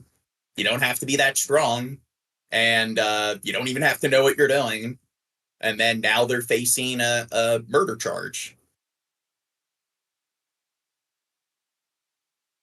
Well, he's talking about using a palm, which is an easy way to drive someone's nose bridge up into their brain. So there you go. Oh God, that's like that's like childish nonsense. Like, yeah, you kick them in the nose and then it daggers them in the brain. And I'm sure maybe like some really, really skilled martial artist could do that, but it's like, why even try doing that? I'm saying it increases the odds of that happening accidentally. Oh. Yeah, I guess. Oh, fucking finger. Central nervous system, and you're actually causing the person to collapse. Just light the person on fire. It's just to overload, you know? That's basically, I think, the best way to Minecraft. Fucking sensory overload. So you know how, like, in Oh, movies, they might, like, take the alcohol, spit it into the flame, and they create, like, some kind of makeshift flamethrower. Don't know if that's really plausible or practical, but if it is, that's going to be my... That's a funny self-defense picture, technique. though. That's a great pause face, though. Yeah, I want to make sure... Fire breathing is a circus trick, dude. You've never seen someone do that? Yeah, but I'm saying, like, in movies, they'll just do it with, like, a lighter, like, in the bar and crap, and, Sure, yeah. I don't know how practical that is, but I'm saying, like, yeah, I want to master the art of fire breathing, and that will be my form of martial arts, and That's what I'll do if I get into a fight. But you need a couple things. You need the lighter. Yeah. Well, that's it. Instead of a pocket knife or a taser, I got my lighter. And then I'm at the bar, somebody's threatening me, and it's just light them on fire. Are you threatening me? And it will be so unexpected that everyone there is like, what the fuck? Yeah, they'll be like, what the fuck? They'll be like, you lit them on fire? But then it will cause a fire. So then it's like now everyone's going to have to leave. So if you're dealing with a gang of people, it's like the fire alarms go off. What are they going to do? It's not, yeah. What scenario are you lighting people up on fire? What happens? Like, I don't know if I don't know if I want to go to the bars with you.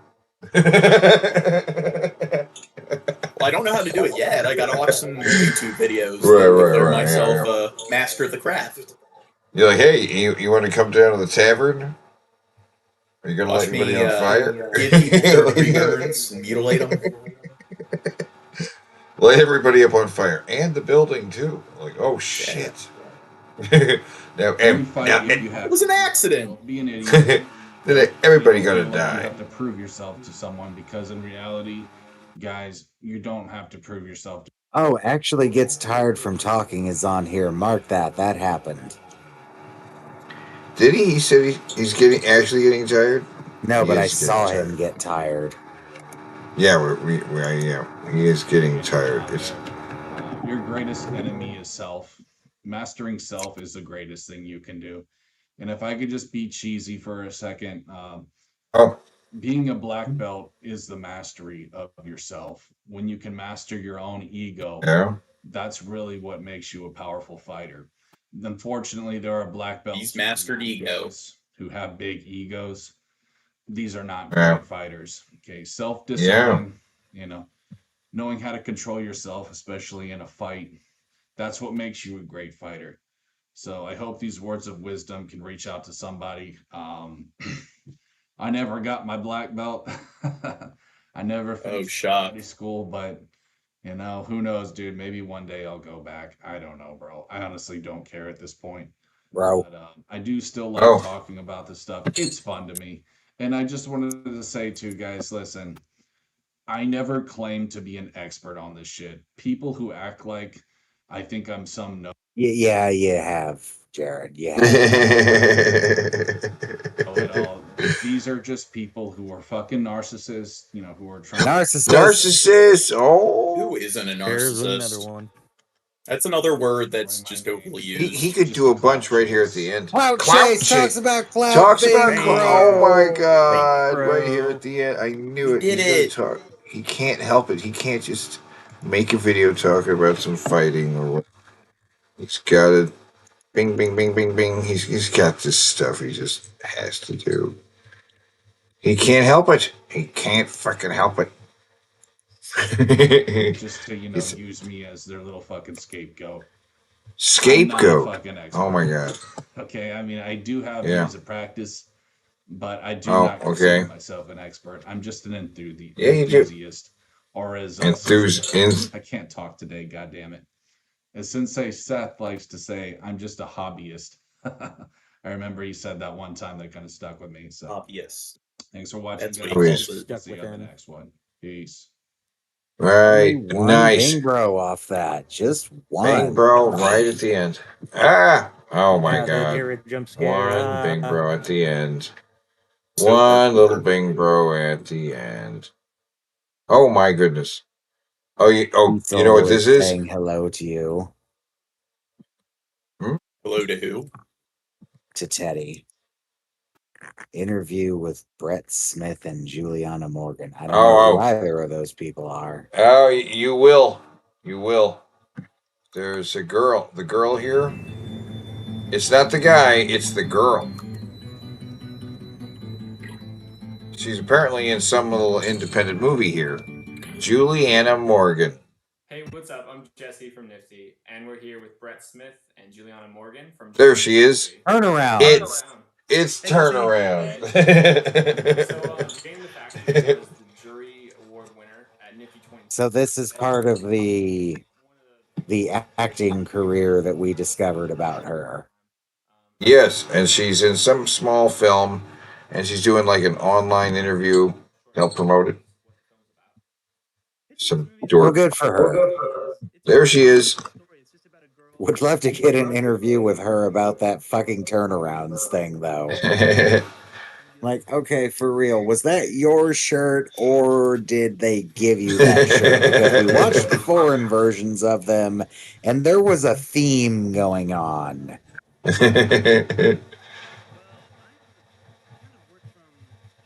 Buxom brunette in a shirt that shows off the buxomness as much as fucking possible without having her take her top off.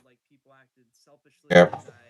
She has just gorgeous Just throwing it out there. I'll be honest. Yep, $2. I just need a donation of $2, and I can get this lovely thingamajiggy I want.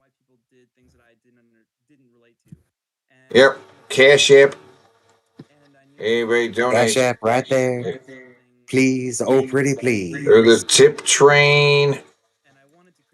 I'll put your balls in my mouth and I'll suck them smooth. You'll get a smoothening and a waxing at the same time, and it won't even hurt. It's more complicated than right and wrong. You know what I'm saying? What? This is what this guy's saying. It's more complicated than this guy's boring.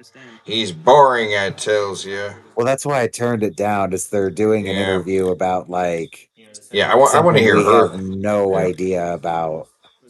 I want to hear her talk. Come on, let the chick talk.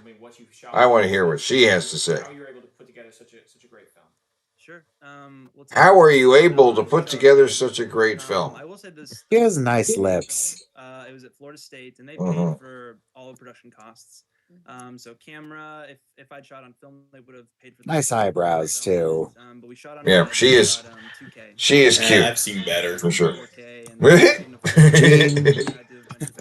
Don't make me kick you in the balls, okay? She's a character collectible character card. All right. She's one of our champions. That's right. She's a collectible character card class champion. She won with the power of her boobs, breaking the butt trend. Yes. There she is. Wow, this guy has a lot to say. Let the girl talk, you son of a bitch. So listen to a woman talk, am I right? That's why I'm watching this video. Is for turnarounds. In fact, I'm gonna put her character card over his face. I can't even see him there. What you did to really pull out such a emotionally driven and great acting performance. Oh, he said pull out. Comments. Acting, I've really been doing it for most of my life. I started in drama club in 4th grade, then did other conservatory style like magnet programs for 7 years.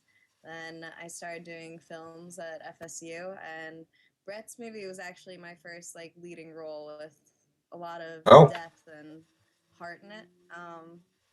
I think Oh shit. Though too is I was in Spain when Brett told me that I got the role, and we were very like unsure if I was gonna even make it back on time. So like the night before we started shooting, Brett and I met up, and he basically like just quizzed me on the character. Yeah, like we did not rehearse at all. Like I met Julianne was the first actress that I met for the role, and I immediately was like, oh, this might be perfect, but I have like 20 more actresses to audition.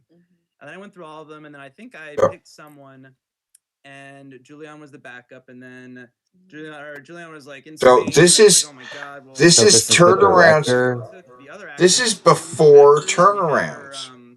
Yes. This video is 13 years ago. Turnarounds is 12 years ago. Of that machine. She was so afraid. So I said, man, like, I'm so sorry. Like, this actress is not going to work. Like, we really held out for Juliana, and it was basically the only assurance I needed was the first time we met, and we talked about the What's this character. movie called?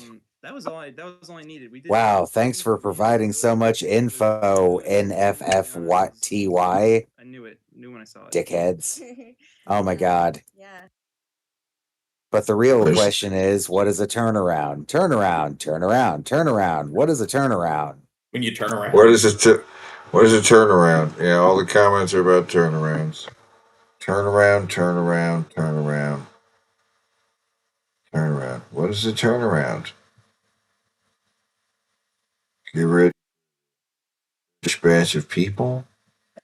I just wanted to say, actually, watch the film. She also made a short called Minio House. That's kind of cool. Wait a second. Julianne was the first actress that I met for the role, and I immediately was like, "Oh, this might be perfect." But I have like 20 more actresses to audition, and then I went through all of them, and then I think I picked someone, and Julianne was the backup, and then Julianne was like in Spain, and I was like, "Oh my god, well look, we have another actress." And then we took the other actress to the factory, and we had her. We shot some stuff on like a DV cam of her like putting the wood in the machine, and she was afraid of that machine. She was so afraid. So I said, "Man, like, I'm so sorry. Like, this actress is not going to work." Like, we really held out for Juliana, and it was basically the only assurance I needed was the first time we met, and we talked about the character. Jesus, every single comment is about the turnaround video. Right? It just makes sense, though. That video made her fucking famous. We didn't do a reading Yeah. really or anything.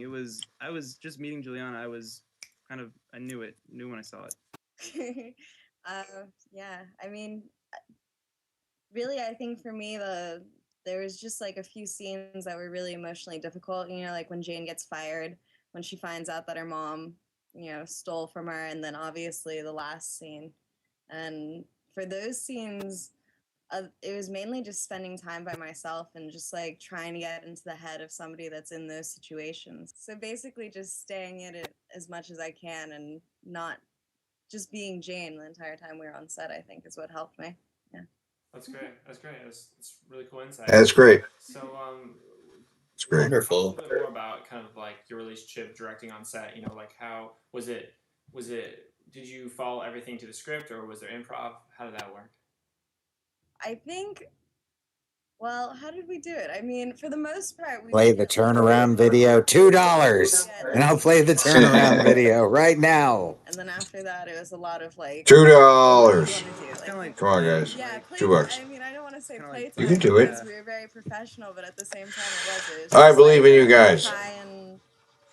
Try different things. Like that scene where like, see the I train? open my lockbox and I find the money missing. We must have shot that like 7 different takes, and each time was different. Like, yeah, I started off with a script, and it's funny because I think above all else, I do consider myself a writer, which is funny because then when we got there, I said, okay, if there's a line that doesn't read, or if there's a moment that doesn't play, then like we have to chuck it immediately and do something. This guy reminds me of every director guy I've ever met. Yeah, he's totally. They all have this personality type. Well, especially, I don't care about him, talking. You know what I'm saying? What is the movie called? They gotta say it. Gay the Clown Cried. You know the movie? Jane in the Factory. Okay, I will try to find that at some point and see if it's any good. In fact, I'm going to mark this video. Title, Jane in the Factory. Still doesn't sound great. Well, whatever. It's a short film. It's early work, She deals with all the men in the factory. Of the time Michael Jackson's hair caught fire during a Pepsi commercial. I sculpted his head 1-to-1 in water-based clay. Then I sculpted his body 6-to-1 in oil-based clay. Then I digitally scanned his body, picked some porky pile, scanned his head, digitally merged oil-based clay.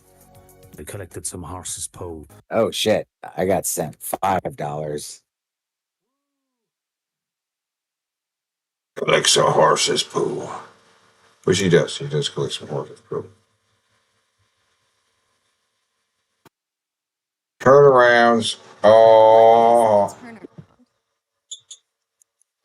Well, Yeah, what is it? whether you call them shutdowns, outages, Gracias. or turnarounds, they'll all produce the same results. Oh my goodness. Turnarounds are scheduled events where an So, entire Dawn, process are you unit paying of an attention? industrial plant I am indeed. stream for a scheduled period of time to perform maintenance, inspections. Gene?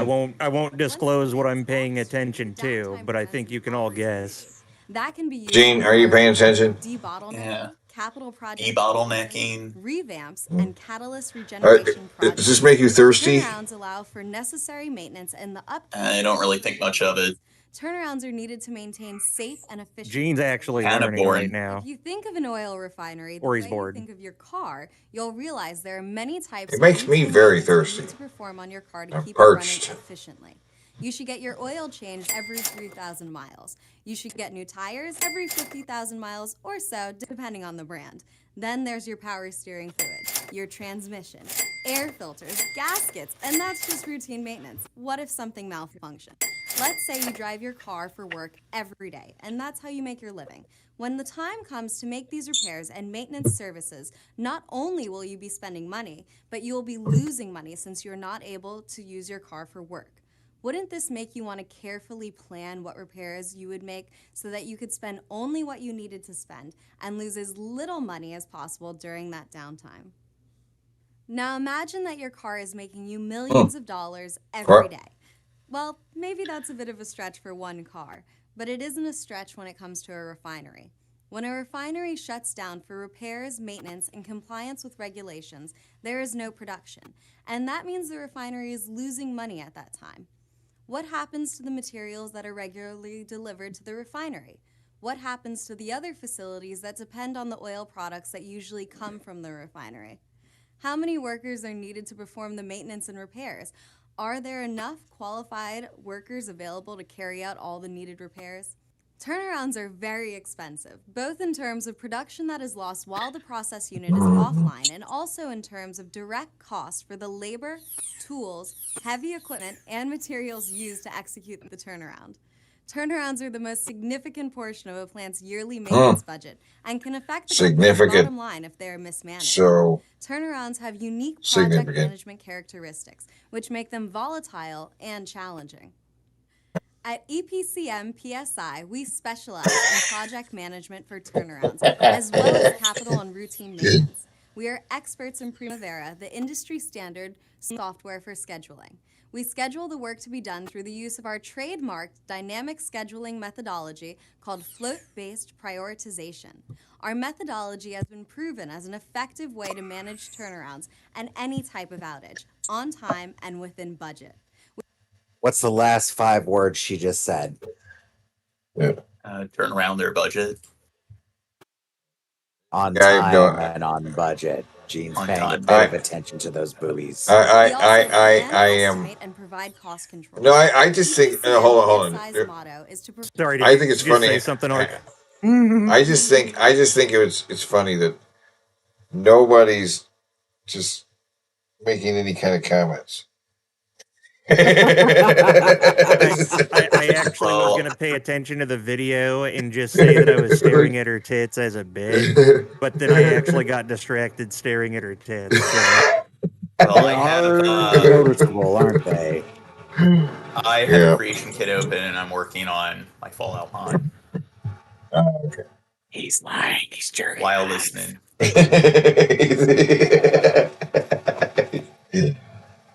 He's jerking off. Look at the chick. He looks like that, but he's jerking off too. Exactly. Lady with the beautiful sweater puppies. I mean, she's got. This is all her too. This is all her. I've seen other videos when she's wearing something that is as tight fitting as this is. That's hugging her curves as well as it is. You can see, but yes, that's Video all her. has 8.5 million views. That's more than the last time we saw. That's great. solutions still and valued generating service views. as opposed to simply providing resources. EPC MPSI helps your company plan for success. Where's Amazing. what's the goofy turnarounds remix thing called? Try Turnarounds remix.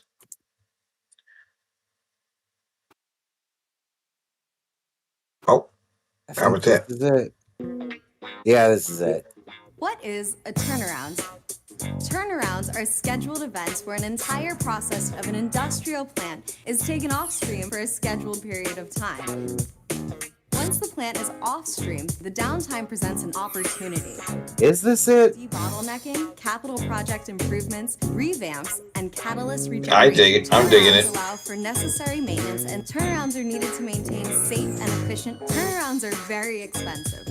Turnarounds are the most significant portion of a plant's. Turnarounds have unique project management. Turnarounds are a That thing. wasn't it.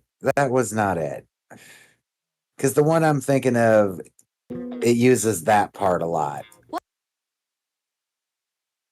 That part where it's kind of just jumping there. Yeah. I don't know. You've got it in your videos because you've used it to make other videos. See. So let's look in on the ghost. I've got a ton. Oh, what's going on with the ghost doctor? Let's see. Looking on him? What is going on with him? Anything new? Just take a look. Visual proof Boy, let's watch some protection prayers work. Are we Visual gonna watch proof. that Nostalgia Critic video? Yes. The latest one. Ooh, I want to see that. Dude, yeah, it's always fun to make fun of Doug Walker. Hang out like every night. No. Anyway. Every night. Anyway, do you want to watch? You don't want to watch the new Nostalgia Critic video. No, you don't. You really don't. Why not? It's painful. It really is. Let's see it. As opposed to other Nostalgia Critic videos. Oh my. Okay. All right. I guess we have to. Well, all right. First, visual proof. He used the word proof. Visual proof. Visual proof. Protection totally prayers believe this. work. So let's see this visual proof that protection prayers work. Hey guys, this is Dr. Chris here. So I want to do this video. Doctor, does he actually have a PhD? But fuck no. So, bless my house. I just think anybody that wants to call themselves doctor, unless they're playing some fictional character, is just, I don't know. It's pretty cringy, and you shouldn't do it unless you actually do carry some academic sort of title. Prayer around my house and nothing gets in. And I want to show you something really cool.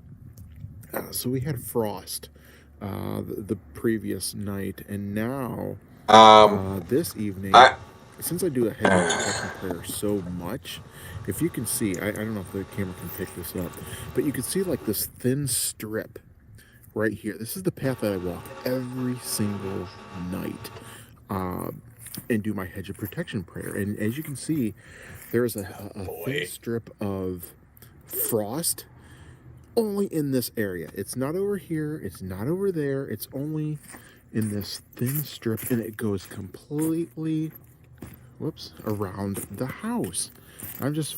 So the strip that you walk in every night that's inevitably going to start caving in a little bit as you walk over it again and again. That's how fucking trails are formed, which is going to collect more moisture, has a frost on it. No shit. But it's not science, it's spirits.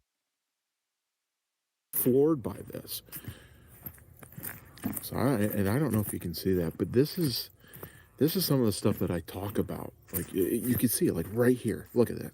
Oh shit! You talk about this stuff there, and yeah, this is why I say when the ghost world is all about vibration levels, it's all about frequencies.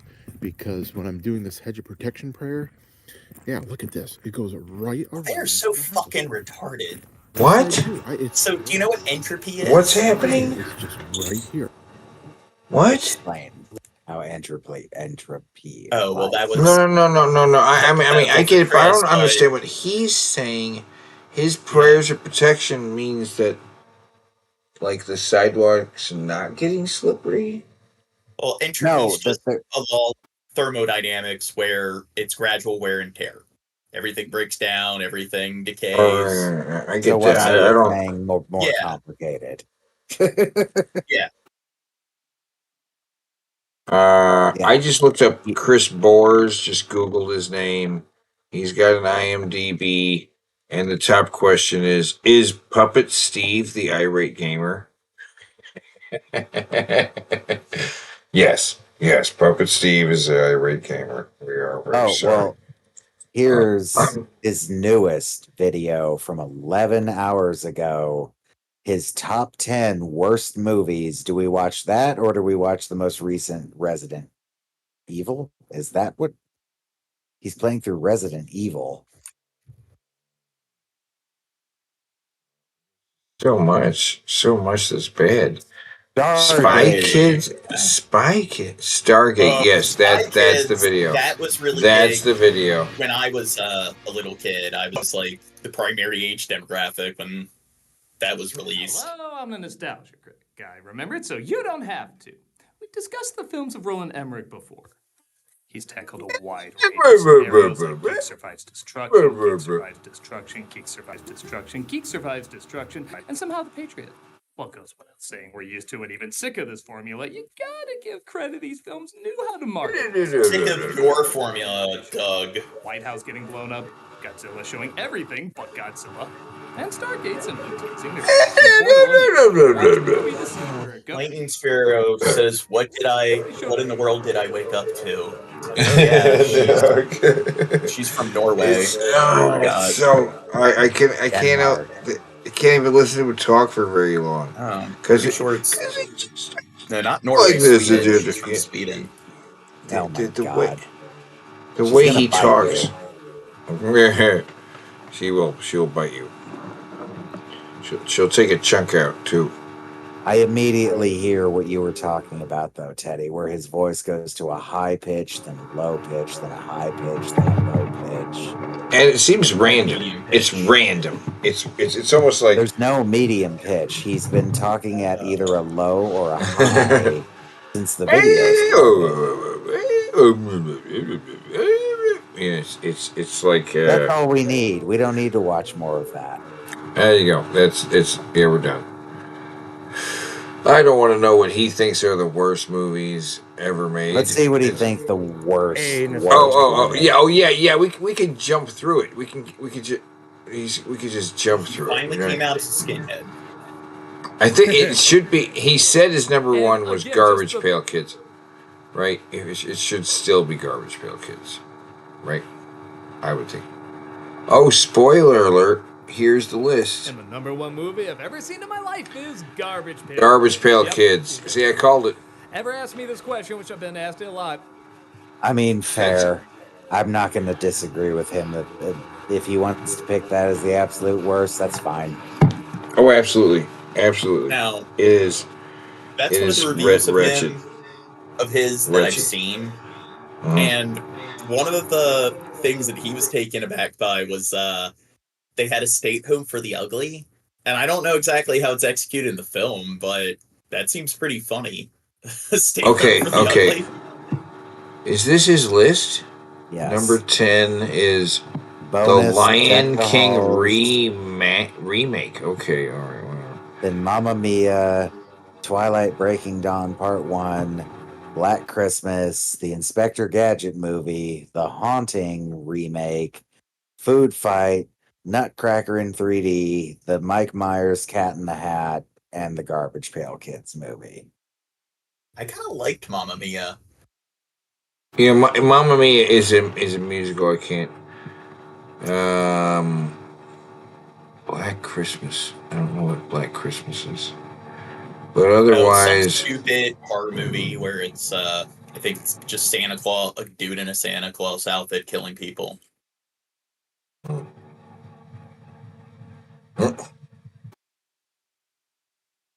It's one of the worst movies of all time. Looks like it's a guy dressed as a druid or Oh. something with an axe. Well, what's the movie with the? I know there's some really bad movie that's just Santa Claus who's Silent Night, Deadly Night. This one. There's a couple. There's a couple with him probably a killing million people. of them. Yeah, This this one's is really Santa's bad. sleigh. Yeah, it's really, really bad. But there's also Silent Night, Deadly Night, which is a guy in a Santa Claus suit.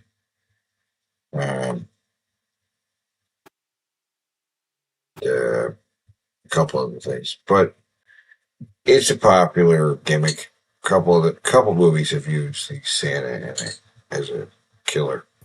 I'd Armsy prefer to just says- watch the Tales of the Crypt episode, their Christmas special. Armsy says apparently Doug Walker based his critic character on Daffy Duck. Yeah, see, that's what he says, but I don't get much Daffy off of it. He's just kind of an irritating spurg who has bad takes on That's movies. what I was gonna say. I was gonna say I thought he just based it on being a spurg. What's his most popular video? Shark Boy and Lava Girl. That's his most popular video. I guess so. Next Holy in line. shit. Next in line is It. I feel old because it's just I stopped watching him before he reviewed any of these movies. Like, Yeah. and it's 9 years ago. Yeah. Shark Boy. So Oh, that's the second one. So I know Scooby Doo was his last one before he did some respite with like the Nostalgia Critic. That's 8 fucking years ago where he reviewed the fucking sequel, which I'm guessing is years after the first. God. He's got. No. This channel is a whole lot of re-uploads because Channel Awesome went down. He moved back to YouTube. Re-uploads, that means they're even older. Yes. Oh God, this is demo reel stuff. Okay. Oh my I have said multiple times you didn't even see the worst part. It's time to bust your cherry. You're going to see the worst part of To Boldly Free.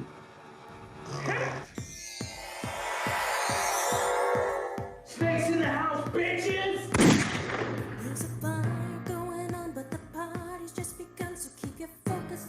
Hey, Lindsay Ellis. He got a musical number. This should be great.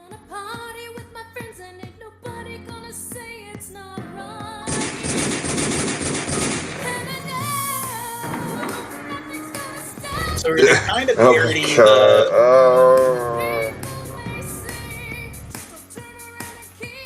What? What are they parodying? the Fifth Element, like musical, like, or not musical, where maybe. Yeah. I don't think so, though.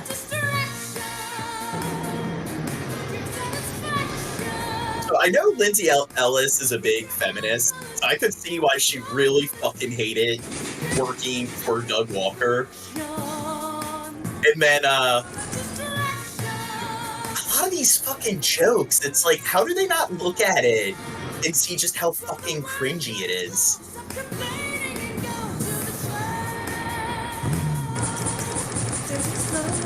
Like, this is the kind of crap where I think most kids in middle school would watch this and be laughing at just how, like, fucking cringy it is. I don't know what's happening, but I don't think if I watched more of this movie, I'd understand. Okay. Like I'm not why hitting is pause until I want to watch more of this movie. why is he's there, but he's also in a car? This just exudes like your sort of like generic Spurg fedora beard cringe.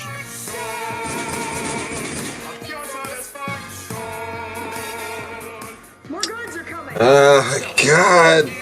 And okay, I know you're you like Mars Girl, but Darren and I did a commentary on her movie, Farewell, Fanny, Kami, Rider, and it's like the same shit when it comes to the production and everything. All of these people, they have like cringe filter deficit syndrome. At least it's not a box. Or they really like being the center of that cringe.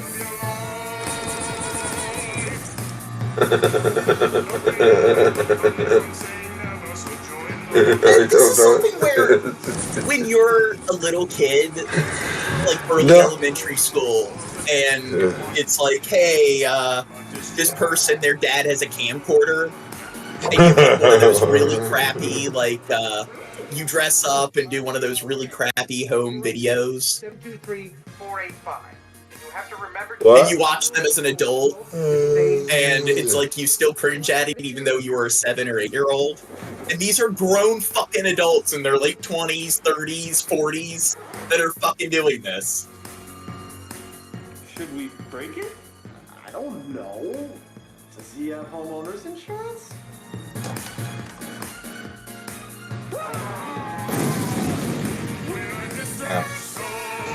Again, like that joke right there, that's something even kids in middle school would find to be fucking cringy. and What's stupid. happening though? With him in the ship, in the car in space or something? Is a car in space, right?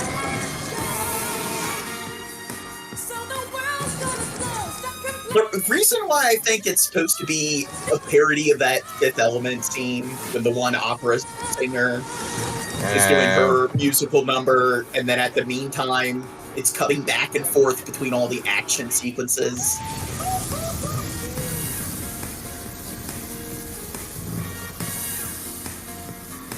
What the hell? What?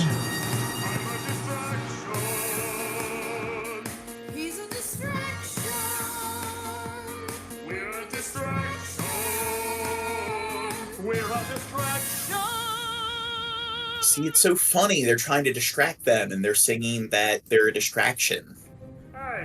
You know, right? God doesn't talk. Destroy that fantastic tenor. Time to go.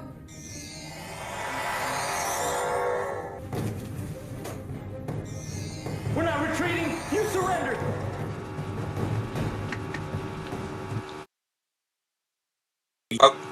I want to see more. Wait, we can't stop there.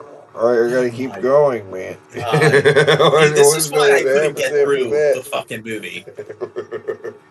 It is so fucking... Like, this should be a crime. He needs to serve time in prison for making this. Who is willing to take up this case?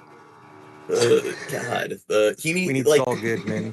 Instead of like all the like immigrants were sending to Guantanamo Bay. Yeah, we got Guantanamo. Doug Walker there and his crew. Lord of the Rings, The Fellowship of the Ring, first viewing.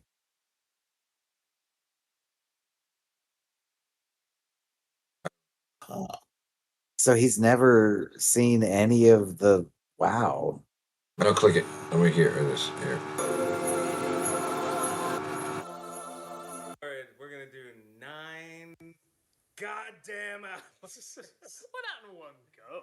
So here's our first viewing. That's a lie. No, we've seen this a lot. This may be the movie Okay, who gives a fuck then?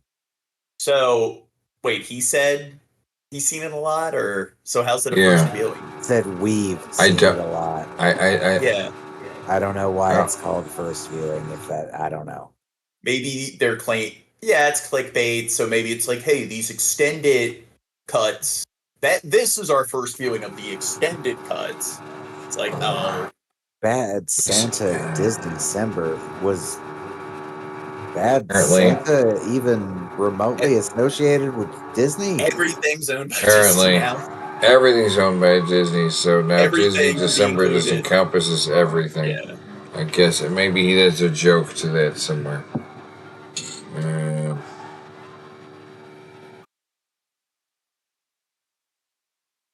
If it doesn't say Disney, then you gotta look at the studio that it's under and look to see if that studio is owned by Disney.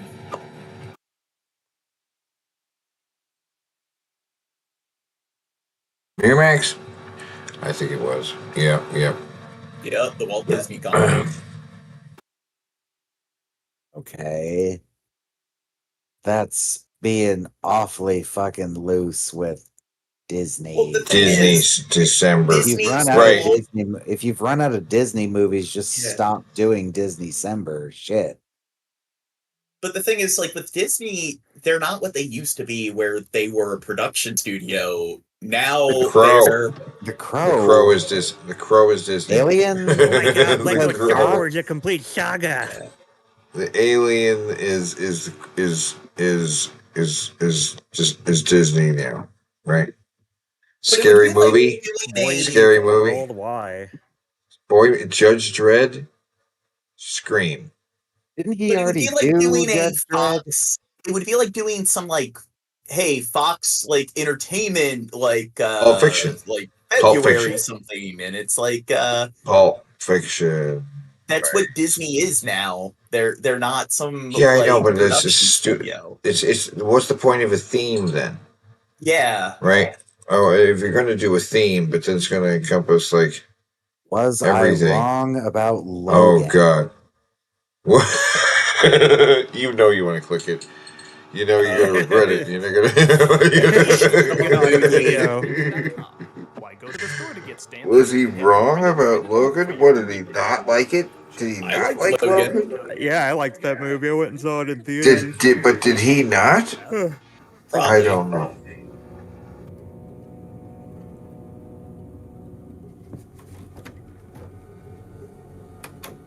When he did his like top like favorite There's always, like television series, there's always something. they were all like fucking sitcoms. Bizarre scenario that ties into the movie I'm reviewing, and I just can't do it today. Hang on. Let me bring Malcolm in on the call. I'm already here. Gee, Malcolm, how'd you get in on the call? I'm always listening. Anyway, I can't do it. Not with today's movie. Well, what's so special about today's movie? It's Logan. Oh, man, do you have it easy? Yeah, everybody loves Logan. This will be a walk in the park. It's not that simple. Everything's simple. I don't think that's true. Just talk about how great it is like everybody does. There's more to it than that. I don't want to get people angry. People need to grow up. I mean, what could you say about it that's so crazy? Well, I did think it was good. There, see? You thought it was great. No, not great. Good. Malcolm? There, you see what I'm talking about, Heather? Heather? Malcolm, I don't suppose you can talk to her. God. See, this is where the point where whenever I try to watch any of his videos, I just click away. Yeah, that right there is the thing that did it. Yeah. He's trying to have a hot take on it. It's good, but not great. And then everyone hates me. Just for it. And he's trying to get ahead of people criticizing him for that. It's such a fucking stupid point. Let's hear about the curse of the Sonichu medallion. Oh boy. The Sonichu medallion necklace has been causing quite a stir online recently to reach the level of creepypasta status. Rumors are swirling that wearers of the Sonichu are now succumbing to the curse that also took down the creator. Today we'll be diving into the paranormal mythology of this necklace, its victims, and the curse of the Sonichu medallion.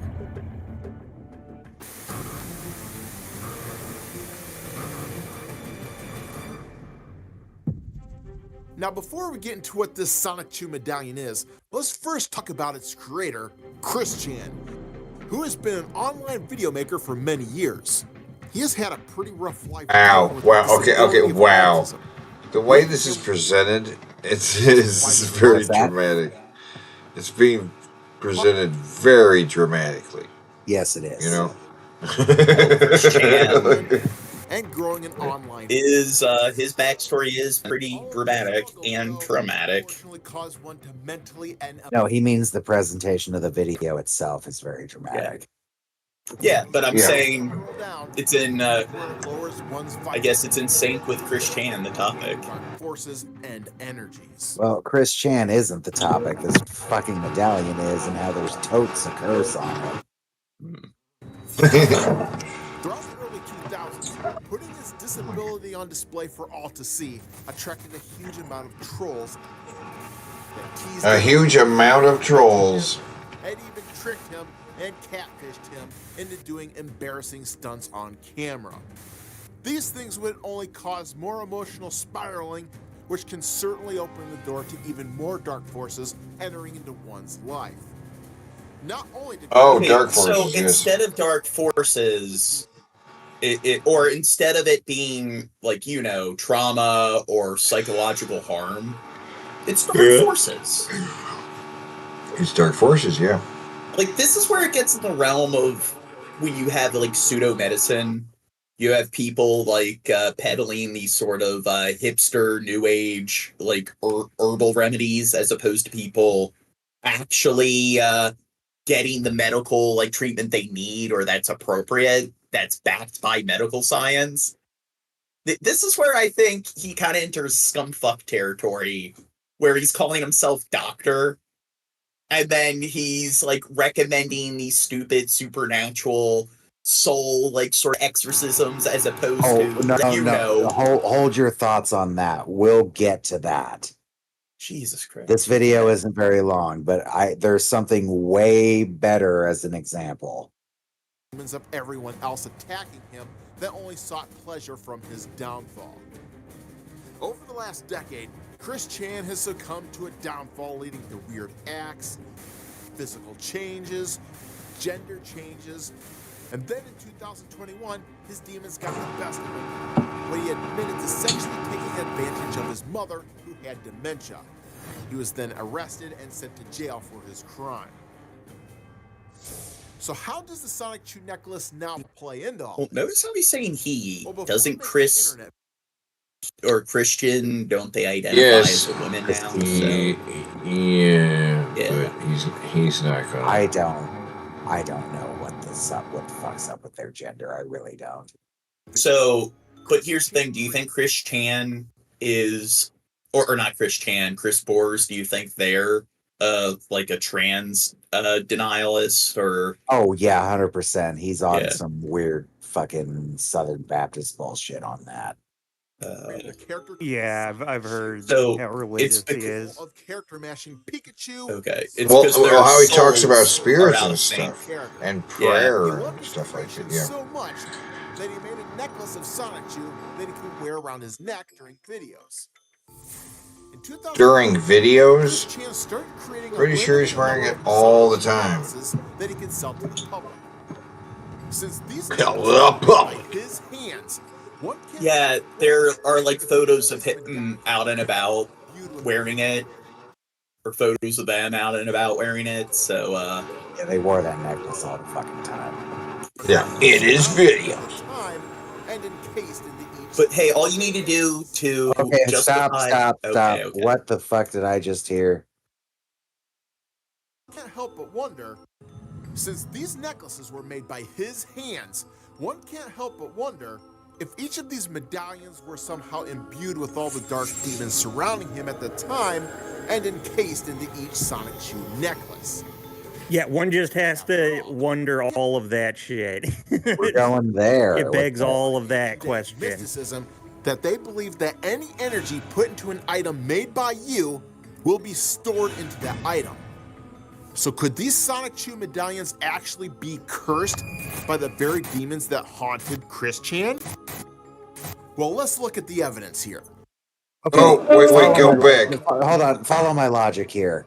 Okay, If that were true, wouldn't we all be suffering constantly because of the like shitty lives of the sweatshop workers who make most of our stuff?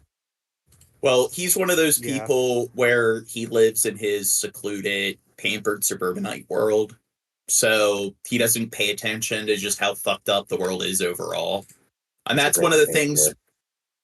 Yeah, that's one of the things with a lot of people who like to preach and like shove Christianity down people's throats and like developed Western countries, is it's just you're gonna claim that somebody having a hard time is because they're not one with Christ or they're not like spiritual enough. Part of God's plan.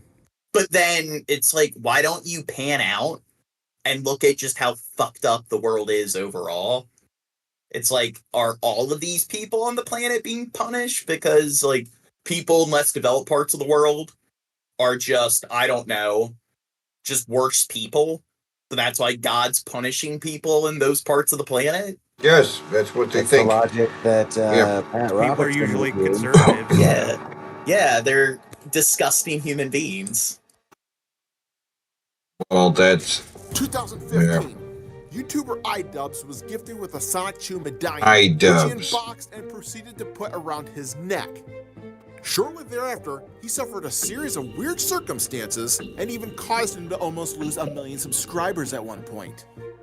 What? October 2023. lawyer Back Nick up, back Rekieta it up. This. What happened with iDubbbz? Does anybody really know? Shortly thereafter, I don't know. I don't The know. iDubbbz story. What did he say about iDubbbz? even caused him to almost lose 1 million subscribers at one point. It almost caused him to lose 1 million subscribers at one point. That says minus 80,000. That's not almost 1 million. I know. What does that even mean? He almost I need had to him hear. lose 1 million subscribers at one point. Meaning So go back right iDubbbz. when he starts talking about iDubbbz. Weird I don't think- circumstance put around his neck. Shortly thereafter, he suffered a series of weird circumstances and even caused him to almost lose 1 million subscribers at one point. So does he go over? I'm pretty sure maybe if you look at when that drop happened, there might have been some kind of controversy. I don't know anything about them, but it's like cause and effect. So maybe there's other causes for that. Maybe it's not because he happened to wear that fucking Sonichu medallion. What? That's crazy. Stop. But there are other examples. Well, he blinked a certain amount of times within a certain interval at this one point That in guy. time, and then 5 But years this later he guy. got cancer. So it's because Yeah, of how he exactly. blinked in that one like 1 minute time frame 5 years in the past. That's why he got cancer. Well, this guy got Was one. inside that he also put around his neck.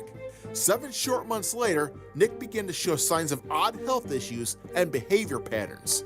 He was So 6 months later, falling asleep during 7. dreams, 7 months later. drugs, and was finally arrested that May. June 2024. Dick Masterson showcased a Sonic Chew necklace on his program, and mere hours after unveiling it to the world, the hosts almost got into a car wreck. July 2024. What? Almost. Ralph held up a Sonic Chew medallion, which could have caused a Category 5 hurricane to spring up and head towards the exact location where he lives, and the news keeps calling it unprecedented. Oh God! He is blaming the Sonichu medallion on a hurricane. Okay. So I'm fairly certain that whoever the YouTuber was, where the hurricane was like heading towards their town, they probably knew about that because usually when a hurricane is developing, they're discussing it weeks ahead of time of like Yeah. where it's going to hit and so forth. Plus, they always will describe hurricanes as unprecedented. That's something that's not uncommon at all. It was a You pretty would- bad hurricane Yeah. that hit when this was new. This was when that one that flooded out the eastern coast. But the thing is, because of climate change, hurricanes are getting worse and worse. So it's just they're constantly referring to hurricanes each like following hurricane season as unprecedented. Oh, So yeah. that isn't something Absolutely. that's uncommon. But it's not climate change or any of the meteorology involved there. It's just No, all. it's a No. Sonichu medallion. Yes. Plus- Summon Yeah. a hurricane. It would be one thing if you're gonna play this stupid Ugh. like coincidence garbage where it can't just be a coincidence. Things are never incidental. It would be one thing if with all of these people, it was stuff that happened right after, like days or just like a week or two after they wore the medallion. the time frames are all over the place. It's just like 3 years later, 7 months later. It's Yeah. just Bad things happen. yeah, it's just called life. One might be a little far-fetched, but you can't Wow. dismiss the sheer oddity that is following the. They wore it, and then 2 years later, their great-grandmother passed away. Because it was only late last year when he looked like a pretty healthy guy. I suck at Mortal Kombat, but I want one of those. Oh yeah, he's got Mortal Kombat. You were looking Yeah. at that. Yeah, back it up though. Look, One of the look, neatest he's- features about it is that it has an online functionality. So, like, you can play with other people who have those things. So, that's cool. Oh, he likes I think he's- Dragon Ball. Good for him. Yeah, there's a Broly. Well, right? he The sucks. Broly. New Broly, too. Good Broly. Broly with a fucking story that actually makes some goddamn sense. But back it up a little bit further and see where he's drunk. He was drunk. Medallions. Especially when it comes to Nick Rekieta. Now he's That's drunk. the part where people think he's either jacking off or getting sucked off under the table. Given the little bit I was told about him, I'm inclined to believe he's getting sucked off right here. Oh, back it up then. I want to see this again. Following the owners of these medallions. Especially when it comes to Nick Rekieta.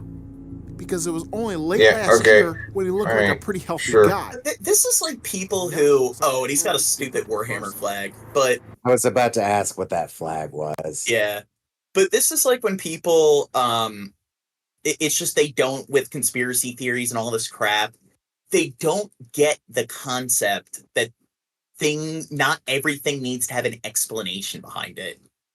That things can just be happenstance. And there's it's apophenia. That's like an implicit bias where everyone does this to some extent. So people kind of evolve to recognize patterns. But Here's what I told you to hold your thoughts about. Here's his portable exorcism altar. Look how portable it is. Which one? It's like there's several Any of them. good ghost hunter should have. Look. The thing that's got idols all over it and bells and yeah. Oh, that entire display Okay, is so what this is a beautiful The whole classified thing, as yes. These seem more Yes. traditional. He Talk about some of the things classifies here as that we've got on portable. display. Yes, It I is use a Buddhism as part of my approach Okay. to coming at the spirit world. Okay. And everything on this altar, this is something I've created, a portable altar that I take into not only haunted locations, but places that have very malevolent spirits because it just cleanses So haunted. of it. Okay, so this is actually prescriptive. Yes. Okay. absolutely. Okay. He also doesn't know how words Got work. older It's another stuff. telltale sign of Oh my gosh, stupidity. this is really something else. This is really something else. But then you also have something that takes us into the 21st century.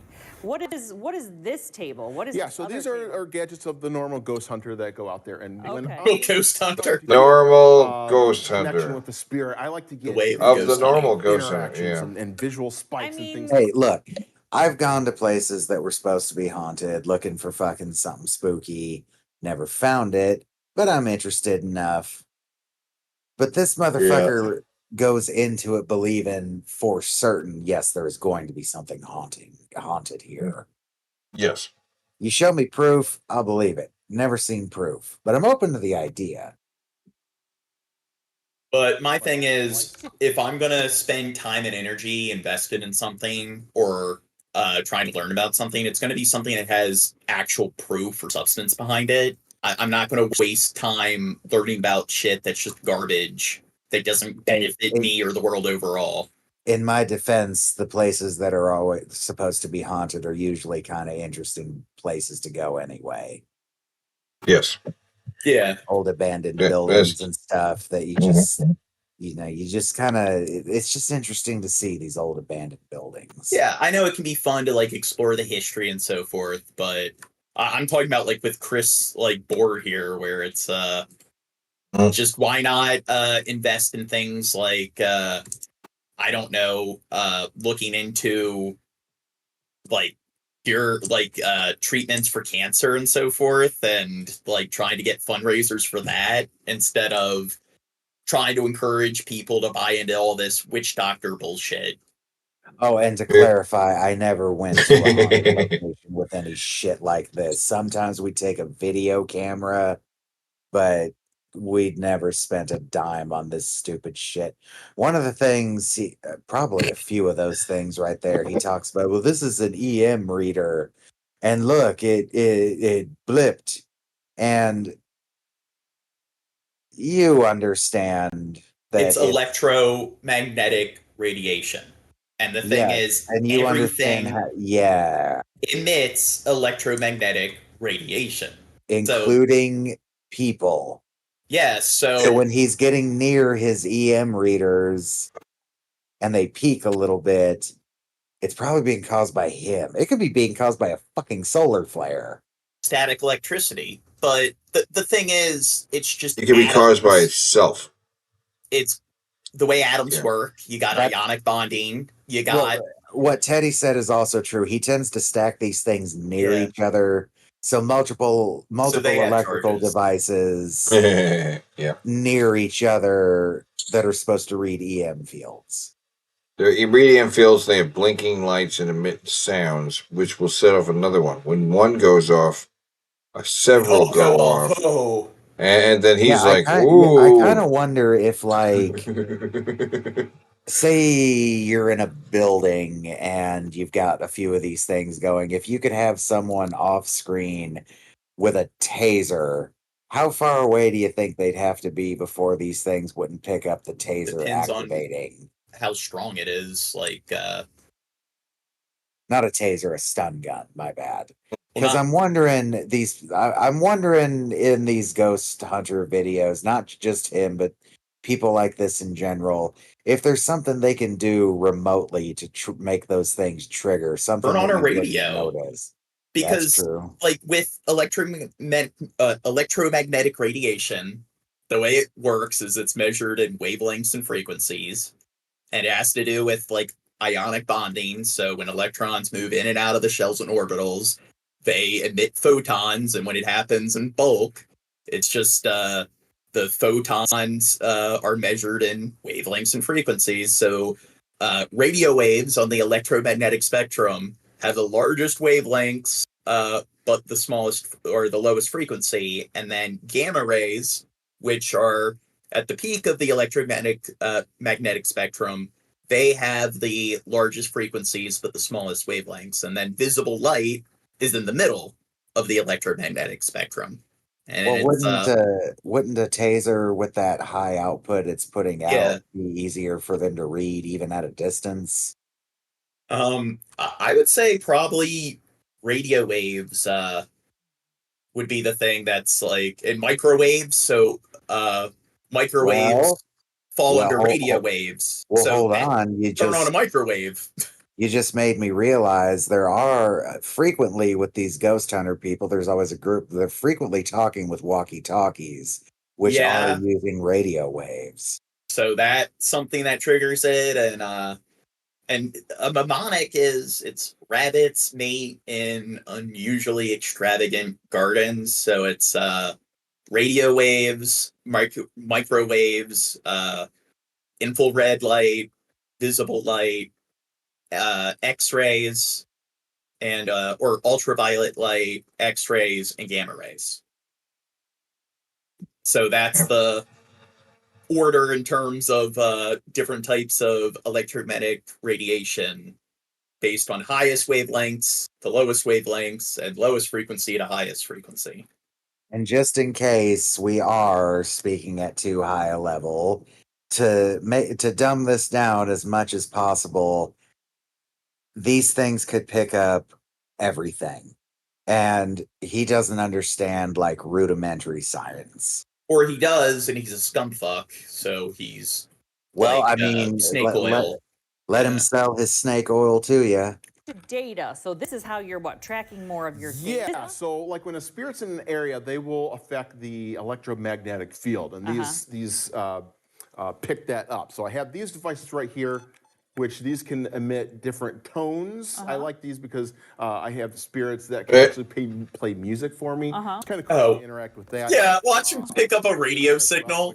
I can have a spirit. I'll be like, "Are you here with us?" And it can spike it and be like, "Yes." And then you get into a yes and no conversation with them. Okay. Yeah. And then this is pretty cool. I like this because these will give you. Dude, I'd like. as well. It would be funny if they're like, yeah, they really like to talk about Okay. the weather in sports Then you can have a games. conversation.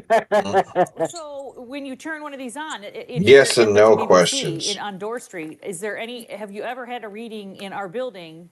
Because I do think there is a haunted place in our building. Oh, interesting. Okay, this woman's retarded. Well, Yeah, no. I mean, we Or can- she's just pandering to him. Okay, so the lights mean nothing though. They're that's normal. Not right now. This is just calibrating just to the warming area. up. Okay, so you're safe, Eric. You're safe. It's not. I don't they're not- like this. He doesn't. I don't know. I'm Okay. picking up a condescending tone from her. Yeah. Yeah. So. Yeah. Ghost Hunters like Boy, does he have a lot of devices gear. and things like this. Right. This is a very interesting device. The reason why they'll even let somebody like this. Okay, play- okay, This okay. is a low bit rate. Yeah, no shit. This must have been a slow news day. Well, Mike the thing Stalakis. is, there are a large amount of people that take this seriously, and it just shows how fucking stupid a very large percentage of our population is. So you will have people out there that they won't buy into it, but they play the sort of illusionary optimism of like, well, I don't like to think that lots of people are stupid. Like most people are smart in their own magical, happy kind of way. It's like, no, I'm sorry. It's like a fifth of people literally believe that they've lived in haunted houses and have had direct like engagements with spirits. There are a lot of really fucking stupid people out there, and it's not arrogant to think they're fucking stupid. What were you saying, Teddy? Mike Staklas. Staklas. Yeah, he did a whole thing with Red Letter Media. He bought a lot of these, and through that video, I realized that this stuff is expensive. Yes, So it Chris Boers has enough money to sink into this, or is this where he's throwing all that money that he made from the toy review channel It has into to be. this? His little personal We passion. determined 'Cause- that a long time ago that the toy reviews are pay for this. Now, this is not generating the views. No, Is it? no. The I think the most viewed video is the Sonichu one, and that's yes. Yep. And that's Yep. because it's about the Sonichu medallion. It's not really 4 million? Is it 4 million? 44,000. Okay.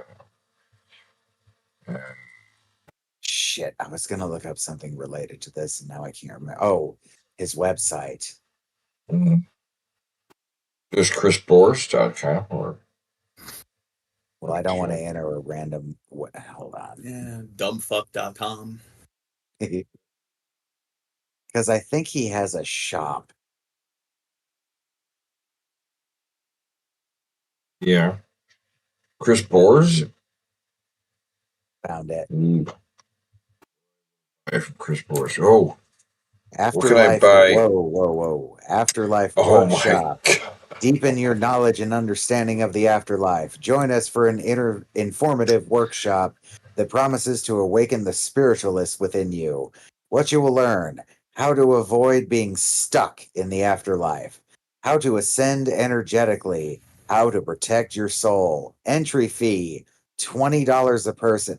That is cultish as fuck.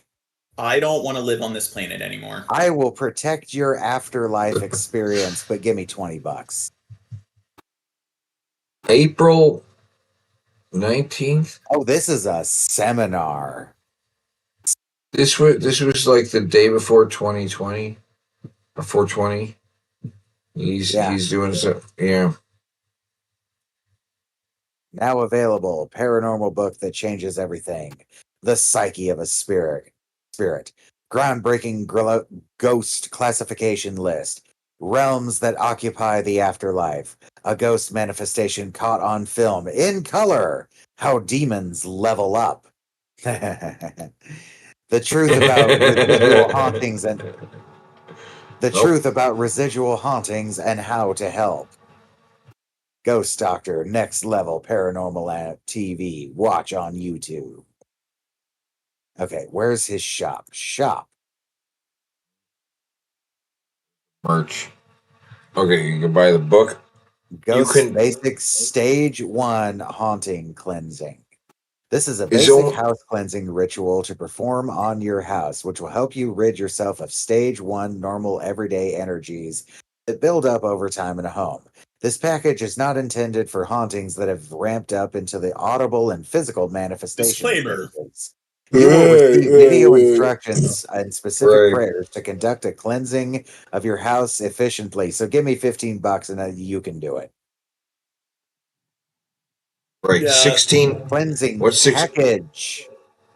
I'd like for to now $69? add that I want to see him Everything go from to stage. Guantanamo Bay along with Doug Walker. Everything from stage 3. Okay, so Stage 3 cancer. Irate gamer. Tar water. What's this made out of? tar water. It's from tar. It's water from tar. You know, the land of tar. It was in the Bible or something.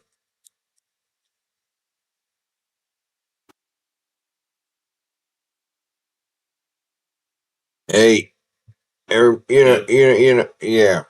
it's amazing. Let me see what else he's got. I want more merch. I want to know what tar water Cleanse your is. skin and Tar your water spirits. was a medieval medicine consisting of pine tar and water. As it was foul tasting, it slowly dropped in popularity, but was revived in the Victorian era. It is used as both a tonic and as a substitute to get rid of strong spirits.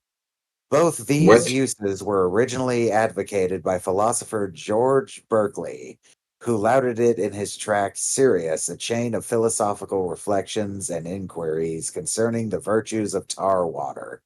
I love the names of old books. It was regarded by medical experts as quackery. No shit.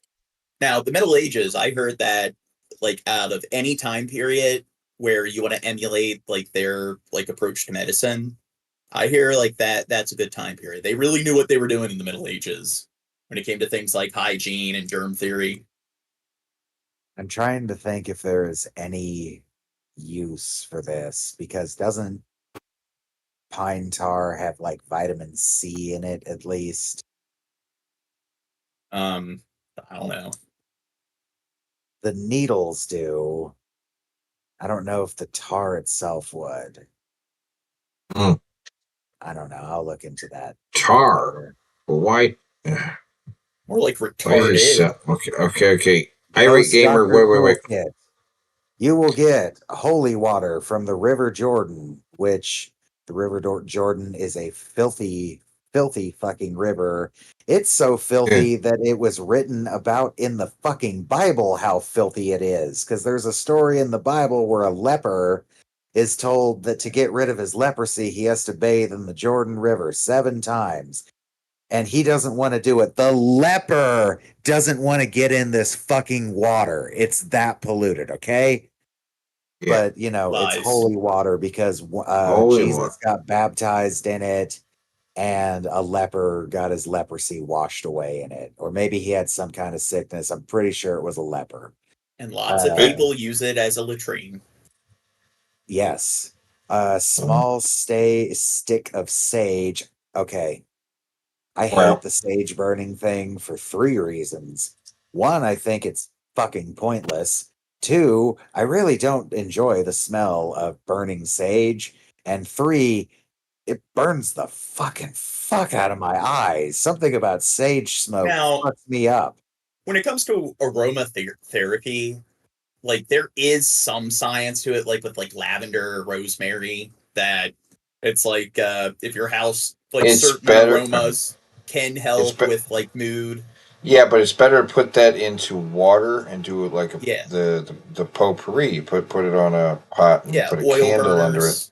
Make like a little Small stick. bag of blessed holy salt. Oh, This who's is blessing it? Is he getting the Pope to bless this shit? And walnut scroll for So- cleansing portals. I've noticed this trend. There are a lot of people we've covered where they really like to defend the Middle Ages. So why do you think like PragerU and all of these other like Christian extremists, that they string really and little red knot is a thing too. they really want to defend the Middle Ages and be apologists for the Middle Ages. So why do you think that is? We could do it every night. Anyway. We could do it every night. We You know, could I do don't it. know why that is because I've read up a little bit on like things that they did for, say, the Black Plague and other bizarre treatments from the time, and they're all, not all, but mostly horrifying. Like, are you aware Your of stink. You the got to get your stink- stink. the You got to Stinks is wear a it good around your neck. example. The Stinks is a good example. Are you aware Living of in the sewers.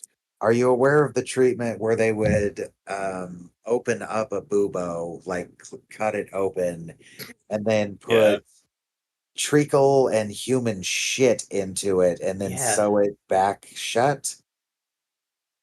I'm willing to bet every single person they did that to died. Now, this, like the Middle Ages, that was a period where the Eastern world, the Middle East and Far East, far exceeded the West when it came to things like medicine and a lot of different realms of science. So that's where the Western world really went backwards.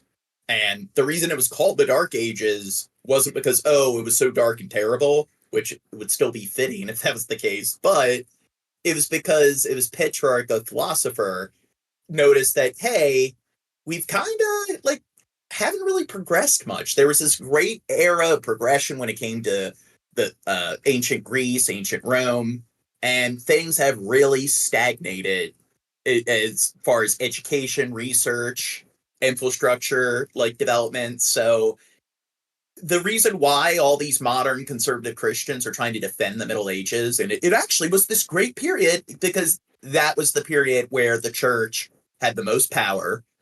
It was the most like embedded into the government, and there were less checks and balances when it came to the church and government ever before in any other time period.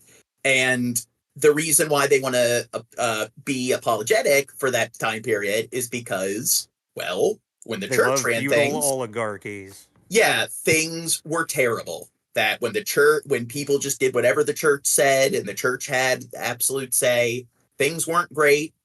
It was the worst time to be alive in Europe. And it was also, like I said, a notable period in human history where the rest of the world, the Eastern world and the Islamic world far exceeded the Western world in terms of development and science and so forth. In fact, in the Far East, like in China, they had a treatment for smallpox where they would take like a person's, like if they had the disease, they'd have them cough into this like powder and so forth and take the pathogens, and they would use like a mortal and pestle to break it down, and then they took this kind of straw and injected it into a person's like nasal cavity, and it actually provided something like 98% of people with like immunity to the disease. So they had some kind of like primitive sort of vaccine. Where was this? It was in China, and that was during the Middle Ages. And Well, we got a new sneeze. Dark Ages coming our way, baby. Hold on. You said they would sneeze onto a powder and then the powder would be put into the sinuses, yeah? Yeah, but they would also... So then they would sneeze the virus onto that powder and then the virus would die. Yeah. But it would still get into their system and their immune. It's exactly how a vaccine works. Yeah. So that's what they did. And the problem is in Europe, what they would do when it came to medicine is it's just, hey, let's give them an exorcist, or you know about the chicken butt? the chicken butt. Yeah, rub a chicken's butt on you for X number of days, and you will transfer your bubonic plague over to the chicken, and you'll be fine. Yeah, but clearly, and another thing with the church in the Middle Ages is when the printing press was invented toward right at the end of the Middle Ages and transitioning into like the Renaissance. The church didn't want the average person to read. They didn't want people to be educated. So when the church controlled everything, They didn't want them to be able to read the fucking Bible. yeah, and they didn't want anything printed that wasn't a Bible. So it's like, nope. We don't want people reading other people's lectures and essays and publications that might be critical to our ways. We don't want people to think. We don't want people to be educated. We don't want people to have access to materials that's easier for them to educate themselves and others. So it is just about we want everyone to be fucking sheep and complacent. That's Christianity. You know, maybe I should cut a little bit of slack on people who haven't actually read the Bible, because if you want to understand what the most hateful Christians in this country believe, you have to read the King James Version. And a lot of people aren't too terribly literate in this country anymore. But even if you are, the King James Bible is a very difficult read because of the language that's being used. There are a lot of instances when you're reading it where you have to stop and be like, what the fuck does that word mean? Let me look that up. And for the longest time, you couldn't just look that up. Like, I can't remember, some enemy country steals the Ark of the Covenant and God wants it back. And also golden emeroids. Hemorrhoids. Hemorrhoids, but without an H. So you got to go look up what the fuck is an emeroid. And in fact, let me look it up now because I think it's just a lump. It's a gangrene hemorrhoid. See, now it gave me hemorrhoid. Hemorrhoid. It is the same thing in the Bible. That's what's on your ass. It's from Samuel. When the ark is taken by the Philistines, they were cursed with golden hemorrhoids. Emerods. Sorry, emerods. Yeah. But it links to the same thing that mentioned hemorrhoids. This also says translated as tumors, so he wanted gold tumors in return. Does that make any fucking sense to you? Gold tumors. Well, what did the word tumor have a different definition? Because maybe the term tumor was just some kind of clump of anything. So, like a gold nugget. Okay, let's look that up. So it'd be the etymology of tumor, so the history of the word. Etymology, yes, thank you.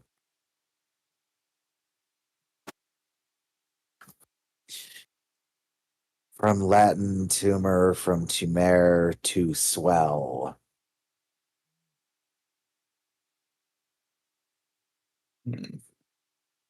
So, okay, he wanted swells of gold. I guess that makes a little more sense in my head. Yeah. I guess. Well, because wait. Some of the metals actually form. Transliteration of the Hebrew word aphalim. Okay, so aphalim. Do you see what I'm fucking talking about, though? Right now, it's happening right now.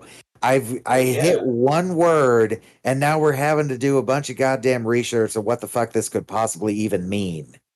Well, like, that's why I like Kindle or reading ebooks, is because you can just double click on the word, it shows you the definition, and like when I read the Skeptic's Annotated Bible, But when I read a lot of like older literature, like pre 20th century, I have to do that a lot where double click on the word and like gives you the definition, and then if the definition doesn't make sense, you got to look up the definition of words within the Okay, definition. now the word aphalim from aphal, to be elevated. So he wanted elevated chunks of gold. See, it's getting confusing now, isn't it? Well, But my what, elevated chunks of understanding, gold? So he that made means there were golden emeralds, but then there were also in Samuel. They were cursed with rats and hemorrhoids, so they made so the holy guy was like, "Yo, you gotta make gold some emas. golden rats and some golden hemorrhoids." Then we're gonna put those and the ark on a wagon, send those ox away from the city. That'll end our curse. We won't have hemorrhoids and rats anymore. Right? Because they stole the ark from the Hebrews. The And then goddamn Philistines. Yeah. And then you have to contend with things like things that have been translated incorrectly, like Satan, for instance. A character, entity, person who does not appear one time in the Old Testament, depending on which translation you're looking at. If you're looking at the Jewish literal fucking way it was written, it's Hasatan, which is like the accuser, I believe. And that term appears in so many random contexts that seem to be so many random different entities, like the one that's like, Job only likes you because you do so much for him. He's like, oh yeah, well I bet you if I let you fuck him up, he'll still praise me. The Job story. I've heard that Job says you're really a dick. Well, And then at no point in the Old Testament does it ever actually refer to the serpent as being the devil. It's just a talking serpent. Yeah. Right. But it depends on how your heart chooses to interpret it. That's how you get the talking peaceful. serpent was not. Well, see, here's the thing about that, Gene. I've studied a little bit into Judaism, not heavily, but a little bit. And when it comes to that Old Testament stuff, yes, it literally is not really supposed to be taken as literal. And it never was. And it was never treated that way in their culture. It's the Christians who started taking all this shit extremely literally.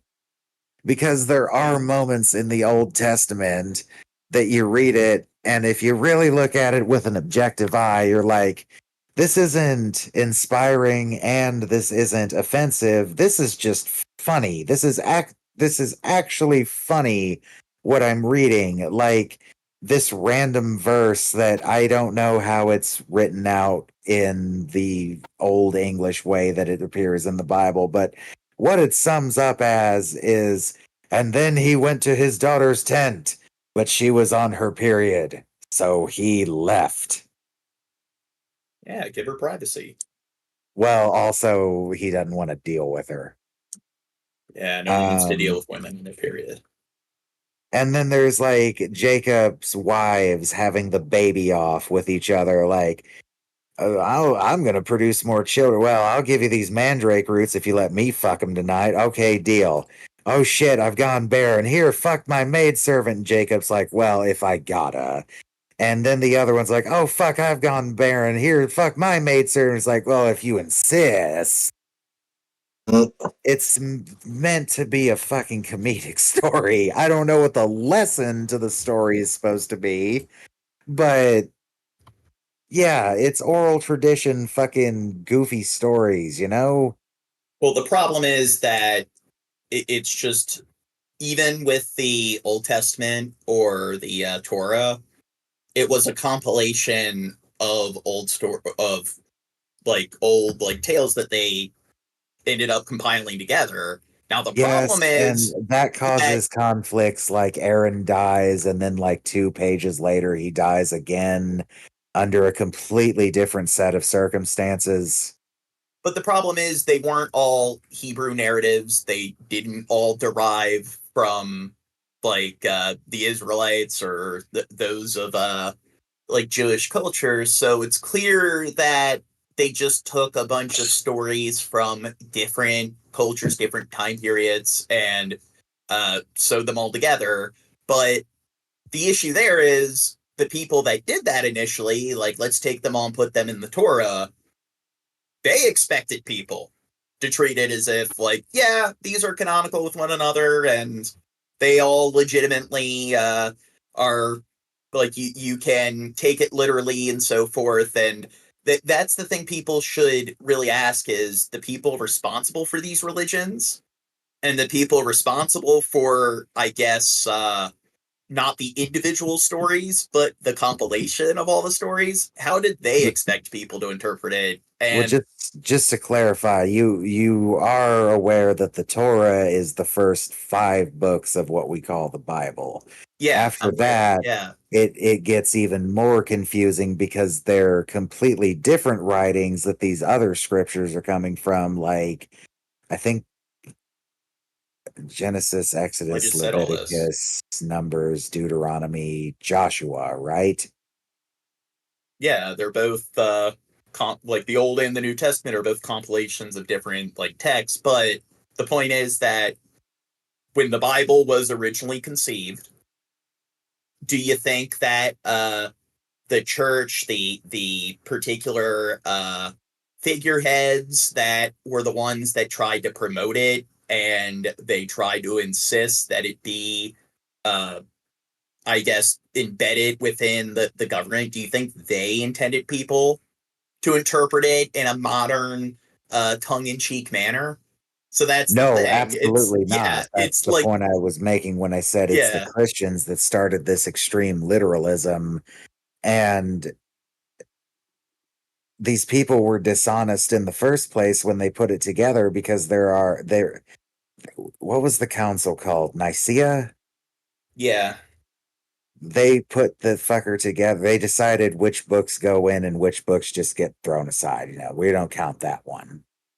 And the problem is historical Jesus, whether you believe they existed or not, which they probably did, but it's like, did they play any part in We're going to ignore any that of? gospel where, as a child, Jesus strikes another child dead on the spot. Yeah, it's I think that's yeah, that's Enoch. figurative.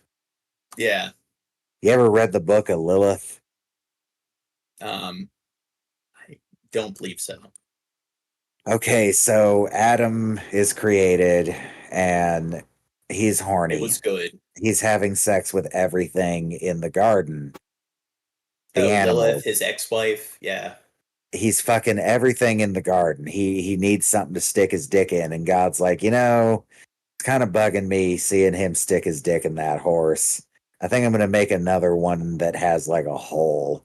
So he creates Lilith, but he makes her too independent, which is often interpreted as she wants to be on top.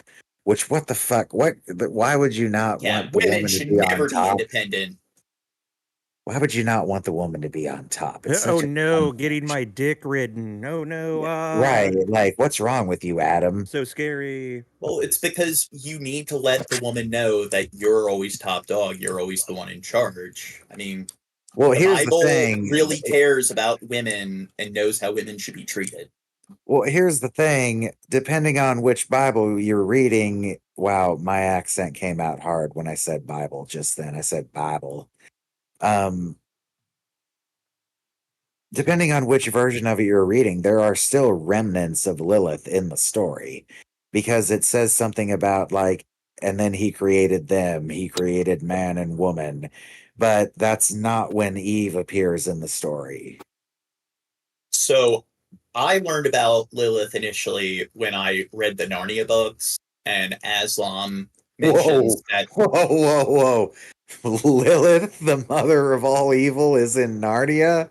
Well, no, Aslam mentions that the White Witch, that she's an ancestor of Lilith and a giant. So Oh, I guess she's part human or whatever, but a Nephilim.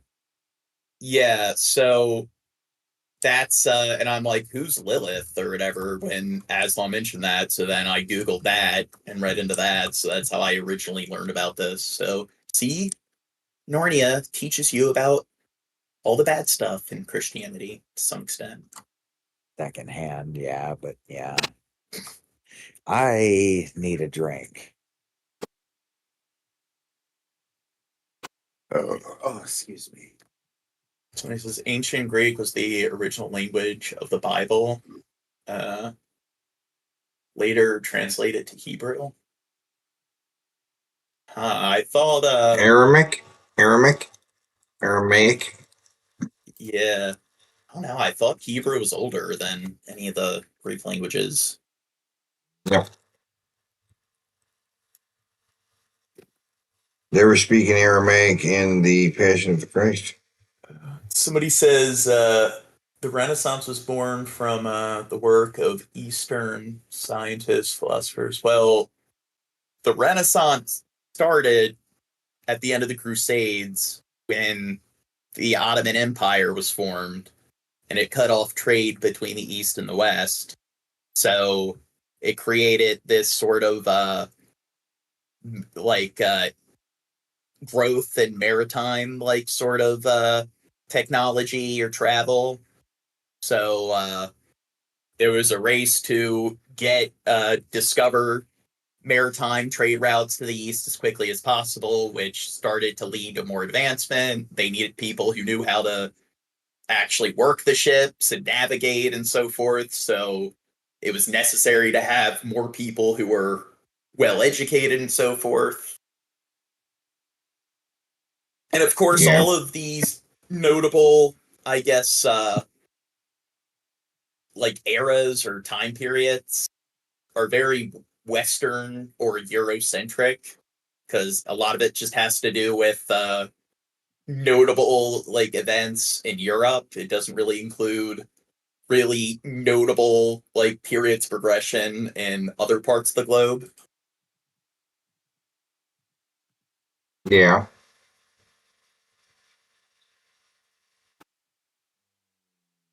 And then there was the period in the late 1600s, after the Renaissance, the Restoration.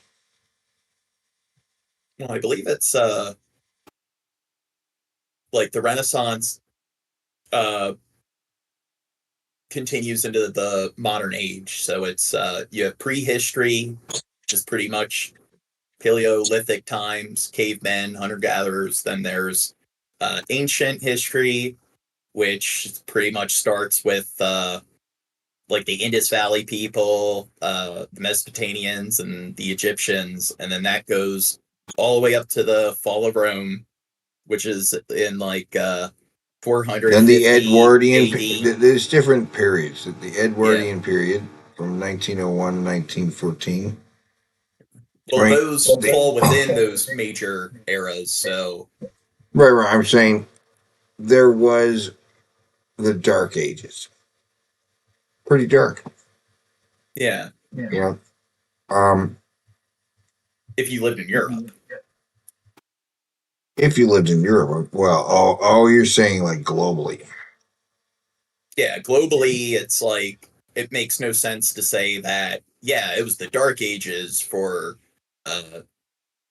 ancient China, or all the dynasties in China and so forth, or all the kingdoms in the Middle East. It's Europe is where things really got fucked up and went backwards politically and socially. And it was something in ancient Rome, 10% of people were literate, and it went down to less than 1% of people being literate. And then it was also because around that time, you started to, cities reached a population density that really made things such as plumbing, sewage, filtering out waste in the city really difficult. and cities became much more, I guess, they were too overly populated and stuff to the point where they were very disease ridden. So at least when it comes to the European part of the globe, it makes sense to look at the Middle Ages as being gross and disgusting. And people who want to be apologists are like, well, hey, when people lived in small villages and farms, which made up most people, it's like, okay, yeah, but still, like, in pretty much all of history, the cities are where most of the development and advancements happen, and the politics happen, and that was the worst time to be alive if you were a city dweller. And in like parts of the Far East and stuff, they had a lot more space, so their cities were much larger in terms of surface area. And because Europe's a much smaller region overall in terms of landmass, you did have that issue with overpopulation. Disease spread much more rapidly. Have we gotten to the plague now? No, we're just, I'm talking about how, like, in the Middle Ages, one particular element that made it so dark in Europe was that it got to the point where the average population of, like, your typical city reached a certain threshold where you started to see that sort of trope of the gross sort of medieval squalor excrement in the streets, because people are much more densely packed in the cities and disease spread much more easily. Are you watching Crow? Well, are we not using AD anymore? BC and AD? Yeah, they probably changed it. It's now been BCE for a long Yeah. time before Common Era. Common Era. It's not AD. It's Common Era, right? Okay. Oh, right. CE and BCE, yes. So, Pretending that if you change the name, it'll change the religious implications of how the calendar is determined. Or the year, sorry. I see the fall of Rome was 476 or so. Yeah. Yeah. I mentioned that like it was in the latter half of the, I guess, 5th century. Yeah, So, and the founding of the Catholic Church was 590.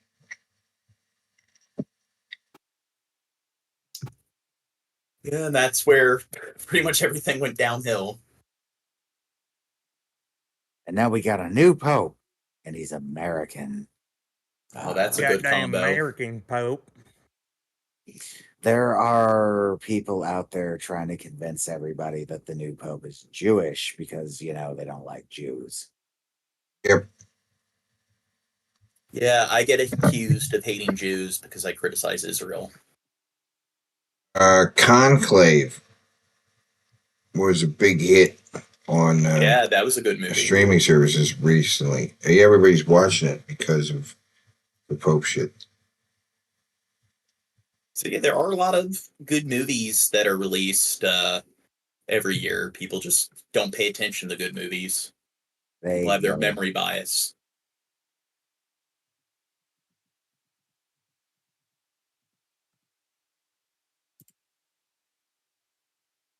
Crooked spine, small hat, large crooked Small nose, hat. weird hairline.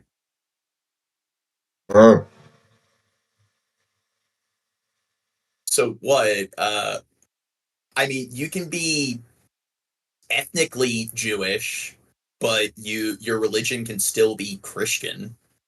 Hasn't every pope worn that hat though? I know in Conclave, they were wearing that hat.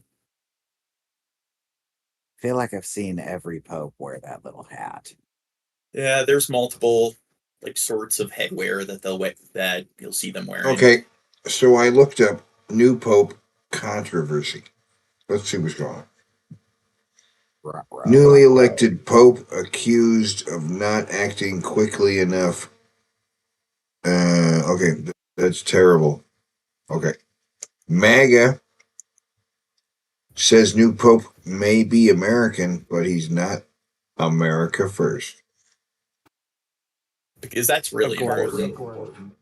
He has Oh. criticized Trump openly in the past about how he treats immigrants. He is also anti-trans, anti-gay. So he's a What a mixed hero. bag.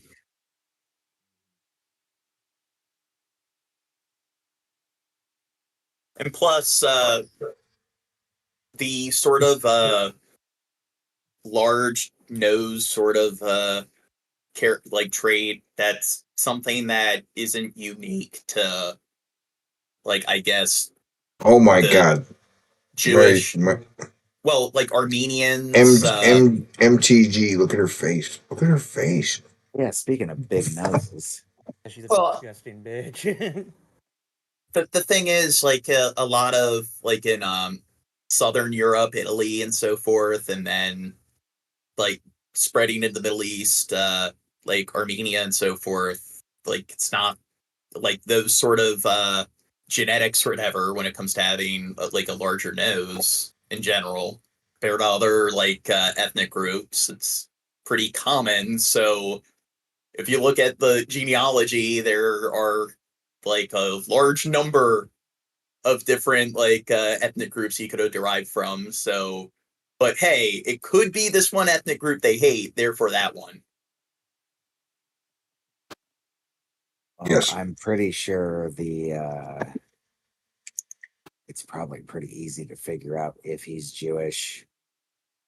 They seem to be basing it entirely on his appearance. Yeah.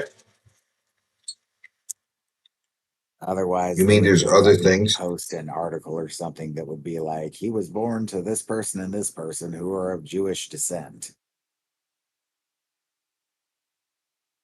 He needs to get his DNA tested, and then it turns out that he's like 0.02% Jewish. Yeah, bring Yeah. back the one drop rule. Bring it back. Well, we've been going for 6 hours Well- this time. I think that's a good place to call it. Oh. So it's streams usually longer when I'm here. Yes, actually. And we still have 18 people watching. Y'all are fucking troopers.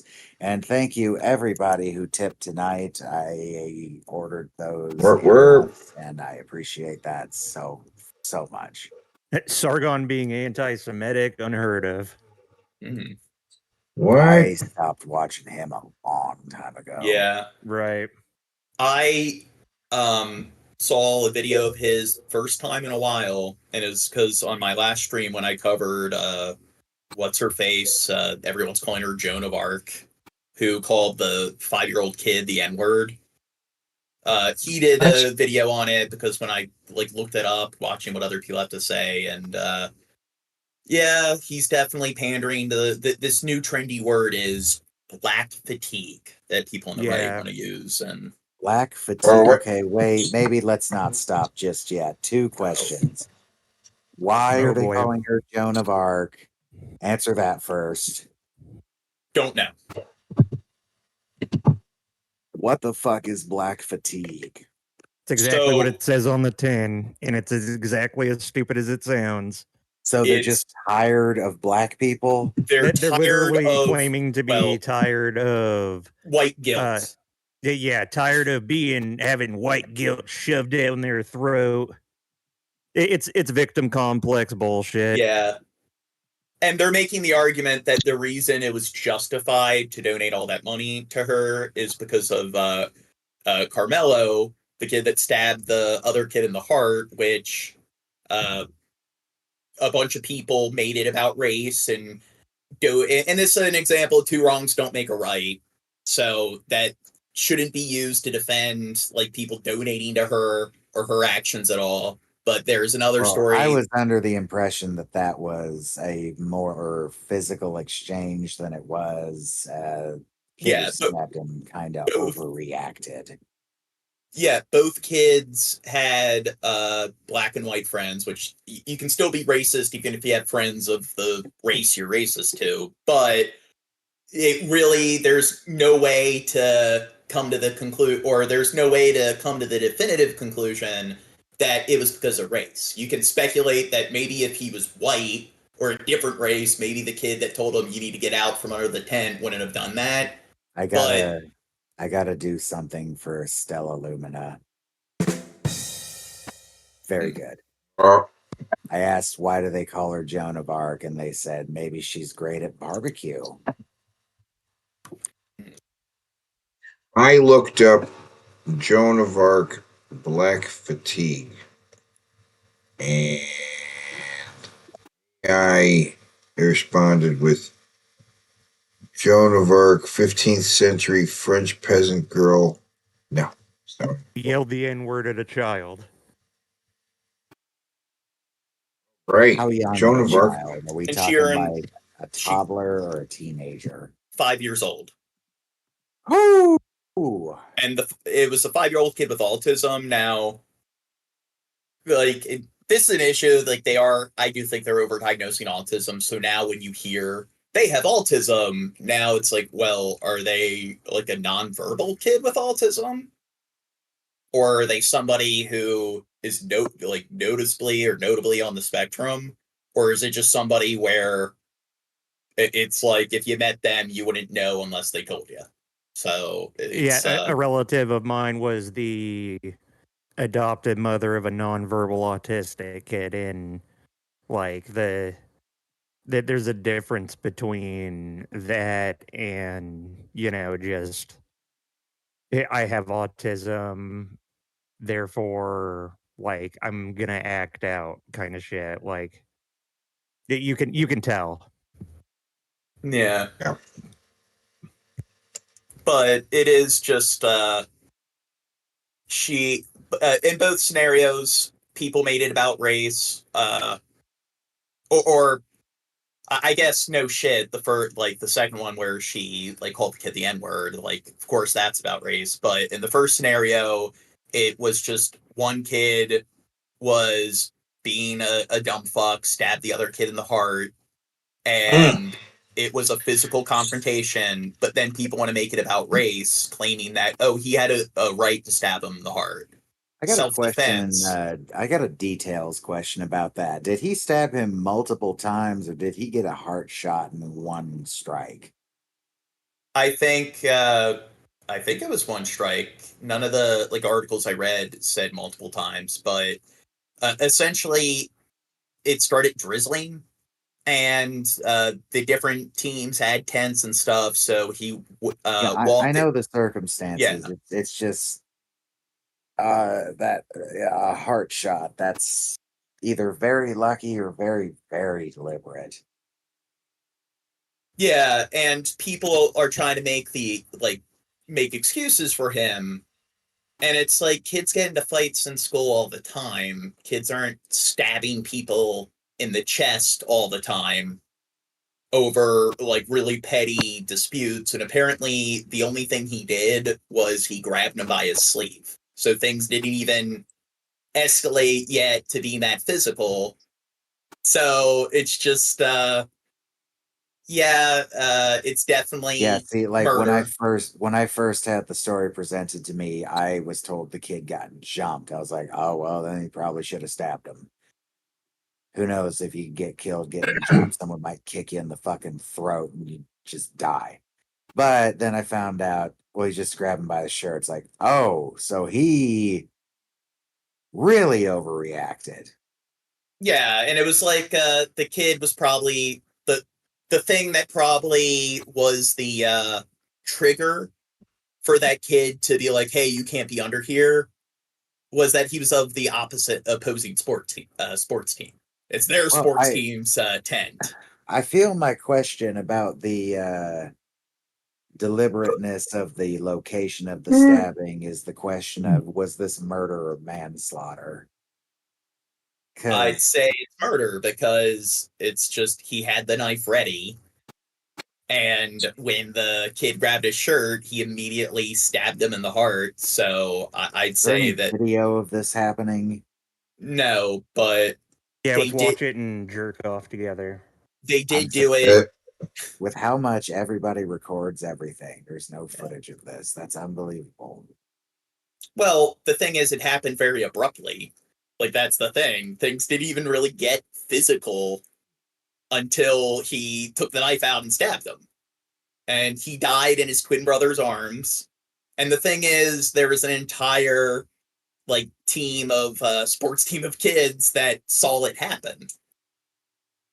And then the cops actually had to apprehend him because he ran away from the scene.